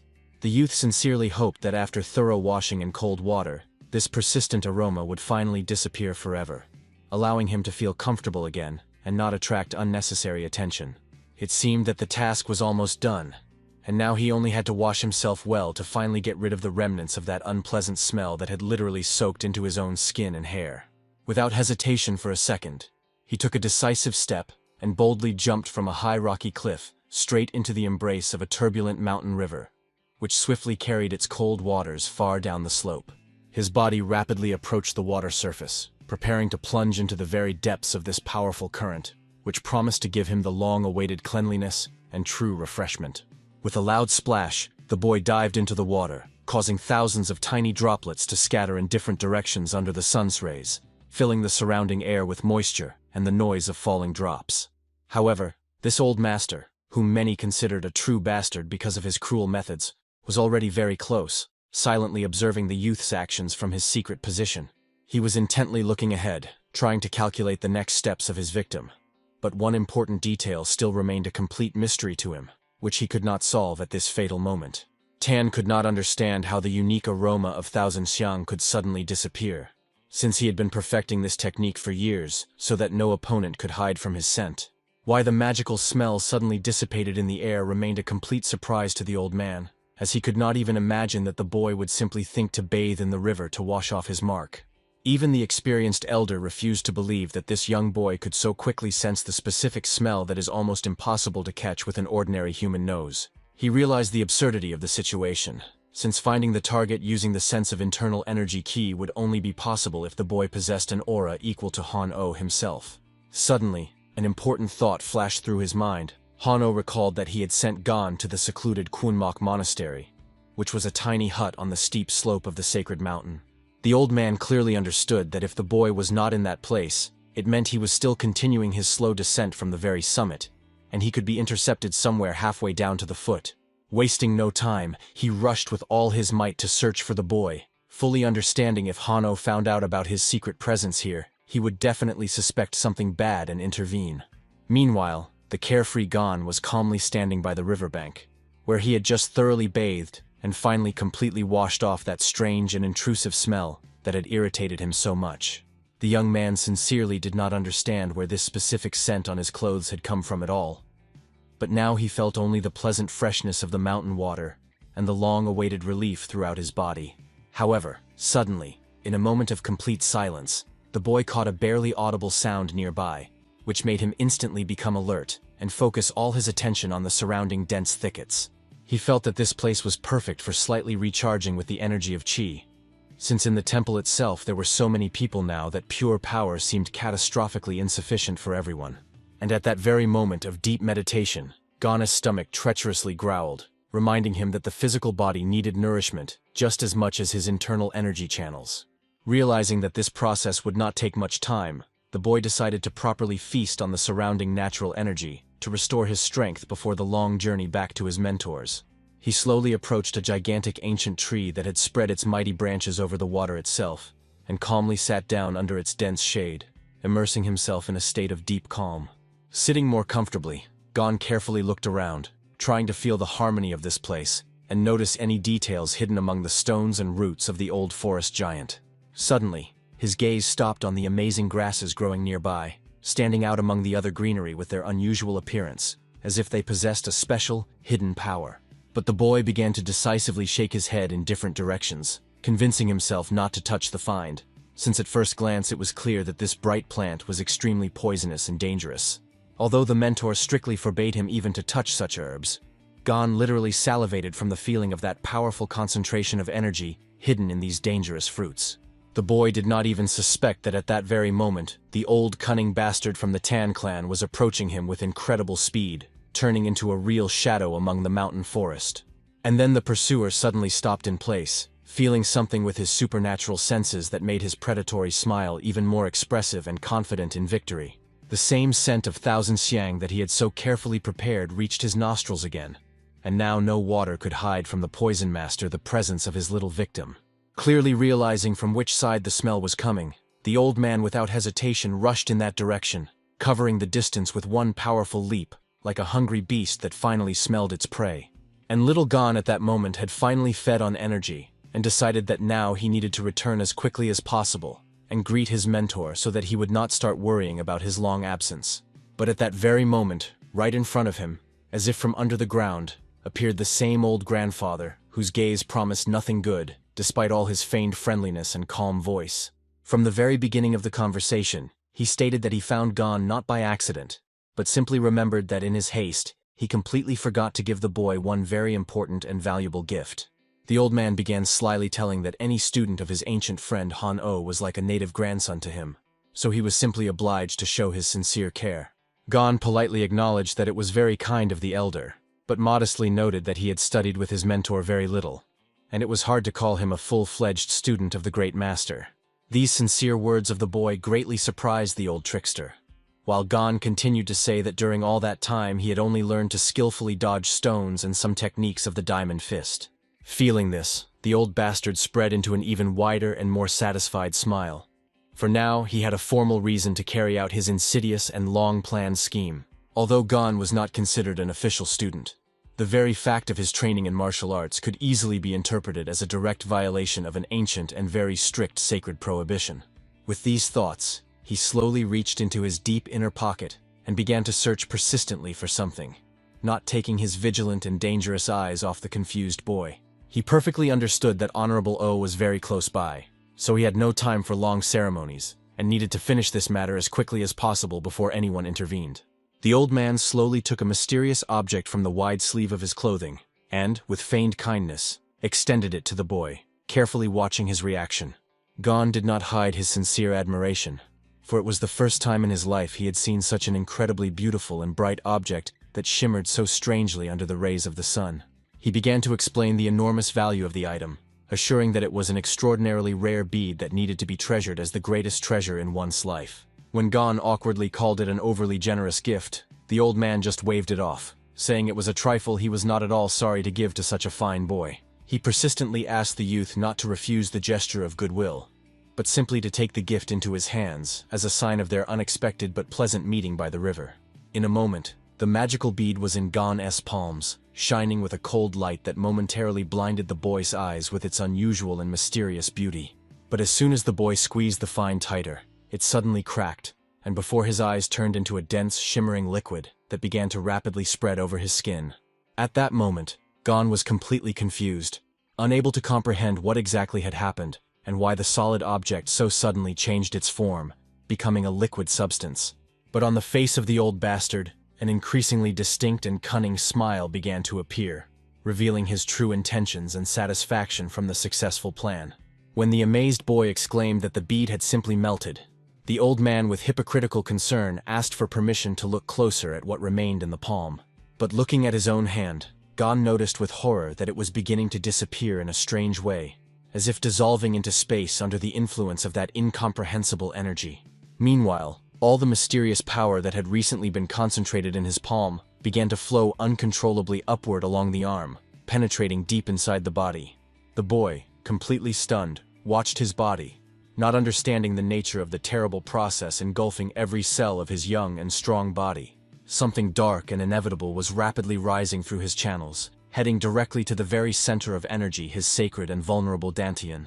In a quiet, almost serpentine voice, the old bastard whispered that the bead had simply disappeared, and there was nothing terrible about it, as it supposedly did not have much value anyway. And at that fatal moment, a sharp flash occurred. The foreign energy began to wildly rage and boil inside the boy, tearing his internal channels to pieces. The destructive force instantly spread throughout the body, causing Gon's skin to take on an unnatural green color, signaling the effect of deadly poison. All living things around the boy began to wither instantly. The green leaves on the trees became rotten and crumbled to dust within seconds, under the influence of the terrible aura. The boy was overwhelmed by an incredibly powerful sensation, but it was devoid of any warmth, bringing only unbearable pain, from which he just wanted to stop breathing. He let out a loud scream of despair, and the pupils in his eyes completely disappeared, leaving only eerie white eye sockets staring into the void with unspeakable pain and fear. Already after a second he fell powerless to the ground, and the old man at that moment openly admitted that this gift was the quintessence of his most perfect poisonous art. Despite the terrible blow, the boy did not lose consciousness. He began to desperately crawl on the hard ground, convulsing and screaming from internal tortures. Meanwhile, the old man continued calmly explaining the effect of his poison, noting that tens of thousands of toxic properties would manifest in the body one after another. 3 months remained until the full awakening of the poison in the body, and if by that time the master himself did not intervene in the process, Gon was doomed to a slow and painful death. Now the Shaolin monks would have to make an impossible choice: either passively watch their student die or accept humiliating conditions from the hostile clan. Only sending Gon to the Tang clan could guarantee his life, since trying to solve the problem on their own would inevitably lead to the instant death of the youth. According to this cruel old man, everything looked extremely simple. But behind this simplicity hid a true tragedy capable of breaking anyone's fate. At that moment he even recalled an incident from his distant youth, hinting that Han-Oh should well remember this bitter taste of powerlessness in the face of the inevitable. The sinister old man enjoyed the thought that his longtime enemy Han-Oh would finally lose his beloved child, who had become too dear and close to him.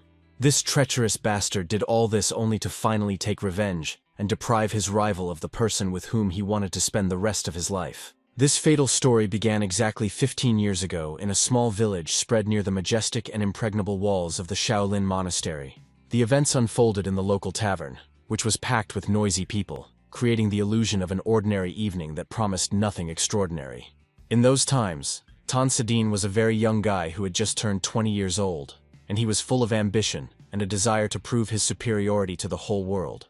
He sat opposite a charming girl named Yan Hua, feeling his face betray him by turning red from an excess of feelings and excitement in her presence. The young man was madly in love with her, and even received an official promise from her father that after his return from Shaolin, they would finally be allowed to marry. At the very same time, the legendary Han-Oh was in this noisy tavern, whose presence instantly attracted the attention of all the visitors in the establishment. He confidently placed a mysterious drink on the table, and loudly addressed those present, calling on those who considered themselves worthy to step forward and accept his challenge. The master openly warned everyone that this tea was deadly poisonous, not hiding at all the danger that awaited anyone who dared to take even one sip. Han-Oh especially emphasized that only truly worthy and strong-spirited warriors would be able to drink this beverage and remain alive after such a trial. Sedin instantly realized that before him stood the very divine dragon of Shaolin, whom everyone considered the strongest master among all the youth of the Central Lands. Yan Hua, who was sitting nearby, noticeably blushed, and began enthusiastically telling that only by seeing Han in person could one understand how outstanding his aura was. The girl was so strongly enchanted by the mighty figure and unbreakable spirit of Han-Oh that she completely forgot about everything else, not taking her shining eyes off him. Meanwhile, Han continued his speech, asserting that the sacred Shaolin was not a place for people weak in spirit who were afraid to face true pain. All the girls present in the tavern blushed with delight, looking at the majestic warrior whose every word was filled with absolute confidence in his own invincibility. But for Tan Sedin, it was a real torture to see how his beloved so openly admired another man, and a flame of jealousy instantly ignited in his heart. Unable to endure this humiliation any longer, he abruptly rose from his seat and with a determined step headed towards Han-Oh to put an end to this demonstration once and for all. He loudly and boldly declared to the entire tavern that he would drink this poisonous tea without hesitation, and prove to everyone around that his own skill was no less than Shaolin-s. Sadin openly expressed doubt in Han-'s strength, finally proposing to clarify in an honest duel whose art was mightier, his knowledge of poisons or the monk's inner energy. It was a direct challenge, the goal of which was to determine what would prove stronger, the secret techniques of the Tan clan or the legendary power of the divine dragon, about which legends were told. Thus began this deadly dangerous duel of poisonous arts, which instantly made all the tavern visitors hold their breath in anticipation of the finale. Hua Yan, holding her breath, tensely watched every move of the opponents, realizing that the fate of two outstanding masters was being decided before her eyes. The deadly tea began to slowly flow down Sadin's throat, and he strained all his inner strength to resist the destructive effect of the toxins that entered his blood. Just as confidently and calmly, Honorable O swallowed the poison, showing no sign of fear or pain, as if he were drinking ordinary water, not a concentrated essence of death. Already after a moment, 2 empty glasses with a dull clatter were placed back on the wooden table, marking the end of the first stage of their mad competition. They silently and intently looked into each other's eyes, trying to find in the opponent's gaze at least the slightest hint of weakness or signs of approaching death. Sadin above all desired only one thing at any cost: to prove to the lady of his heart that he possessed true power capable of overcoming even the strongest obstacles. Han-Oh, on the other hand, looked at him only as another arrogant fool who, because of his excessive pride, dared to challenge someone far beyond his abilities. And indeed, at that moment the poison-S effect began to show on Sadin's face. His eyes started to change color, revealing the terrible struggle raging inside his body. At the same time, Han-Oh appeared completely sober and calm, as if the destructive energy of the drink had no power over him thanks to his impeccable control of it. On the contrary, Above the monk's head, a powerful and majestic golden energy began to clearly manifest, indicating his absolute dominance in this duel. A bright and confident smile of a true victor played on Hanno's face at that moment, who did not even doubt his own absolute superiority over the arrogant opponent. Which could not be said at all about Tan, who failed to neutralize the effect of the mysterious poison in time, which rapidly began to destroy his body right during the fight. Exhausted and stunned, the boy suddenly fell to his knees, clutching his stomach tightly with his hands due to unbearable and sharp pain that paralyzed his body and will to continue fighting. At this most inappropriate moment, Sadine began a terrible attack of uncontrollable diarrhea, which instantly destroyed his reputation and pride before everyone present in the tavern.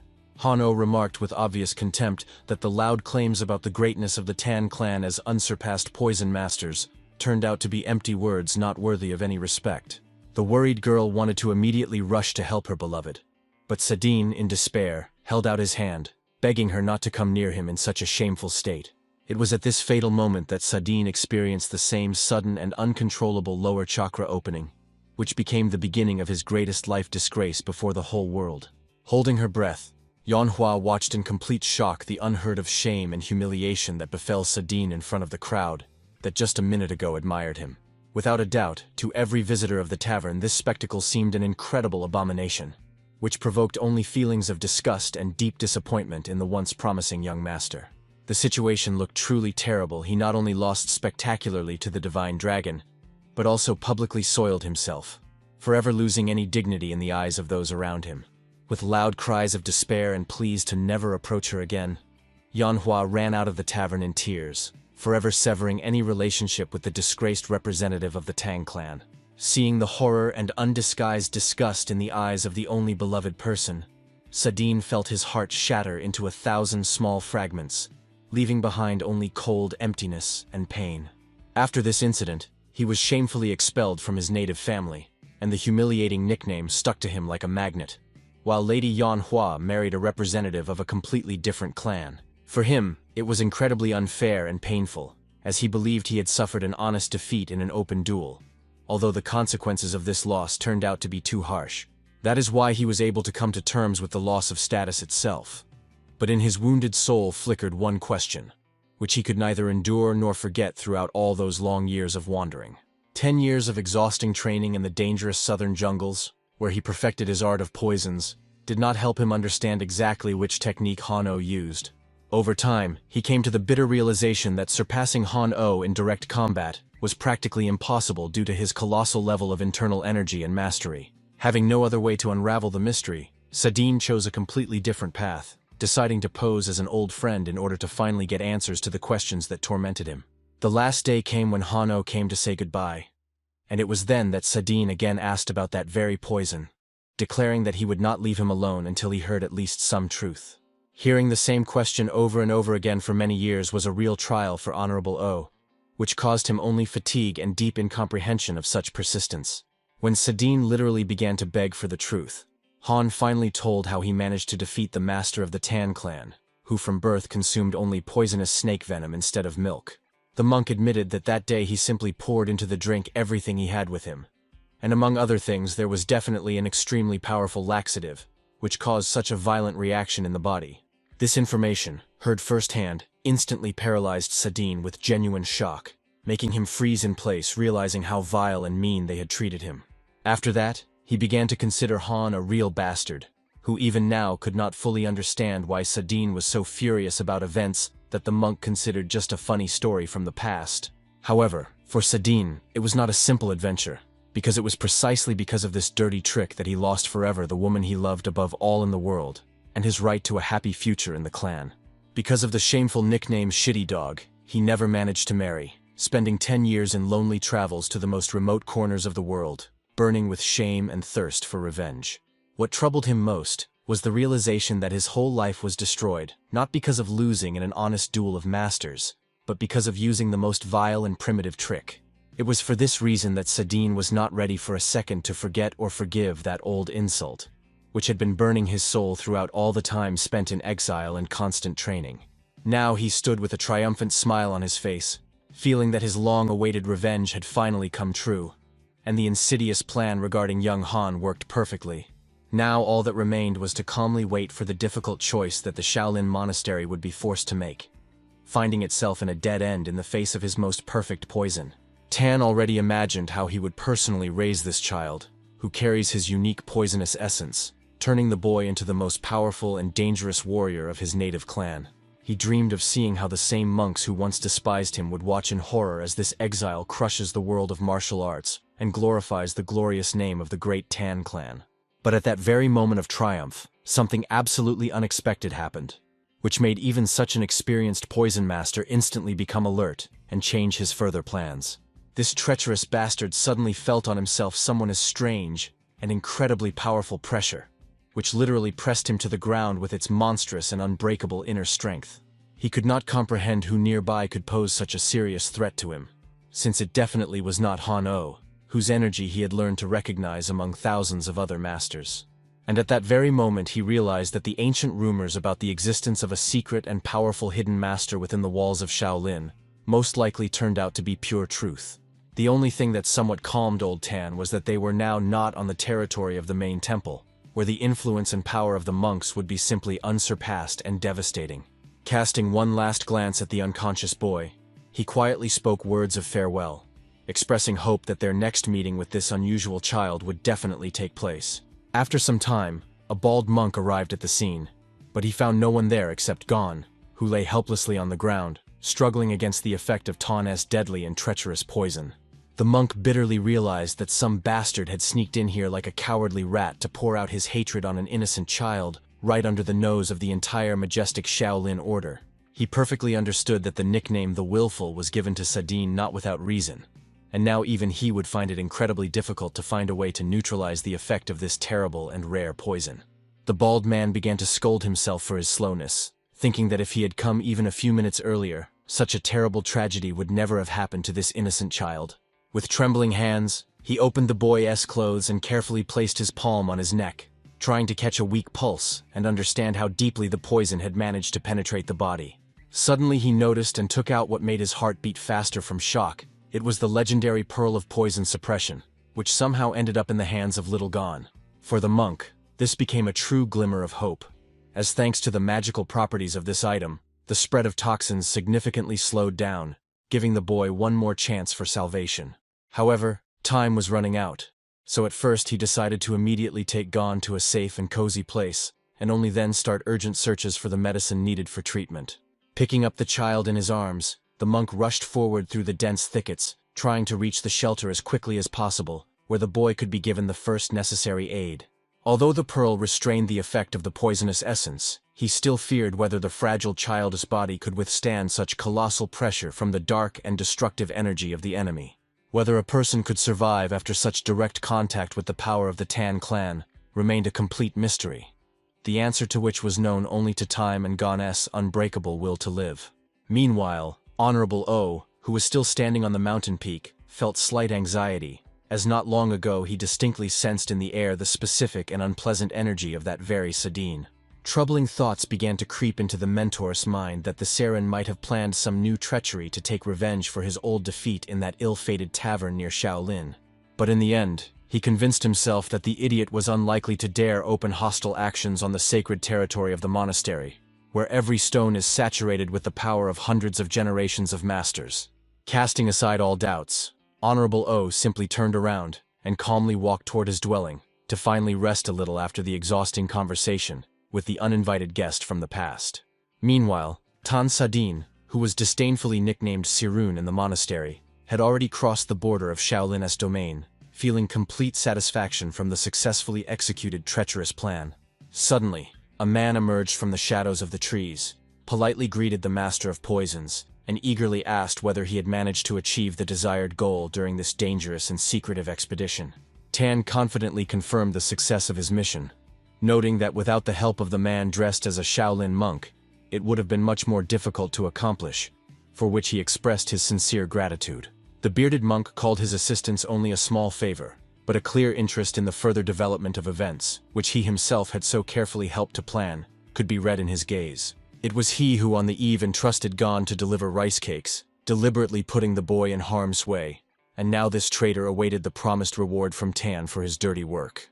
The main condition of their secret agreement was Tan's promise to protect Shaolin from the interference of the 10 Lords of Un, whose actions threatened the usual peace and security of the entire order. However, Sadine honestly admitted that even he was powerless to stop Fenzheng, who was already preparing for an attack, which was precisely what they were discussing in their tense conversation under the cover of the night forest. Speaking about this incredibly strong man, Tan only coldly remarked that he had personally changed the fate of little Gon, and now the boy's future looked extremely bleak and doomed. He added that the child most likely would never be able to return to a normal life, since he had successfully introduced his deadly poisonous essence directly into the body of the unsuspecting youth. The bearded monk finally realized the scale of the disaster. He had naively believed that Tan would only test Gon's skills in foreign schools. But reality turned out to be much more terrible and insidious. Behind the cunning and satisfied smile of this rookie hid a much greater meanness than the monk could imagine. And now he felt how cold tension gripped his own heart. Now the bearded man clearly understood that all the blame for what had happened lay solely on him, since he had organized this fatal meeting, becoming an involuntary instrument in the hands of a treacherous enemy. Overcome with doubts, the monk asked Tan why this little boy had become so important to the 10 Lords of Un, that they dared to commit such a vile act right on the territory of the sacred monastery.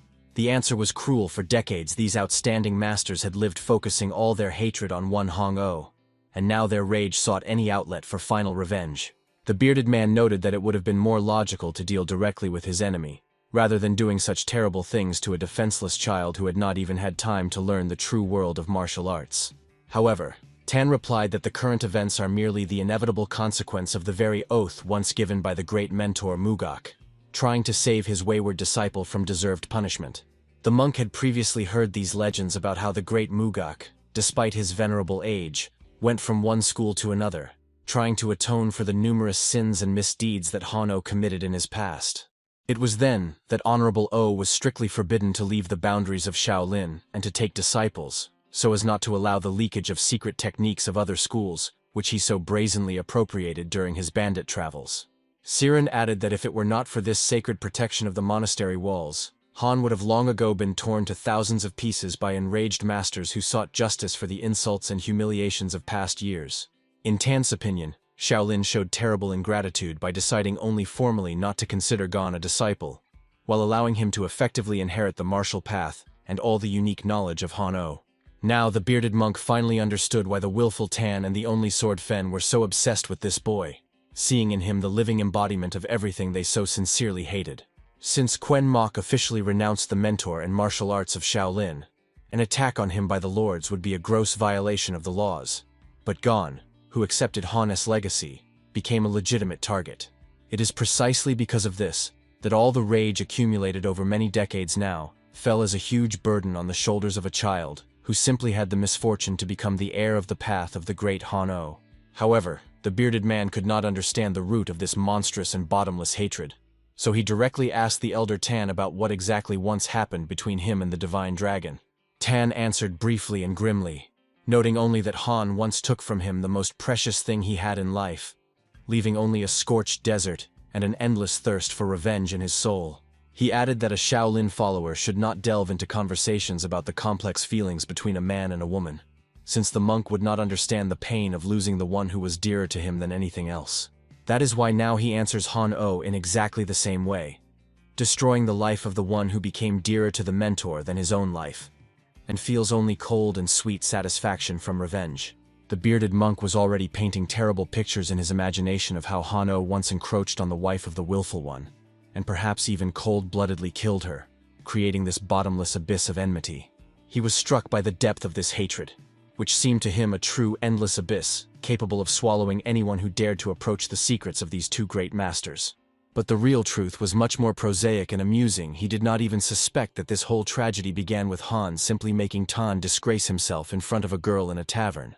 With this, their tense and meaning-laden conversation was finally concluded, and each remained with his own thoughts regarding the further fate of the unfortunate boy poisoned by the essence of the Tan clan. And although Sadine admitted that harming a child was an extremely vile act, he still expressed a faint hope that Shaolin would find the strength and wisdom not to let Gon die so easily. Meanwhile, the bearded monk came to a difficult conclusion. If the Tan clan had already intervened in this game, then Gon could no longer remain safe on the monastery grounds, where danger awaited him. He decided that for the peace of Shaolin and the boy's own future, the best solution would be to send him directly to the Tan clan, where he could receive the necessary treatment and survive. The monk believed that in this way, Shaolin would no longer suffer from the constant threat of attack by the Ten Lords, and the conflict that had been brewing for years would finally receive its logical and peaceful resolution. He sincerely convinced himself that he was acting correctly, although it was completely unclear whom he cared for more, the prestige of his native monastery, or the life of the little child whom he himself had betrayed. After some time, the events moved to the Pavilion of Merciful Clouds, one of the oldest and most mysterious places among the 36 halls of Shaolin, which had its long and majestic history. This sacred place was so secret and important that no living soul had the right to cross its threshold without the direct and official consent of the abbot of the Shaolin monastery himself.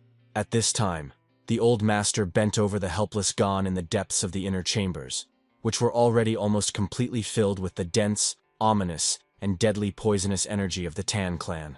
The fact that the young boy managed to hold out so long under such colossal pressure from a toxic force caused sincere surprise and genuine admiration for the child's will in the experienced mentor. The old man clearly understood that decisive measures needed to be taken immediately, and bitterly realized that to save Gon's life, he had only one extremely risky way left. He hesitated seriously, knowing that sooner or later this child would enter the big world, and passing on such a powerful and dangerous force was extremely risky for the entire battle order.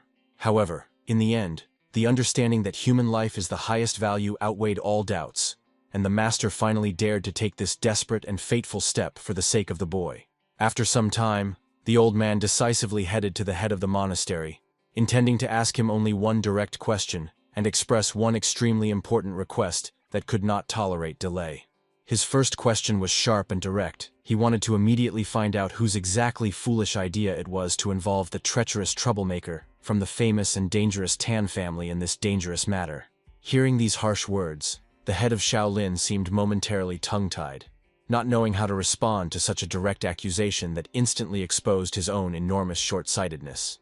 However, recovering from the unexpected question, he was forced to reluctantly admit to the mentor that the situation was his personal, extremely serious, and truly fatal mistake. To the question of why he did not stop Tan earlier, the head replied that he did not want to reveal his awareness, since it was the current students who would have to lead all of Shaolin in the future. Such a confident explanation only further angered the old master, who clenched his teeth tightly in outrage, barely restraining his righteous anger before the person responsible for the fate of the order. Unable to hold back any longer, he struck the table with all his might, pouring all his fury and disappointment into the loud sound that echoed throughout the spacious office of the head. Despite all the justifications, the old man coldly declared that this time the abbot had made an unforgivable mistake, and now he was ready to tell the whole truth about what really happened. The old man clearly understood that Shaolin is currently experiencing an extremely difficult period of generational change, when unprecedented confusion and deep misunderstanding of the true purpose reign within the monastery walls. Although he had long ceased to be officially considered a monk, the elder persistently explained to the head that there are inviolable principles that Shaolin has no right to abandon if it wants to remain true to itself. The head of the monastery listened carefully to these stern words, and was forced to silently acknowledge the complete correctness of his interlocutor, as his arguments were supported by centuries-old wisdom and experience. It became clear now that the abbot was aware of the full danger of the situation, but despite this, he still allowed an innocent child to remain without proper protection in the face of a deadly enemy. After the mentor left the boy, all the fury of the martial arts world fell upon the inexperienced student. Although the presence of even one master of Han's level nearby could have fundamentally changed the situation, Gon had to experience the full cruelty of this world firsthand, and seeing these sufferings with his own eyes, the head of Shaolin could no longer find the strength for excuses or any objections. The elder once again sternly emphasized that he formally had no right to interfere in the internal affairs of the monastery, but his visit to the abbot was caused by an extreme necessity that could not be kept silent about. After the head once again expressed his sincere apologies, the old man reported that he had already managed to move Gon to the Hall of Merciful Clouds to provide him at least temporary peace and safety. From the point of view of martial arts, the treacherous Sadin had already reached the stage of complete renunciation, so his unique poison was practically impossible to neutralize by ordinary energy purification methods. However, the experienced guardian continued to insist that even in such a seemingly hopeless situation, there still remains one hidden way to save the boy's life. At that very moment, a terrible thought arose in the head of the monastery, and he began to realize with tension what desperate step the legendary elder was about to take. The head anxiously asked if the master really meant the forbidden technique of tendon transformation and complete bone purification, which is considered the highest secret of their spiritual order. This technique is the pinnacle of Shaolin's inner teachings, and only the abbot or the eldest members have the right to study it, as it grants a power capable of changing the very nature of the human body. The abbot recalled that even the great Hong-O once mastered only the transformation of tendons, but he did not intend to obstruct the will of the guardian if he was ready to take personal responsibility for it. Then the guardian added that the transmission of the technique itself does not guarantee the child's survival, as the legendary pill of return to the origin, passed down among abbots, will be needed for a successful outcome. Before giving his final answer to such a bold request, the head of Shaolin asked the guardian for permission to pose only one, but extremely important question that had long troubled his soul. He reminded that the elder does not belong to the official structure, and can remain anywhere as a hidden master, so his interference in the worldly boy's internal affairs seemed very strange. The main thing the head wanted to hear was the real reason why such a powerful and majestic master shows such deep and sincere concern for the fate of an ordinary child who has no relation to the temple. The elder's answer was full of sorrow. He noted that the abbot took the path of refusal only after the death of his disciple, and he himself had already fulfilled his duty by passing on the last instructions on the secret technique. Despite these deep philosophical reflections, the head still persistently awaited a clearer and more understandable answer regarding the true motives of the elder's unusual behavior. He involuntarily recalled that memorable day when he first met this legendary master, whose figure was always shrouded in a thick veil of mystery and unfathomable inner strength. At that time, he was incredibly impressed and somewhat frightened by the aura emanating from the elder, which made everyone feel their own insignificance in the face of true art. It was at that significant moment that the elder handed the monastery head the last secret instructions on performing the bone purification technique, which became a turning point in the development of the entire order.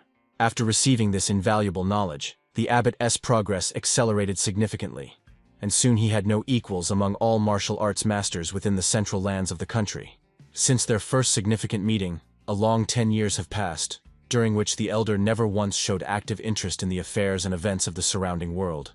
And only now, after so much time, has the one appeared who was able to once again feel the hidden presence of the elder, despite the master making every effort to remain unnoticed by others.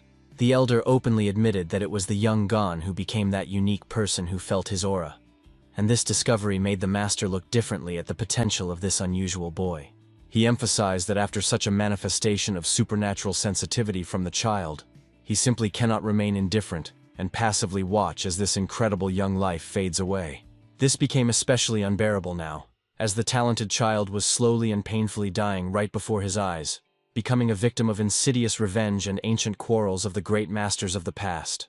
Sighing heavily, the head of Shaolin was forced to admit that the elder himself was now extremely displeased with the events and moods prevailing inside the monastery, destroying its ancient glory and greatness.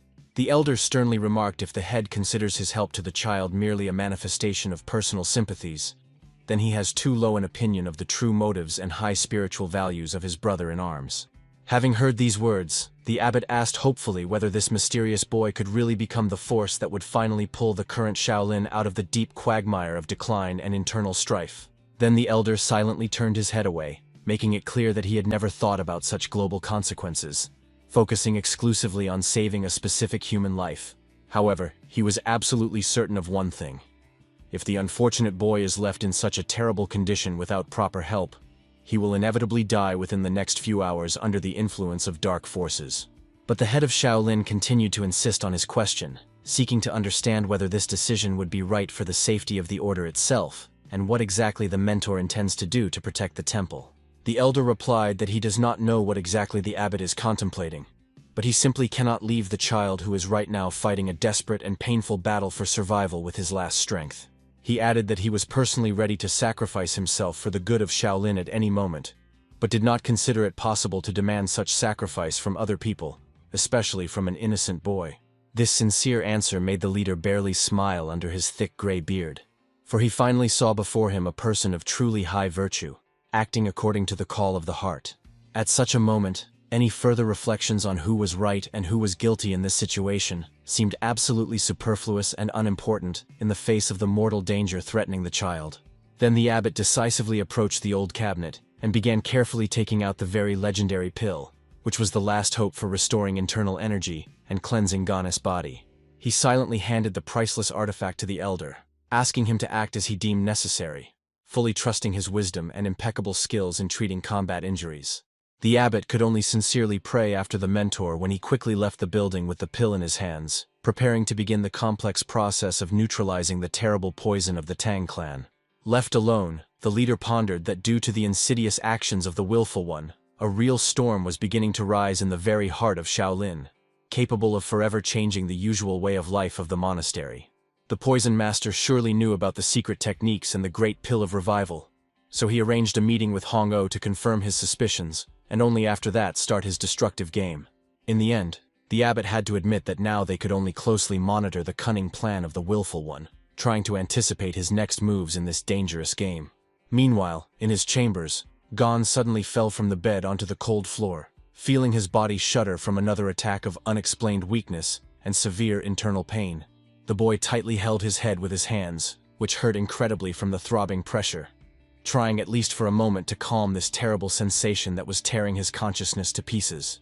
Being in a state of complete shock, the youth could not at all comprehend what was happening to his body right now, and why the familiar world around him suddenly became so hostile and incomprehensible. Looking around confusedly, he could not recognize the room he was in, and did not understand how exactly he ended up in this mysterious place after his walk by the river on the mountainside. Besides the pain, the boy was troubled by a strange and extremely strong feeling of hunger, which felt as if he had not eaten for many days, despite having recently enjoyed some flatbreads. He tried to recall the events of the last hours. He only remembered how his grandfather from the Tan clan gave him a beautiful bead that instantly melted in his hands, and then everything around was covered with thick and impenetrable fog. Not understanding the true nature of what had happened, the boy naively believed that the strange pill bead was something extremely valuable, although in reality, it carried only death and destruction. In fact, the poisonous essence of the willful was the true embodiment of his entire life path, and even an experienced poison master would hardly be able to handle such a concentration of power alone. However, Gon had eaten poisonous plants with powerful yang energy since childhood, so his body could manage two types of energy, which was similar to the secret technique of the Tan family, the unity of heaven and earth. Thanks to this unique ability, he was literally able to absorb the essence of the poison, restraining its destructive power throughout one life cycle, even without conscious control over its circulation. Moreover, the willful deliberately excluded corpse poisons from the essence S composition, as he seriously considered the possibility of taking Gon into his clan and making him his best next disciple. But the boy did not know any of this yet. His only concern was not to be late for the evening meal, since he was already missing classes, and they might start considering him an ordinary idler again.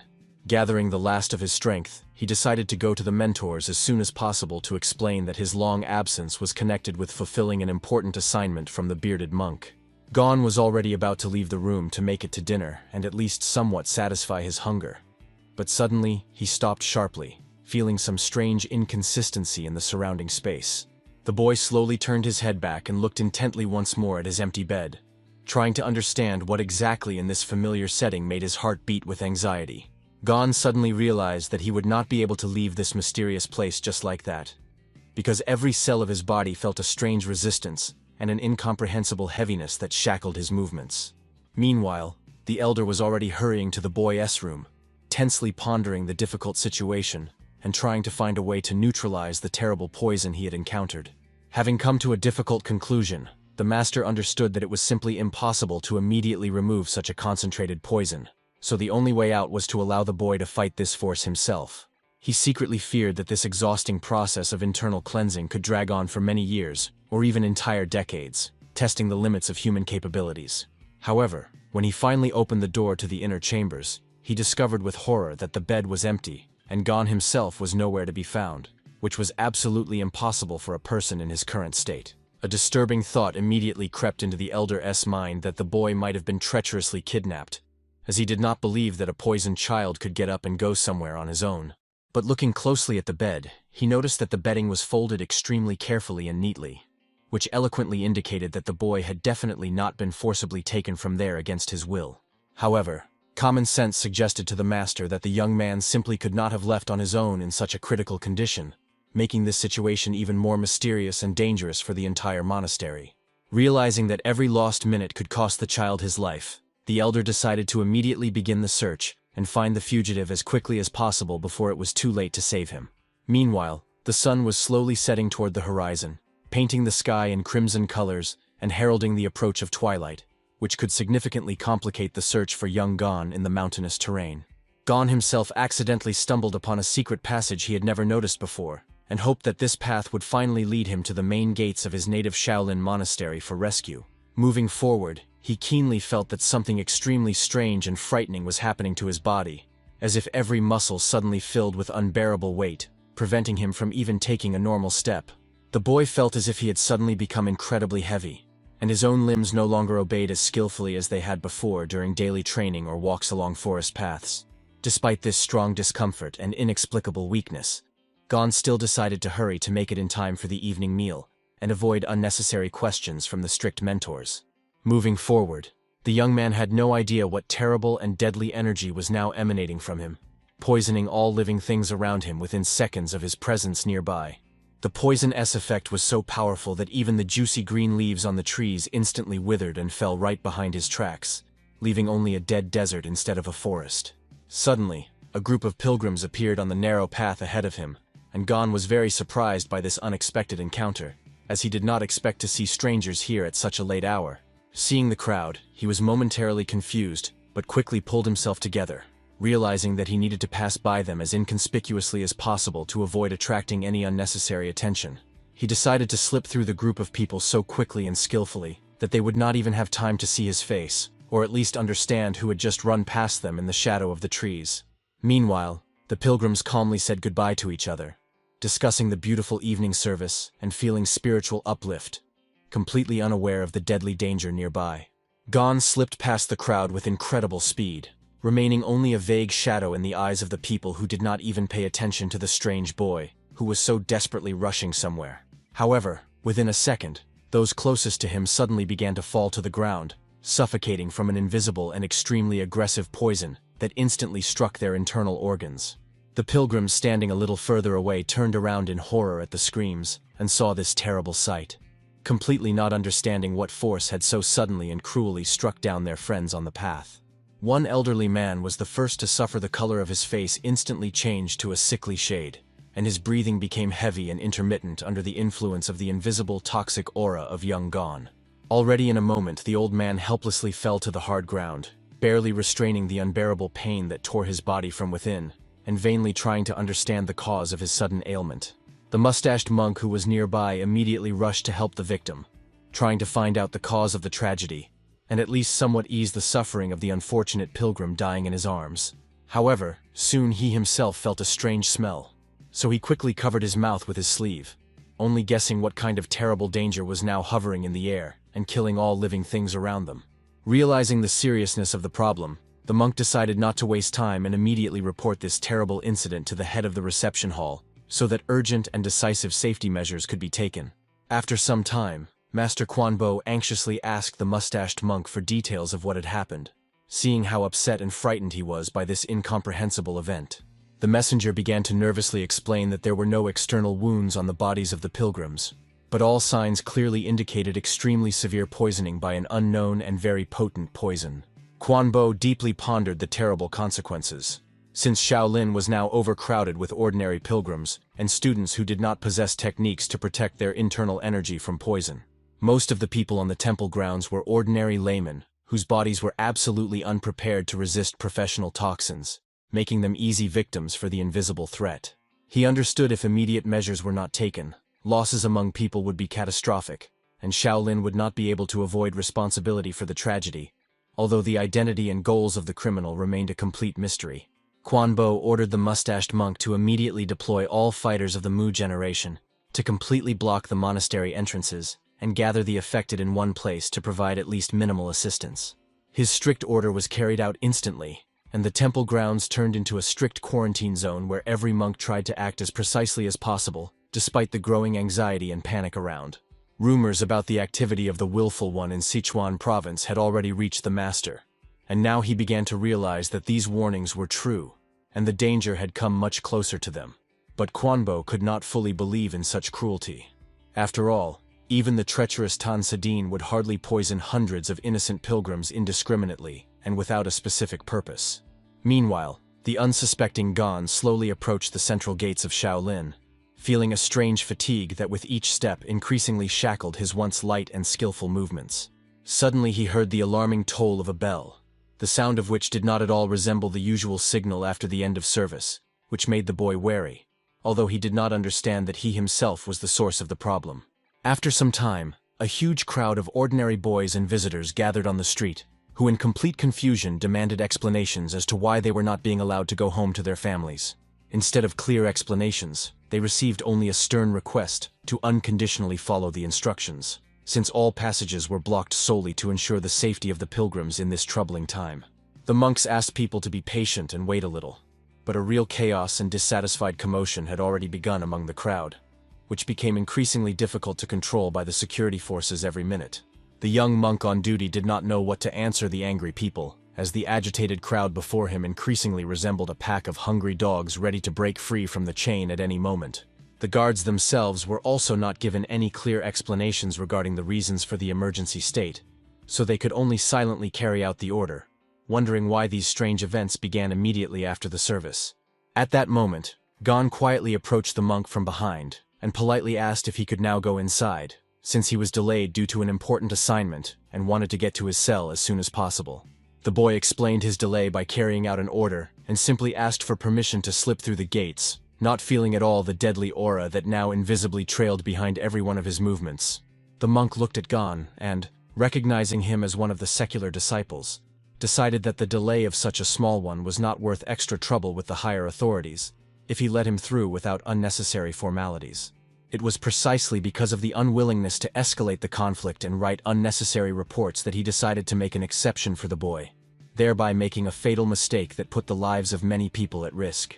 The guard only briefly ordered Gon to pass as quietly as possible so as not to be seen by the senior monks, who were now patrolling all entrances and exits of the main monastery grounds in great fuss. Then he wanted to ironically add whether this task was just an ordinary excuse for a truant, but he did not manage to finish his thought because a sudden and unbearable pain instantly pierced his entire body. A sharp flash in the chest made the monk fall silent mid-word, and his breath was caught by an incomprehensible pressure that seemed to tear his heart and lungs into thousands of tiny bloody pieces from the inside. The guard convulsively grabbed his chest with his hands, trying to understand what was happening to him, but the pain was so paralyzing that he could not even utter the slightest cry for help. The senior brother, who was standing on duty nearby, immediately noticed something was wrong and anxiously asked his companion about his condition, trying to support him until he fell onto the hard cobblestone. However, he only writhed in convulsions and could not utter a single word while his skin, before the witness's eyes, began to take on a terrible brown shade, characteristic of the effect of the strongest poison. The events shifted to the training yard, where there was relative silence, which did not at all correspond to the tense chaos that had already begun to engulf other parts of the large monastery complex. It was here that Gon finally arrived, approaching a group of other students who were just coming out of the hall and were extremely surprised by his sudden appearance, as the boy had not been seen at any class since early morning.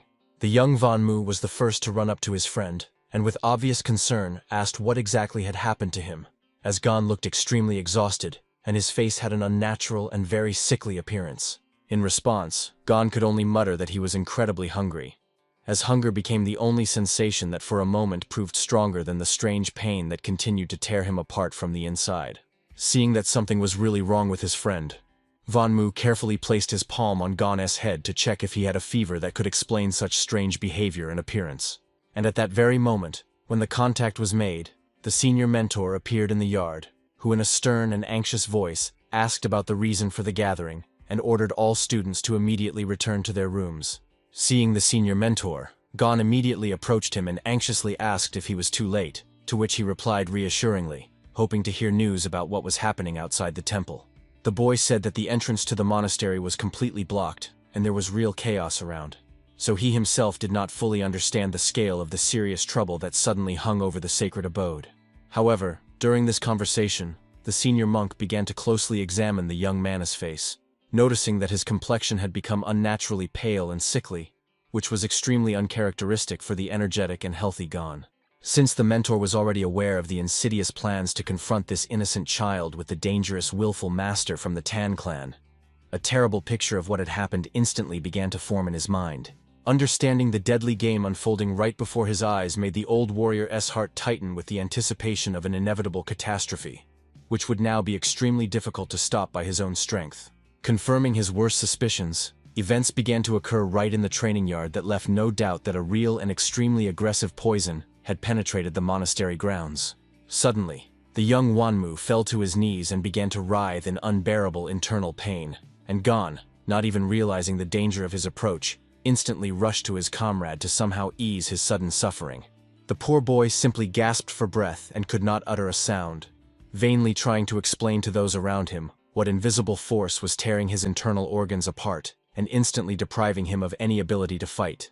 Frightened, Gon looked away confusedly at the other students, who also began to feel strange weakness, while the senior mentor finally realized that the willful Tan had done something truly terrible and vile to this child.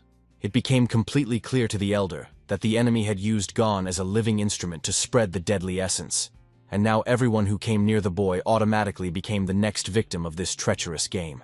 The air around them began to distinctly carry the same sweet yet repulsive smell of the Tan clan, which the elder immediately recognized, understanding that the affected zone was rapidly expanding every second.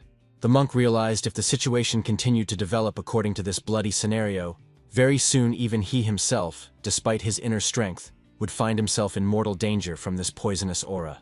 Gon ran up to the teacher with a desperate cry that all the novices around suddenly began to fall unconscious, not even suspecting that he himself was the source of the invisible death that destroys all living things in its path. The elder tried to expel the poisonous energy using his own inner strength, while bitterly realizing that the experienced mentor Yunho had made a fatal and irreparable mistake by trusting the master of poisons. He understood that the willful Tang did not intend to save Shaolin, but on the contrary was deliberately leading the Great Order to complete destruction, using the most insidious and dirty methods from the world of martial arts. Seeing how even the mighty elder brother Mu Jin was making incredible efforts to preserve his own life, Gon finally began to realize that they had all become part of someone's very cruel and bloody plan. Meanwhile, in the quiet and closed chambers of the head of the discipline hall, a heavy atmosphere of expectation prevailed, becoming increasingly unbearable due to the complete absence of any news about the events taking place in the monastery itself. Yunho could not understand the reason for such a long silence, as he believed that by this time the boy should have long been found, and the lack of any news only intensified his inner anxiety and anger. His heart was filled with an anxious feeling of inevitable disaster, which he could not silence with any meditation, feeling that the situation in the Shaolin Monastery was completely slipping out of any human control. The thought that he was forced to stay in place and could not personally lead the search party pressed on him even more, making every minute of waiting a real test for his usually steel will. Suddenly, hurried footsteps were heard outside his door, and a messenger appeared with urgent news that all the heads of the halls were immediately summoned to the main hall of the monastery to make extremely important and swift decisions. The envoy asked confusedly if the head had heard the sounds of the alarm bell and horn, which were now ringing over all of Shaolin, announcing that something truly terrible and unpredictable had happened within the walls of the sanctuary. Only one thought flashed through Yunho's mind. He was completely sure that the boy had finally been found, and now he was preparing to hear the details of the consequences that this fatal encounter with the enemy had led to. The night hall was drowned in shadow while inside they counted the first victims of poisoning. A monk reported the disaster with fear. 521 people and 230 elite students were affected. The dim light of a solitary candle only emphasized the unknown. The scale of the tragedy was rapidly growing. 9 elders gathered around the table. The dense poisonous aura of the patients did not allow even weak students to approach. One of the monks fiercely slammed the table, demanding an immediate search for the culprit. A neighboring master rebuked him. The poisonous energy blocked the area, making every step a deadly trap. The bearded monk was tense and silent, dripping cold sweat from his own helplessness. The hall exploded with screams. Shaolin stood on the brink of historical disgrace and destruction. The abbot at the head of the table closed his eyes, maintaining an absolute, almost frightening calm. Chaos raged around, but the leader's impassive face remained unshaken. As soon as the head of the temple spoke, The noise instantly stopped, and those present were stunned with shock. The mustached elder protested, demanding the immediate arrest of the killer to stop new victims. The abbot slowly stood up. The absence of deaths proved that the culprit did not wish to destroy the defenseless. A cold gaze from top to bottom forced everyone to submit. The secret plan was already ready. The abbot stunned the hall with the order to retrieve the sacred treasures, the great pill of restoration and the pill of revival. The monks froze in shock, not believing in the use of the order's main relics. The bearded elder listened to this with eyes wide open in amazement. From behind the heavy doors of the hall, a loud shout of agreement echoed. The abbot instantly distributed the wounded, the severe to the Vajra hall, the moderate to the ritual hall, the light to the training ground. The doors creaked, releasing the weak students for an emergency gathering of rare healing ingredients. The final order cut off all doubts, to mix the priceless pills into a common brew. In the semi-darkness of the empty room, only two remained, the leader and his close-bearded monk. The abbot broke the silence, feeling the heavy thoughts of his comrade. The monk tightly gripped his robe, realizing a strange thing. Sabek did not even look for the culprit because he already knew his name. Overcoming fear, he tensely asked if this attack was connected to an ancient secret. The abbot's face turned into an impenetrable stone mask. The elder shuddered under this gaze as suddenly all the pieces fell into place in his mind. In the courtyard near the guard, a weakened youth named Zhang Yan suddenly appeared, desperately demanding a meeting with the head. One of the guards screamed in pain. A dense green poisonous aura swirled around the boy. Zhang Yan's face was covered with terrible ulcers, but he continued to plead for help through a heavy cough. The doors opened, and the temple leader stepped onto the threshold, sternly demanding explanations. The bearded monk froze in shock, recognizing the poisoned boy as Zhang Yan. The youth screamed in panic that his friends and older brother Mujin were one step from death. A severe coughing fit interrupted his words, forcing him to fall to his knees before the master. The abbot anxiously examined the boy, but he only begged to save others, ignoring his own pain. Zhang Yan's body suddenly convulsed, his eyes rolled back, and his breath was taken away. The boy couldn't hold back and sneezed loudly, releasing a cloud of deadly contagion into the air. A powerful green wave of toxins instantly covered the nearest guard monk. The guard grabbed his throat in wild pain. His skin was immediately cut by black poisonous veins. The bearded elder watched this nightmare in complete paralysis. The guard collapsed to the ground with a crash, and the Shaolin leaders shuddered at what they saw. Zhang Yan recoiled in horror, shouting that the poison had begun to spread on its own. The unconscious guard lay face down, helplessly wheezing from toxic shock. The abbot instantly took the initiative, ordering to hold their breath and urgently evacuate the wounded. While the monks dragged the body away, Zhang Yan remained in the center of the courtyard, enveloped in a green haze. The outbreak of the poisonous fog finally revealed the terrible truth to the bearded monk. He clenched his teeth in rage. Zhang Yan was the patient zero who unknowingly spread the contagion throughout the temple. In the elder's thoughts emerged the image of a mysterious man in a bamboo hat who brought this calamity to Shaolin. Both masters tensed up, staring at the green fog filling the courtyard. The abbot did not succumb to panic, maintaining a cold and piercing mind. Under the cold moonlight, the leader began analyzing the symptoms. The white-yellow fungus caused vomiting, and the ephedra mold, convulsions. But even his colossal experience ended before this swirl of unknown poison. These toxins clearly originated beyond the central plains and continued mutating every minute. The assistant's questioning gaze sank into the heavy, meaningful silence of the abbot. The bearded monk only clenched his jaws tighter before the chasm of experience between generations. The abbot sharply turned around, radiating absolute iron confidence. He harshly scolded the assistant for the stupor and ordered immediate action. Closing his eyes for a moment, the leader fully concentrated his inner energy.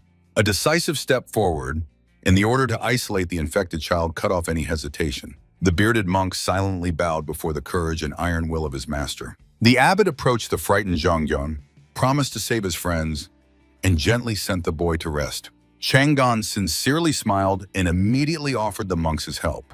But the irritated Shaolin guard only ordered the boy to stay as far away as possible. The senior abbot gently stopped the boy, advising him to leave adult problems behind and go rest. The boy sadly lowered his eyes and obediently agreed with the elder's will. Under the full moon, a short order was given to immediately escort the guest to the neighboring chambers. The dissatisfied guide sharply gestured, forcing the boy to walk behind at a safe distance. While Chang'an obediently walked through the courtyard, a man in yellow clothing closely watched his every move. Tension was rising. A drop of cold sweat ran down the cheek of the mysterious observer. He feverishly calculated the consequences, understanding the inevitability of a full-scale war with the proud Tang clan. The man bitterly realized his attempts to act for the monastery's benefit brought only destruction. The sharp, penetrating gaze of the abbot instantly pierced straight into the soul of the interlocutor. The leader of the temple sternly reminded that his duty was to personally go to hell for the sake of saving his disciples. At these words, the man in yellow froze with eyes wide open in shock. His mind exploded with disbelief. Could the abbot have decided to completely forgive his fatal mistake? The elder simply turned his back and calmly ordered to immediately help the wounded people. The man in yellow clenched his fist angrily, restraining his rage and cursing everything around. He could not stand it and shouted irritably after them, demanding to stop this mercy prank. Next to the main building of the monastery, two armed guards continued to stand impassively. In a modest room, Chang'an greedily ate rice, deeply worried about the condition of his poisoned friends. The boy's cheeks were stuffed with food, but a strange, insatiable hunger did not pass. His dirty hand continued skillfully wielding the thin wooden chopsticks. Suddenly, the boy's hand froze right above the plate with greens. In his memory, the same strange, lightning-fast throw of the old master emerged. Before his eyes appeared the image of smiling grandfather Doxon, who tightly clenched his fist to strike. The memory came alive. The old man's hand released a bright bead with crazy speed. Chang'an tried to repeat this movement and sharply waved the sticks in the air. This feeling reminded him of the jewelry craftsmanship of Grandfather Holy Sword while cleaning apples. The boy made a lightning strike, and two wooden sticks with a crash pierced the hard stone floor. The boy froze with an empty gaze, not believing his own eyes at such destructive power. The guards on the street flinched at the incomprehensible noise that came from the guest room. The monk asked, displeased through the door, Yamaj, or why the boy had caused a riot there again. Meanwhile, inside this wall began rapidly covering with deep cracks from the furious strike. Chang'an panicked and grabbed new sticks, expecting severe punishment for what he had done. Suddenly, he touched his stomach. A bright aura burst out from there, bringing incredible relief to the body. Looking at the pierced walls, the boy felt an unexpected surge of determination. The boy decided to repeat the trick, but this time chose a safer tool, ordinary rice grains. His fingers carefully lifted one small grain of cooked white rice. Chang'an naively believed that soft food could not harm the strong walls. A powerful snap of the fingers, and the grain, like a bullet's whistle, pierced the stone masonry, leaving a dent. The boy's face lit up with wild excitement. The deadly technique worked even with rice. Touching his stomach again, he was convinced that with each throw his insides were being cleansed of pain. Standing before the battered wall, the boy still did not understand the true nature of this power. However, he persistently continued training, trying to control the power of his strikes. The guards outside heard a continuous machine gun rattle, attributing it to the process of the poison residues exiting. But at that moment, a real barrage of rice grains completely shattered the stone, creating a huge breach. Chang'an did not even suspect that the legendary Tang clan had honed the mastery of hidden weapons for generations. The boy moved dynamically around the room, firing projectiles from both hands at a furious speed. The effectiveness of any toxin increased manifold when combined with secret combat techniques. 2 grains of rice sliced through the air, carrying colossal destructive energy. The simplest way to kill was always to coat hidden blades with deadly poison. Unconsciously to himself, Chang'an meticulously copied the highest technique of the great Dan Sadine.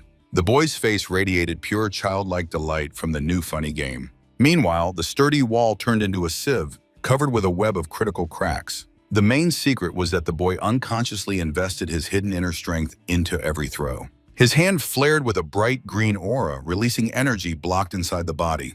The green flashes of toxins that came out with the rice naturally healed the child's exhausted body. The boy triumphantly clenched his fist, enjoying absolute relief and lightness in his body. The sudden crack of the structures made the guards scream in fear about the building collapse. The frightened monk ran away when the room began to collapse with a roar. Night Shaolin shuddered again from the disaster. An infected child spread invisible poison throughout the monastery. The terrified guard rushed headlong to the abbot's chambers to report the start of a new nightmare. The eye opened in shock a moment before the stone wall shattered with a crash. Through dust and debris emerged a frightened elder, not believing his own eyes. Amid the thick dust and stone chaos, only a dull, heavy cough was heard. From the fog came disheveled Jian, wiping lime from his face in confusion. The stunned monk off-screen shouted the boy's name, refusing to believe what he saw. The young man only blinked in surprise, completely not understanding the cause of such a commotion. The elder rushed swiftly to the ruins, shouting accusations on the way. Jian froze in a fighting stance before the giant breach, hesitantly calling the old man. A wave of released poison from the wall collapse instantly knocked down elite arhats, forcing the child to be locked in the small sanctuary. The assistant reported to the abbot that Gian, delivered unconscious, should not have been able to walk at all after such a toxic blow. The head of the order only tightly closed his eyes, sinking into deep thought. The atmosphere was heating up. The monks understood that this crisis would not be resolved by a simple compromise. The elder slowly stroked his beard, weighing each next step.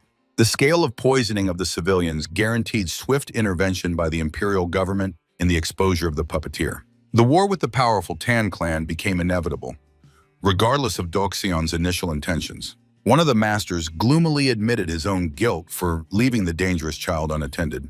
The candle flame flickered at the main question: what to do with this threat next? The abbot sharply turned around, radiating iron, unwavering determination. An unequivocal order sounded.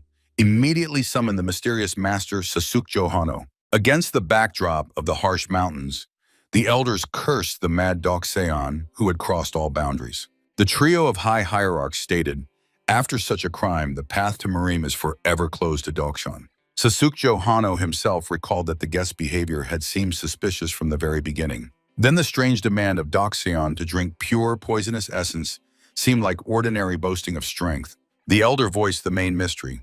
Why did the enemy need to poison the young Jeon specifically? Anger overwhelmed the master. The Tan clan was deliberately hunting an innocent child. The abbot interrupted the emotions, reminding that these were only guesses for now. Doxeon's visit turned out to be a brutal test of Shaolin's ability to resist the latest toxins. A terrible suspicion instantly made Sasukyo shudder with horror. The monastery had no antidote, so only one extreme way remained to save the boy.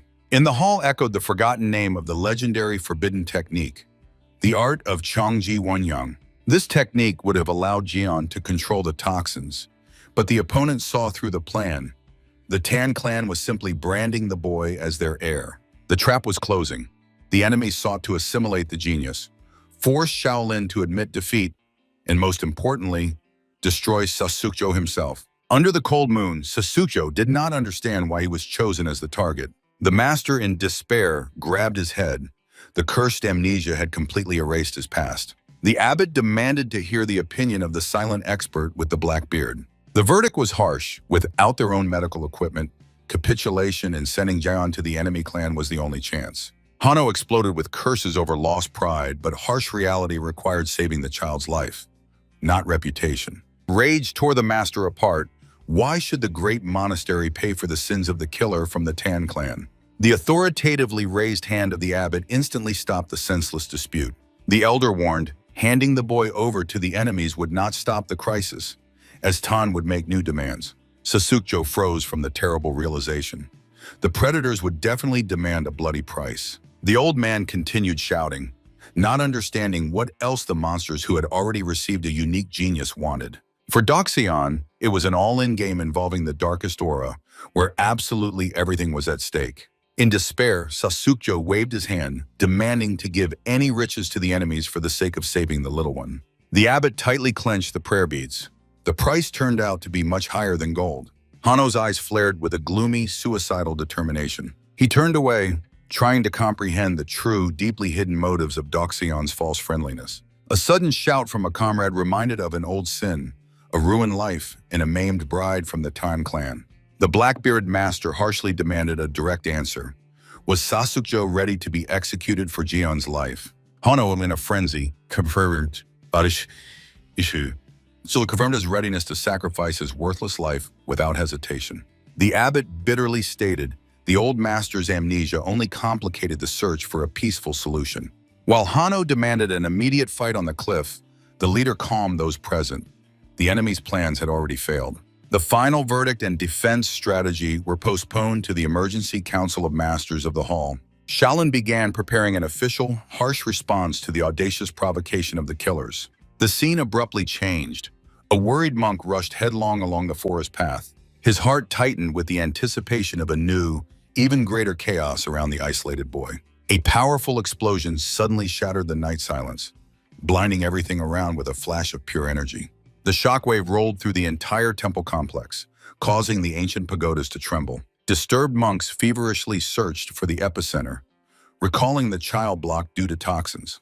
A close master burst into the leader, demanding immediate access to the prisoner, but was ordered to calm down. He fiercely objected, not understanding how a poisoned child in the epicenter of a deadly aura could be safe. The abbot ironically noted that Gion was not just fine.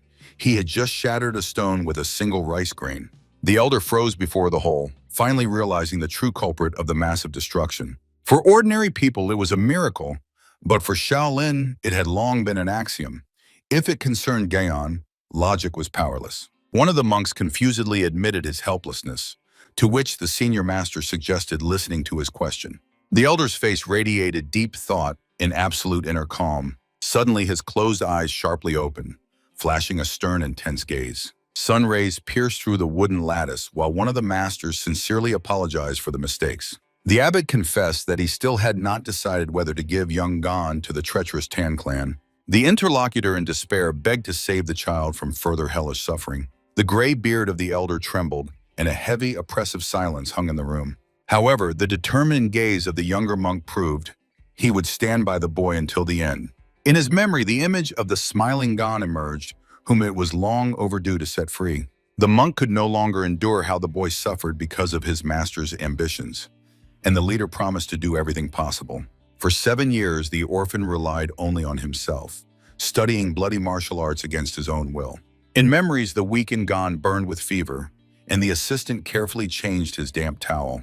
Despite constant pain, the child never complained, happily stuffing his mouth with simple food. Returning to reality, the monk sadly wished the boy to finally return to his parents. A tear rolled down the master's cheek as he barely whispered words of pain for the boy's fate.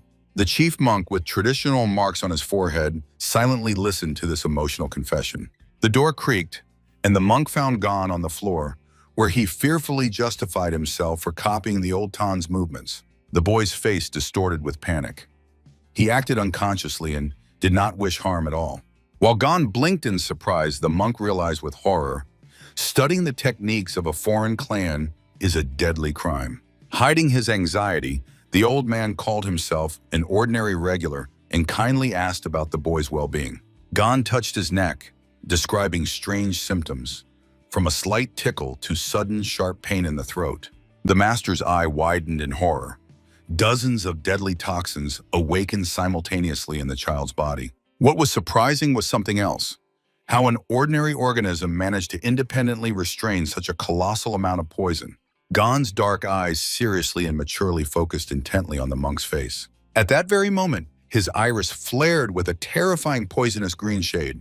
The old man nervously swallowed, deciding to wait a few days until the poison fully stabilized. The boy admitted that the sacred Vajra fist caused agony, but the movements of the Tan clan brought instant relief. Gon proposed a crazy idea: to completely rewrite the foreign combat techniques for himself. The monk was stunned. The boy intended to use Doxin's secrets to create an entirely new martial art. Sighing heavily, the old man allowed the experiment, but strictly forbade losing control over the energy. For the boy, it was better than being bored in isolation, although the question of his recovery remained open. Gon carefully examined his palms, understanding that now every step would require extreme caution. Suddenly, the boy remembered another important thing that troubled him. A terrible memory appeared before his eyes of people writhing in agony on the floor. Having learned from the monk that his body was simply accustomed to toxins, Gon shockingly asked again about the nature of this epidemic. The old man turned away in a cold sweat, not daring to tell the truth. It was Gon himself who became the source of infection for the entire temple. A big exclamation mark flashed in the boy's head, signaling a terrible suspicion. The boy's face instantly paled from the realization of the horrible truth. He remembered the gifted bead and with horror understood.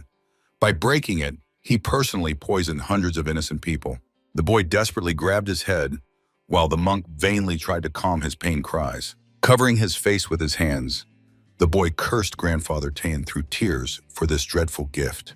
The old man silently watched his grief, understanding that the truth about 1,500 victims would finally break the child. Despite the emotional pain, Gon's gaze suddenly became stern and incredibly resolute.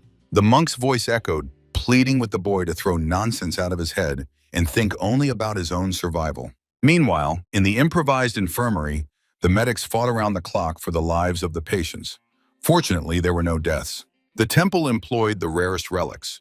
Priceless Daewondan and Summondan pills instantly neutralized the infection. But rumors were already spreading throughout Murim that the Tan clan had thrown a direct and audacious challenge to Shaolin. The monastery gates remained closed while the entire martial world awaited the reaction of the weakened order. At an emergency meeting, the elders grimly took their seats, and the leader announced the start of the council.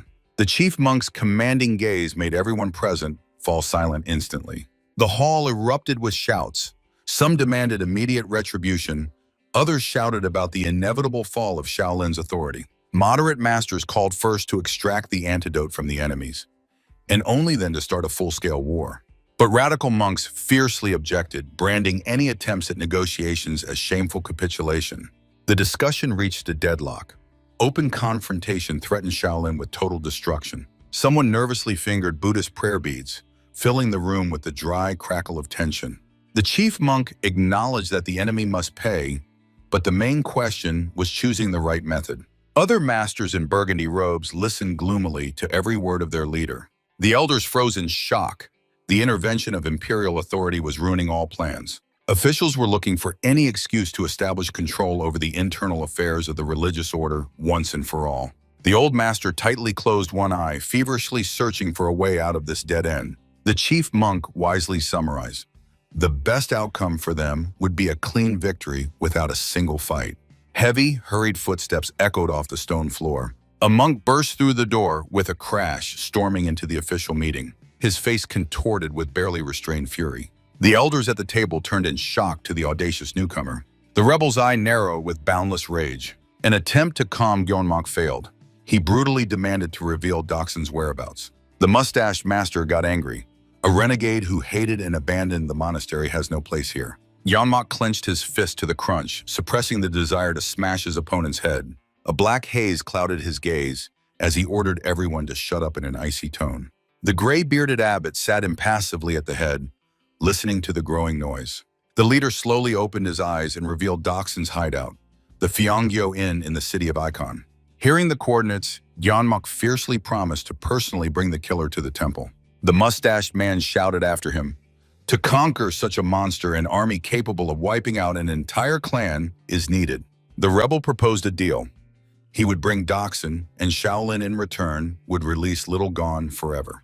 The abbot closed his eyes again, silently weighing all the risks of this audacious proposal. Without waiting for an official verdict, Gyeonmok turned around, taking the silence as consent. Every step he took radiated unwavering confidence in his own strength. The elders hopelessly watched the silhouette quickly receding through the monastery courtyard. The mustachioed man begged to send the elite squad of 108 Arhats into battle before the renegade caused harm. The abbot stopped the panic. The presence of imperial officials required resolving everything as quietly as possible. The monks did not understand why this formidable master so fiercely defended an ordinary boy. The abbot hinted at the main point.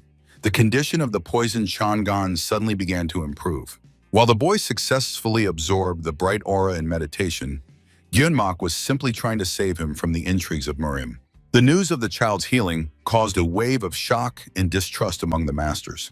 The boy unconsciously poisoned 1,500 people, but miraculously recovered without any medicine. The leader's lips tightened. The child's mystical endurance was becoming too suspicious. Meanwhile, at the inn, the silver-haired master hospitably welcomed his young relative after a difficult journey. The great-granddaughter of the legendary leader, Tan Ye, silently took a sip of hot tea. The old silver-headed swordsman ironically asked if she had rushed so quickly for her fiancé. He recalled the boy's weakness with a smile, assuring that good food would quickly make him a true fighter. The old man sincerely believed that no better match for the girl could be found in the entire under heaven. Tanya placed the cup on the wooden table with a dull thud, cutting off the jokes. Her stern tone instantly silenced the old man, who awaited a serious conversation. A direct, icy question cut through the silence. Was it really him who caused the bloody massacre in Shaolin? The old man immediately realized that the news was brought by spies from the Flying Swallow Unit and calmly looked out the window. With a light laugh, he admitted that the cowardly brats simply shifted this dirty business onto the girl's shoulders. A heavy palm rested on the great-granddaughter's shoulder, advising her not to worry at all about the fate of the monks. The old man added with a smile that for the first time in his life, he resolved a conflict so humanely and gently. The girl's eyes widened in absolute shock and incomprehension of what she heard. She clenched her dress tightly with her fingers, refusing to believe in such cynical madness. Against the backdrop of carefree mountains, her mind exploded. How could one remain so calm after such a catastrophe? And on the street, the crowd was already fiercely cursing the treacherous Tan clan from Sichuan for the committed atrocity. Eyewitnesses raged. The attempt of mass murder of 1,000 pilgrims deserved the harshest punishment. The situation was worsened by the fact that among the victims was the family of an influential official. The old man and the girl carefully caught every word. The master's calm instantly disappeared. His face paled from the realization of the terrible mistake. The old man quickly headed to the crowd, encountering a rude response from the frightened townspeople. With utmost seriousness, he demanded confirmation of the rumors about 1,000 injured. A passerby told about the complete chaos in the blocked monastery, causing the old man to seem petrified. Only thanks to the priceless relics of Shaolin was it possible to avoid the first deaths, which only raised the monks' authority. An enraged townsman spat, calling to wipe the entire cursed clan of poisoners off the face of the earth. The man sought support in the old man's eyes, who had sunk into a gloomy, threatening silence. The master's teeth ground, squeezing out through dull anger only a short phrase. The crowd froze when an icy, deadly roar of condemnation burst from the stranger's lips. The outbreak of green, poisonous power spawned combat shells, and the frightened Tanya rushed to stop her relative from a public execution. The old man, mad with rage, ordered her to step back, preparing to destroy the insolent ones for insulting the family's honor. The girl begged him to come to his senses. The terrible fame of this incident had already covered all the Central Plains. She shielded the frightened people, emphasizing that a reckless slaughter would only finally drive the clan into a dead end. The unfortunate townspeople began to crawl away in horror, suddenly recognizing in the monster a representative of the bloody Tan clan. Tanya sharply ordered the fools to flee immediately while they still had their heads on their shoulders. Trembling with uncontrollable fear, the men feverishly got up from the ground. They fled, leaving behind only thick clouds of roadside dust.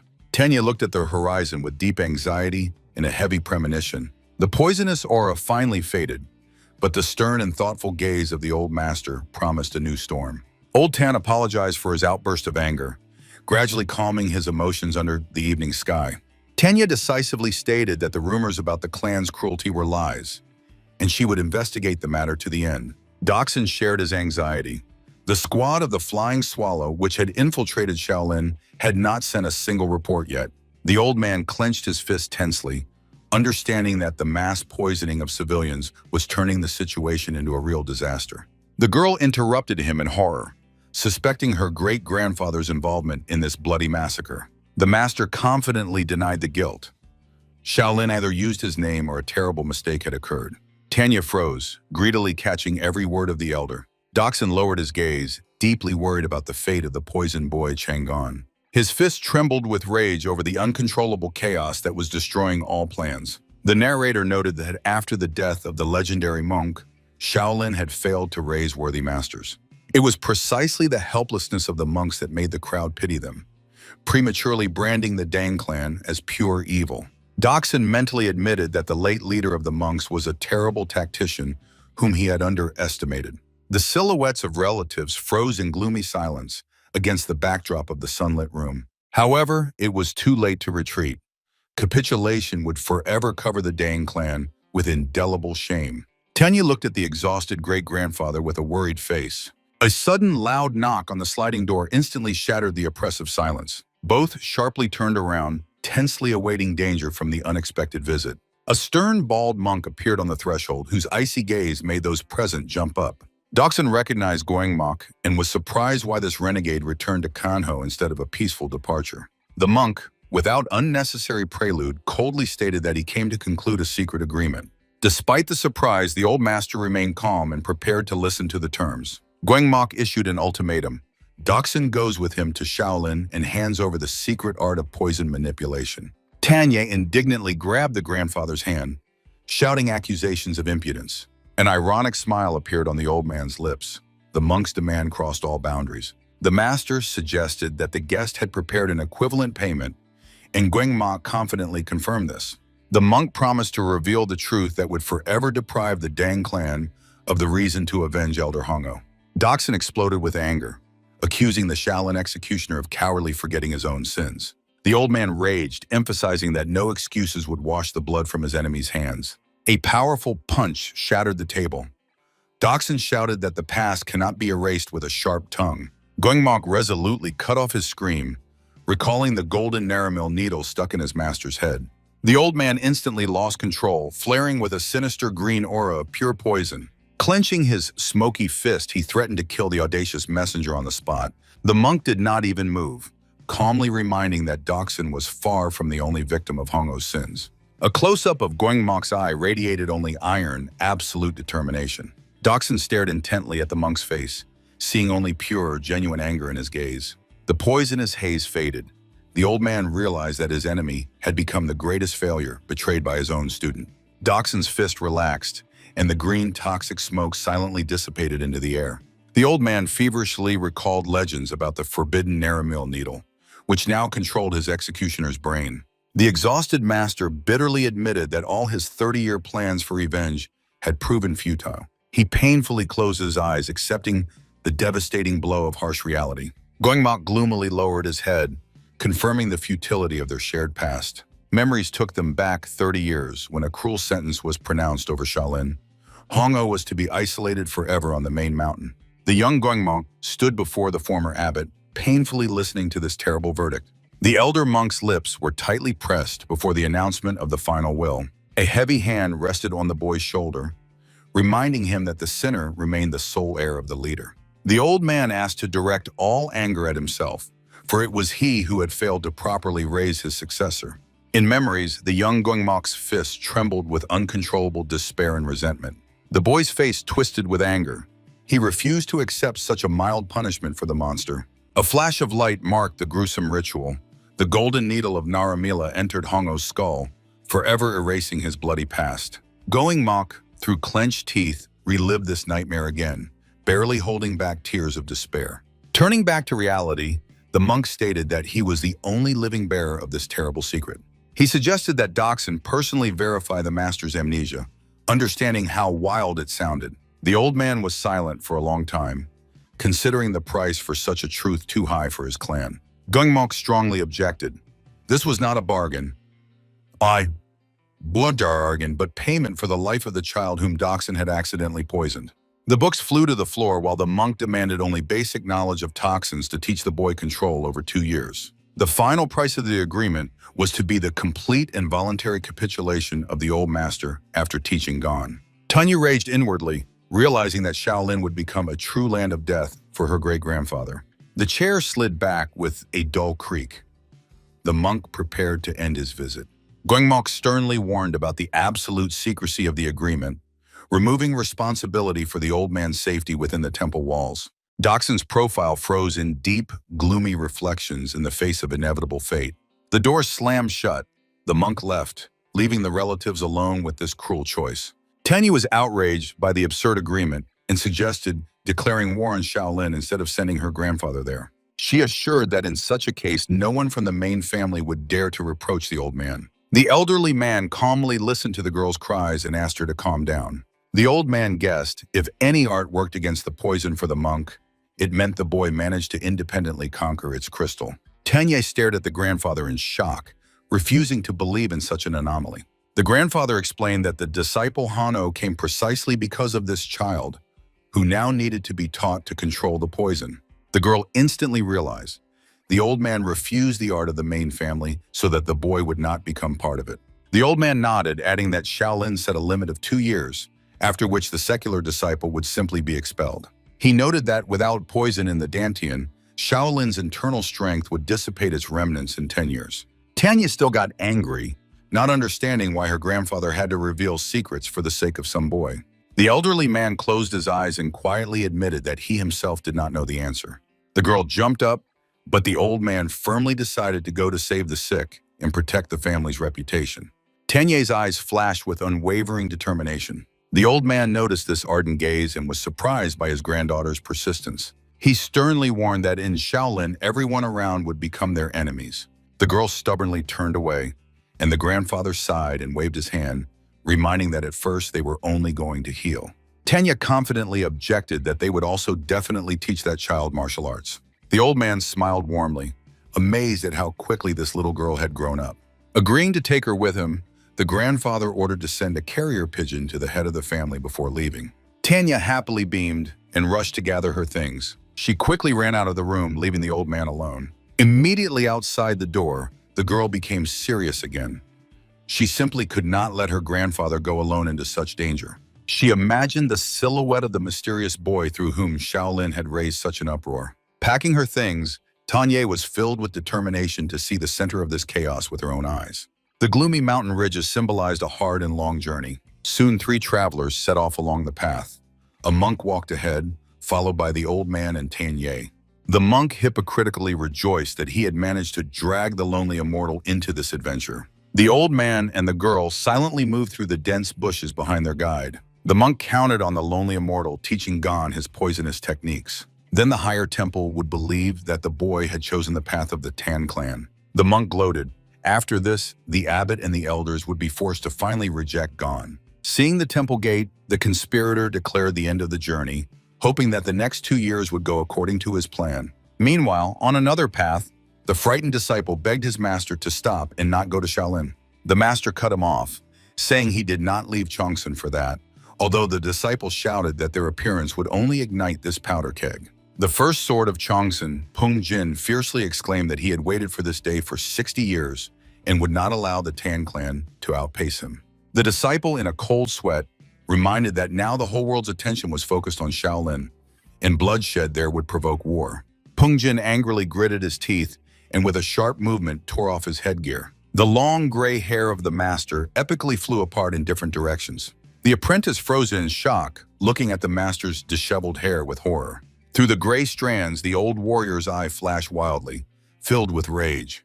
Peng Jin threw his hat to the apprentice and renounced his title, declaring that from now on he was no longer a Taoist of Qiansong, but only a lone avenger. He forcefully pressed his headwear into the boy's hands, demanding that he take it immediately. The apprentice held the artifact and despairingly asked if the thirst for revenge was more important than their entire order. Peng Jin stood motionless, wrapped in thick shadows resembling an enraged spirit. Suddenly, a devastating purple aura with lightning burst from his body. Above all, he remained a merciless warrior. The apprentice's face twisted in horror before this colossal energy. The demonic silhouette of the aura expanded, and the master issued an ultimatum. Either he gets out of the way or dies on the spot. Paralyzed by fear, the boy could only weakly whisper the word master. Peng Jin's cold eyes glowed with a murderous intent amid the electric discharges. For this old man, there were no longer any authorities or laws. The disciple fell to his knees, and the master, without any hesitation, was ready to carve his way through his body.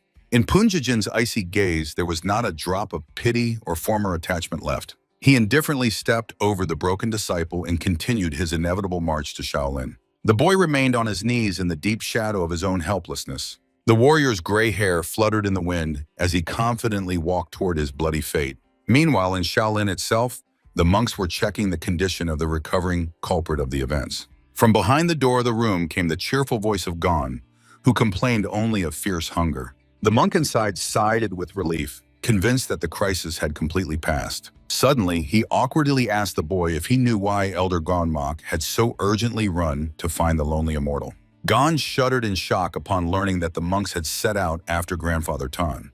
The boy horrifiedly guessed that the enraged Gyeonmok was going to accuse the doctor of his poisoning. Clutching his chest, Gon panicked and shouted that he must immediately catch up and stop them, as it was only his fault. The monk looked seriously at the boy, understanding that the child did not even suspect the scale of intrigues around him. The monk anxiously pondered what dirty goals Gyeonmok was really pursuing. A colossal typhoon was approaching Shaolin, behind the treacherous plans of the elders, already followed the bloody storm of the first sword Changsun. Shaolin found itself on the threshold of complete uncertainty. The bearded monk pressed his lips together, realizing that it was still possible to find the culprit who provoked the arrival of the 10 great elders. He was sure the monastery would survive only if Chang'an was gotten rid of. The monk gently placed his hand on the boy's shoulder and suggested that he catch up with the elder Gyeonmok, to which the surprised youth reminded him of the previous order to stay in place. The conspirators smiled kindly and assured that he would handle everything himself, making Gon thank him joyfully. Soon the forest path was washed away by the runner's furious speed. While Chang'an rushed through the thickets, the monk calculated the trajectory. Gyeonmok was supposed to wait for the boy near the Pyeongnyo Inn in Icon. The old hypocrite looked into the distance, hoping that the lonely immortal would take the bait. The monk already imagined how the sinister doctor would take the defenseless boy in exchange for saving Shaolin from the poison. Having gotten rid of Chang'an, the monastery leadership hoped to forever escape the watchful attention of the great elders. Having finished the dirty business, the bearded man calmly folded his hands in prayer. He closed his eyes, trying to regain peace of mind. Suddenly, behind him, the curtain was heavily pulled aside. The monk sharply opened his eyes from the sudden premonition of trouble. Turning swiftly, he saw the stern abbot and fearfully exclaimed a greeting. The abbot silently looked at his subordinate with deep disappointment. The abbot coldly asked where the child was, noticing his absence in the room. The bearded man confessed with fear that he himself sent the boy to intercept the lonely immortal, shocking the abbot. The abbot grimly raised his eyebrows and stated that the monk had made a fatal mistake. His subordinate clenched his teeth in despair. While the bearded man justified his sin by saving Shaolin, the abbot stunned him with the news. The first sword of Changsun is already approaching them. Information networks missed the emergence of the legendary warrior, as the order tried to conceal this fact until the last moment. A deadly horror finally pierced the bearded conspirator. Meanwhile, in the forest, a gray-haired man was gazing at the majestic green ridges. The sharp features of his face tensed with the realization of Shaolin's proximity. Sweeping his wide sleeves, the warrior contentedly acknowledged the arrival. He had waited 60 years for this moment, when suddenly Chang'an rushed past him like a whirlwind. The old man looked suspiciously after the nimble boy. Suddenly, the gray-haired man's eyes widened with surprise. The youth ran with an absolutely straight back, completely ignoring the basic laws of reducing wind resistance. The boy dashed straight like a marionette, but literally rode the air currents, making the first sword sincerely marvel at such talent. Master Changsun thought with regret that his own order lacked such geniuses. The warrior daydreamed for a moment on the path, but in the next moment, he swiftly pushed off the ground, dissolving into the air. The old man instantly appeared behind Chang'an and calmly called him to stop for a conversation. The frightened youth sharply turned around, not understanding what was wanted from him. The gray-haired man directly asked if he was a Shaolin disciple, fascinated by his amazing technique. Gon nodded uncertainly, panicking as he realized he had not sensed the approach of this monster at all. When the stranger began to inquire about the teacher, the boy honestly replied that he was trained by a great master. These words made the old man shudder with a terrible suspicion. In his memory, the image of a hateful monk with burning eyes emerged. Wrapped in a sinister purple aura, the warrior grimly asked if the boy knew the name Hanno. The boy paled from the sudden pressure of this dreadful energy. Trying to wriggle out, Gon called Hanno just an acquaintance, but this only angered the old man, who demanded the truth about the discipleship. The face of Chang'an became serious, and he firmly denied this fact. The gray-haired man froze in angry silence under the gloomy clouds. The young man was outraged by the suspicions and decided to immediately run away from the mad grandfather. He swiftly sprang from his place, throwing excuses about being busy as he went. The boy raced at full speed, feeling the heavy dark energy of the pursuer on his back. He feverishly pondered what bloody scores connected this stranger with Hanno. Suddenly, blades of pure energy whistled past his head. A powerful purple explosion tore the ground right in front of Gon's nose, causing him to jump back in shock. Landing heavily, the young man turned to face the danger. The boy shouted fiercely at the attacker, but the gray-haired man only noted that the kid reacted perfectly to his deadly intent. A drop of sweat rolled down Gon's face from the realization that the attack was lethal. The exhausted young man breathed heavily, begging to be left alone. The old man slowly approached, revealing the main secret. The boy's evasion was the legendary step of taming demons of the Kuntun sect. Chang'an's eyes widened in complete shock. His secret was exposed.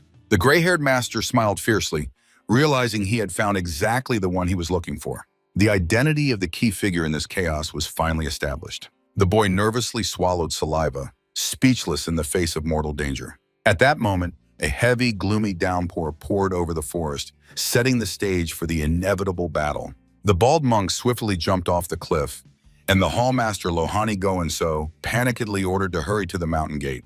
The monks landed with a loud whistle and decisively rushed into the forest thicket. Goenso anxiously assessed his own strength, but pompously declared that the Cheonsen sword would not enter Shaolin. The gray-haired elder stared intently at the youth's face, suddenly realizing the truth. Before him finally stood the very Chang'an. The boy turned pale with fear, breaking out in a cold sweat after the unexpected exposure. He began to panic and justify himself, reminding that he acknowledged their acquaintance, although the stranger still accused him of lying about the teacher. Gon stopped in front of the enemy and firmly repeated once again that he was not a student of Han'o.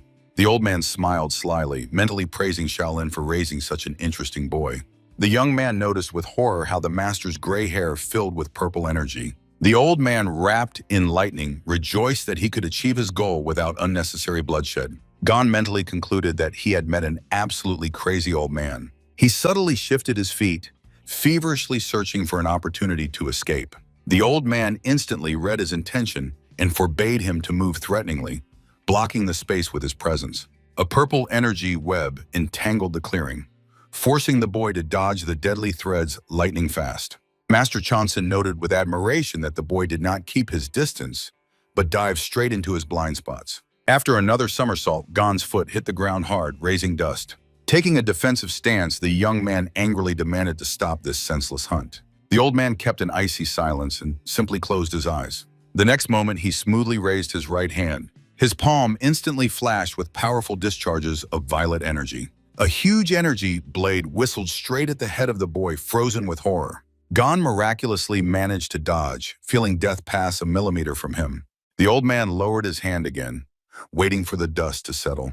The boy jumped back, instinctively grabbing his wounded head. Closing his eyes from sharp pain, he clutched his bloodied ear. The youth went mad from such cruelty and shouted at the lumberjack. He exclaimed that he had almost lost part of his head and promised to start fighting back. The master's eye widened in surprise. The kid had managed to survive a direct strike. Gon exhaled heavily, and the old man mentally excused himself, saying he only intended to cut off his hand, not maim his face. The elder grimaced fiercely, acknowledging that he was losing authority because of some teenager. The ground beneath his feet cracked from an excess of inner power.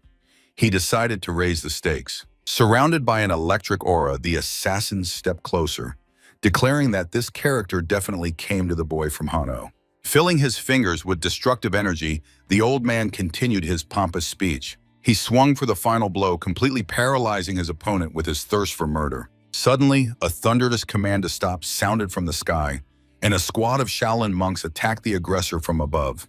The elder retreated in shock, instantly recognizing the legendary elite of the monastery. The heavy staffs of the warriors crashed into the ground with a rumble. Clouds of dust rose over the clearing from the synchronized landing of the rescuers. Before the gray-haired warrior, monks in brown robes lined up like a wall. The old man calmly turned to face the new enemy. The Chonsenets found himself face-to-face with the monolithic formation of Shaolin. The chief monk, illuminated by golden light, angrily asked why the great master Kanho was humiliating their young disciple. The first sword of Cheonsen only looked at them coldly, allowing the wind to scatter his gray strands. Gon was drenched in sweat from the absurdity and scale of the chaos unfolding around him. The old man cut in, saying he had come to fulfill a personal promise, and advised the monks not to stand in his way.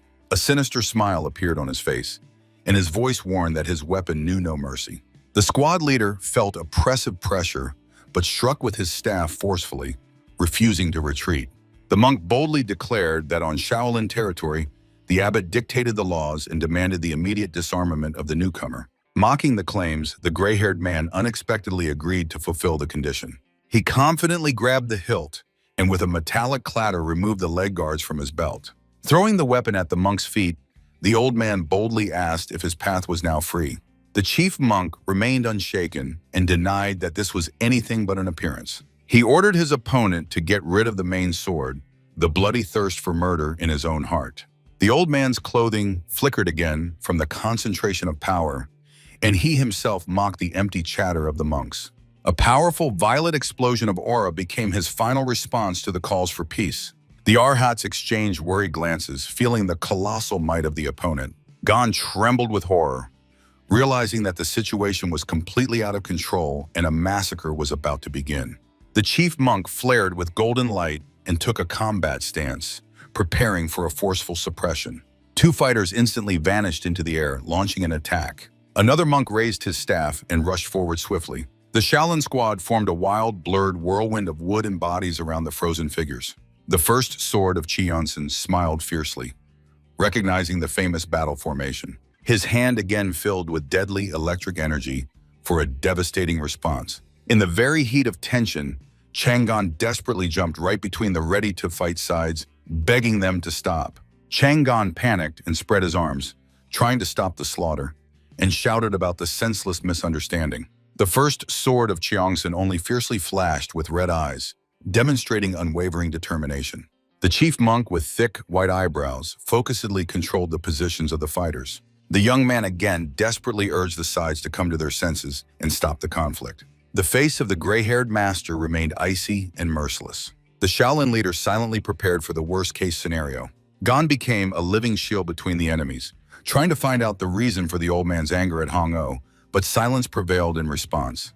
The boy's eyes widened with deadly anxiety, the gaze of the old warrior filled with pure, ominous rage. The elder spoke, recalling how 60 years ago he lost to the sword of Hong-O, disgracing his pride, the Qingchen quick sword technique. One of the monks indignantly interrupted him, not understanding the connection between the past and today's attack. Grinding his teeth in offense, the master cut in that he would gladly accept an honest defeat in battle.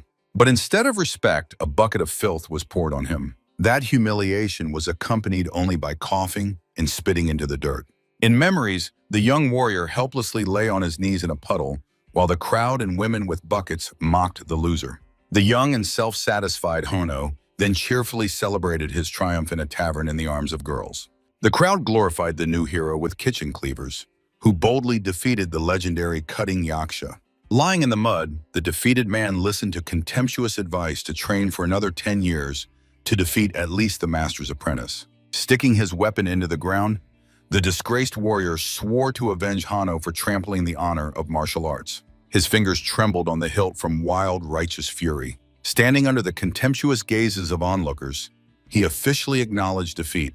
The warrior shouted after the offender, accusing him of desecrating the name of the true master. Hono only carelessly threw over his shoulder that he didn't care about the greatness of martial arts. Finding himself on his knees, the despised swordsman engraved in his memory the words about the 10-year term. Gathering the remnants of dignity, he vowed to return and personally cut off the hand of Hano's apprentice. The past dissolved into gloomy darkness. The then Honorable O only indifferently laughed in response to the threats. He simply ordered everyone to forget about the failure and demanded to bring more cherry. And the defeated master silently burned his back with a gaze that promised death. Returning to reality, the gray-haired elder admitted that he had spent 10 years in a cave, sustained only by a thirst for revenge. But when he came out, Hano had already become a monk, and his student Kyungmak renounced the world, depriving the avenger of a legitimate goal and throwing him into despair. The monks listened to this tragic confession, breaking out in a cold sweat. The elder's cloak flickered in the wind. Unspent anger had been burning him from within for decades. He turned around, showing everyone the burden of his many years of trauma. The listeners fell silent under the weight of this terrible truth. The swordsman sharply turned his head, asking if he was still considered wrong. On the clearing before the formation of the Arhats hung an ominous silence. The leader of the monks mentally acknowledged, a vow given even in a drunken stupor must be fulfilled according to the laws of Kanho. He found himself facing a difficult choice, recalling the sinful behavior of Hano and not understanding how to now protect his legacy. Suddenly, Chang'an boldly stepped forward and asked, "Must people be maimed over an old grudge?" provoking a fierce cry from the elder. The boy passionately argued that an ancient foolishness was simply worth laughing at. The old man clenched his fist tightly, boiling with the thought of the devaluation of his shame. He emotionally thundered that a true warrior never forgets such filth. Gon presented the final argument. Blood will only beget new blood in an endless cycle of vendetta. With sincere despair, he shouted the main question. When will this revenge end? The elder only growled fiercely, spitting on the pacifism of the young one. A huge purple aura with lightning exploded around him. Honor demanded blood, not words. By the power of thought, he raised his blade and declared that he would take the student's hand and go to Hanno. The Shaolin leader brandished a staff, refusing to retreat. He loudly ordered the squad to immediately form a battle formation. Dozens of monks instantly closed a tight circle around the deadly elder. The commander blocked the first strike, groaning as he realized the enemy wielded the mystical heart sword. Invisible strikes scattered the front ranks of fighters, forcing them to lose their weapons. The hidden attack posed a deadly threat to the entire unit. The leader commanded to immediately activate the iron body defensive technique. The monks simultaneously folded their hands, enveloped in an impenetrable golden aura. The Shaolin ranks transformed into a monolithic golden wall. The elder grimaced ominously, recognizing the famous technique. A barrage of energy. Blades thundered down on the warriors' golden shields, deflecting attacks resembling tornadoes. The commander understood that the opponent's power was beyond human perception. Suddenly, the monk's eyes widened in horror. In the middle of this meat grinder, the defenseless Changan chaotically dodged the blades, dripping blood and begging for peace. But the first sword of Cheonsen already heard nothing, dissolving into a mad smile from the pure pleasure of battle. The gray-haired elder laughed maniacally, exclaiming that Hongo had raised an incredible child. His loud laughter echoed in the mountains. The swordsman did not expect such wild entertainment. The warrior wrapped in a purple aura stopped the attack and publicly acknowledged the youth as a true master. Gon was drenched in sweat from fear, mentally cursing this recognition he did not need. While the squad leader watched the enemy, the boy desperately shouted that the old man was not obliged to acknowledge anything. The senior monk was stunned with shock, not understanding how the child managed to dodge the mystical heart sword. The first sword of Cheonsen slowly stepped toward Gon, taking back the words about cutting off the hand for underestimating the opponent. The monks in the background tightly gripped their staffs, dripping sweat from wild tension. The elder confidently approached, stating that the youth felt the same fighting zeal. The boy recoiled in stress, outraged by the mad grandfather's arbitrary decisions. The leader of the Arhats instantly blocked the aggressor's path with his weapon, ordering him to stop. He angrily demanded to leave the child alone, shielding Gon with his own body. The face of the first sword twisted with rage, and he ordered the monk to get out of the way, reminding him of the oath of honor. The old man warned that he would not tolerate interference, although the monk called the duel between the legend and the baby madness. The warrior's piercing gaze burned the opponent. The elder cut in that in martial arts only skill speaks, not age. Releasing devastating purple energy, the swordsman promised to wipe the monks off the face of the earth before the duel began. The commander of the Arhats clenched his teeth, realizing the inevitability of the final bloody outcome. His fingers cracked as they squeezed the wooden battle staff. Flashing with golden light, the monk expressed respect for the power of the Cheonsen blade, but flatly refused to retreat. The entire squad synchronously took battle stances, proudly proclaiming the name of their sect. Shaolin fighters trapped the purple monster in a tight ring in the middle of the forest gorge. The senior monk ordered Gon to flee immediately while the Arcats would buy precious minutes. The desperate cry of the monk finally brought the stunned boy out of his trance. When the youth fled, the elder fiercely cursed him for cowardice and dishonoring the warrior's name. The ground exploded beneath the feet of the squad leader, who was the first to charge. The monk swiftly flew at the gray-haired killer, swearing to protect the child at any cost. The swordsman only snorted disdainfully, unleashing a colossal pillar of violet lightning on the surroundings. While the old man maniacally laughed at the epicenter of the explosion, the wounded commander begged Gon with his last strength to run. Overcoming the electric storm and wild pain, the monk still broke through the violet barrier. With a battle cry, he struck down his staff, but the first sword easily soared into the air, dodging the blow. The weapon shattered the stones completely, and the graceful aggressor hovered over the battlefield. The elder smoothly turned in the sky, lifted by the currents of his own inner power. His eyes burned with deadly fire through a lace of electric discharges. Pointing the blade downward, the swordsman released hundreds of energy blades, accusing the boy of the future death of these people. The shining rain mercilessly pierced the ranks of Shaolin, forcing the fighters to fall to the ground with cries of pain. The first sword of Cheonsen smoothly landed in a smokescreen of purple aura. Meanwhile, along the forest path, the lonely immortal, Tan Ye, and the monk in white calmly advanced. The old doctor suddenly shuddered and stopped as if rooted to the spot under the surprised gaze of his granddaughter. His eyes opened wide and his lips whispered a terrible name. The girl and the accompanying monk turned around confusedly, feeling a sharp tension in the air. The doctor explained that only the first sword of Chongsun could have such a terrible and oppressive presence. The monk in white frowned anxiously, not understanding where the new chaos in Shaolin came from amid the poisoning epidemic. In his thoughts emerged the image of the culprit of all troubles, the red-eyed master, Hong-O. Suddenly, the lonely immortal noticed a change in energies and guessed that the abbot himself had entered the battle. This news made the accompanying monk finally turn pale from shock. The trinity swiftly tore away from the spot, making their way through the dense forest thickets. Jumping onto the edge of the cliff, the monk in white looked down at the battlefield below with horror. On the cracked earth lay dozens of maimed fighters, and opposite the first sword stood elders in red and yellow mantles. The doctor from the Tan clan was stunned by the scale of destruction caused by the warrior. The monk in white instantly jumped down to the bottom of the ravine to the frightened Gon, checking his condition. Grabbing the boy by the shoulders, the rescuer demanded explanations for why he had fled from the hospital wing, to which Gon began to stammer confused excuses. The monk only sighed heavily, cursing the fools who had fed the child these nonsense. Noticing the torn clothes and blood, he anxiously began to examine the numerous cuts on the boy's body. Shedding tears, the youth pointed to the mutilated clearing, begging first to help the severely wounded Arhats. Unable to bear it, the monk pressed the boy tightly to himself, assuring him that the most important thing was his own life. From surprise, Gon instantly blushed and froze in these warm embraces. This brief display of protection momentarily halted all the horror of the surrounding chaos. On Mount Tanye, she quietly asked her grandfather if the boy really managed to tame the poison crystal on his own. The old man confirmed the fact, but admitted that even his experience paled before this incredible spectacle. The boy only awkwardly scratched the back of his head under the watchful eye of his senior guide. Finally, the gray-haired abbot of Shaolin approached the epicenter with a rosary, declaring Jian a precious disciple of the order. With an unwavering expression, the head of the monastery demanded the first sword to stop the slaughter and release the wounded. However, the gray-haired avenger cut in that his bloody score must be paid only by this child.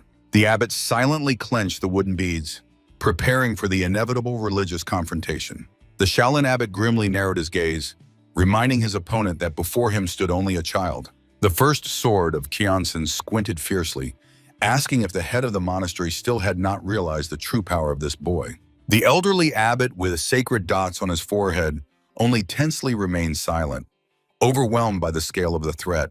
The abbot urged the elder to calm his anger for the sake of his great reputation, but the swordsman disdainfully turned away and cut off, saying the conversation was over. The gray-haired avenger fixed his gaze on Gaon, noting that he initially intended to flee, but still stayed in place. The warrior confidently added that the reason for such indecision was the living shield of wounded defenders. To confirm these words, the crippled Arcats bled on the cracked earth near their shattered staffs. With sincere despair, Gaon confirmed the assassin's suspicion, begging to immediately release the wounded monks. The lips of the first sword spread into a predatory smile. He agreed to leave the losers alive in exchange for the boy's consent to accept the duel. The heavily wounded fighter shouted indignantly, accusing the legend Kanho of cowardice for wanting to fight a child. The elder laughed maniacally and mockingly asked how the Arcats even dared to babble about cowardice after they themselves were disgraced in the presence of this child's moves. Two monks exchanged glances in cold sweat, not believing their own ears. Shaolin's outrage boiled. No one could accept that a secular disciple had surpassed the monastery's elite. The swordsman cut in that the boy was the only one who fully read the invisible attack that had laid the entire squad in the dirt, and ordered everyone to shut up. Turning back to Gion, the first sword sternly demanded acknowledgement of the fact that he was capable of seeing the wind itself. The accompanying monk was stunned by what he heard, confusedly questioning the disciple about the nature of these strange accusations. Gion's pupil dilated with shock as he feverishly analyzed the nature of the deadly energy blades. In his memory, details of the battle surfaced, where he instinctively dodged hidden air currents. Gathering the remnants of courage, the boy quietly admitted that he really could see this wind a little. The monks in the background turned completely pale, frozen in silent shock from such a shocking confession. The bearded elder closed his eyes, trying to digest the boy's abnormal talent. Tanya anxiously tugged the lonely immortal by the sleeve, demanding an explanation of the situation. The gray-haired assassin once again scrutinized his future victim. The old monk tightly gripped the wooden rosary, prayerfully whispering holy words under the pressure of the oppressive aura. The abbot of Shaolin decisively frowned, preparing the final religious argument. The head of the order stepped forward to defend the protege, but the swordsman brutally cut him off, stating that the right of choice belonged only to the boy. The avenger advised the old abbot not to meddle in others' debts of honor and to think broader for the safety of the entire monastery. The abbot helplessly clenched his teeth, realizing his inability to stop this bloody blackmail.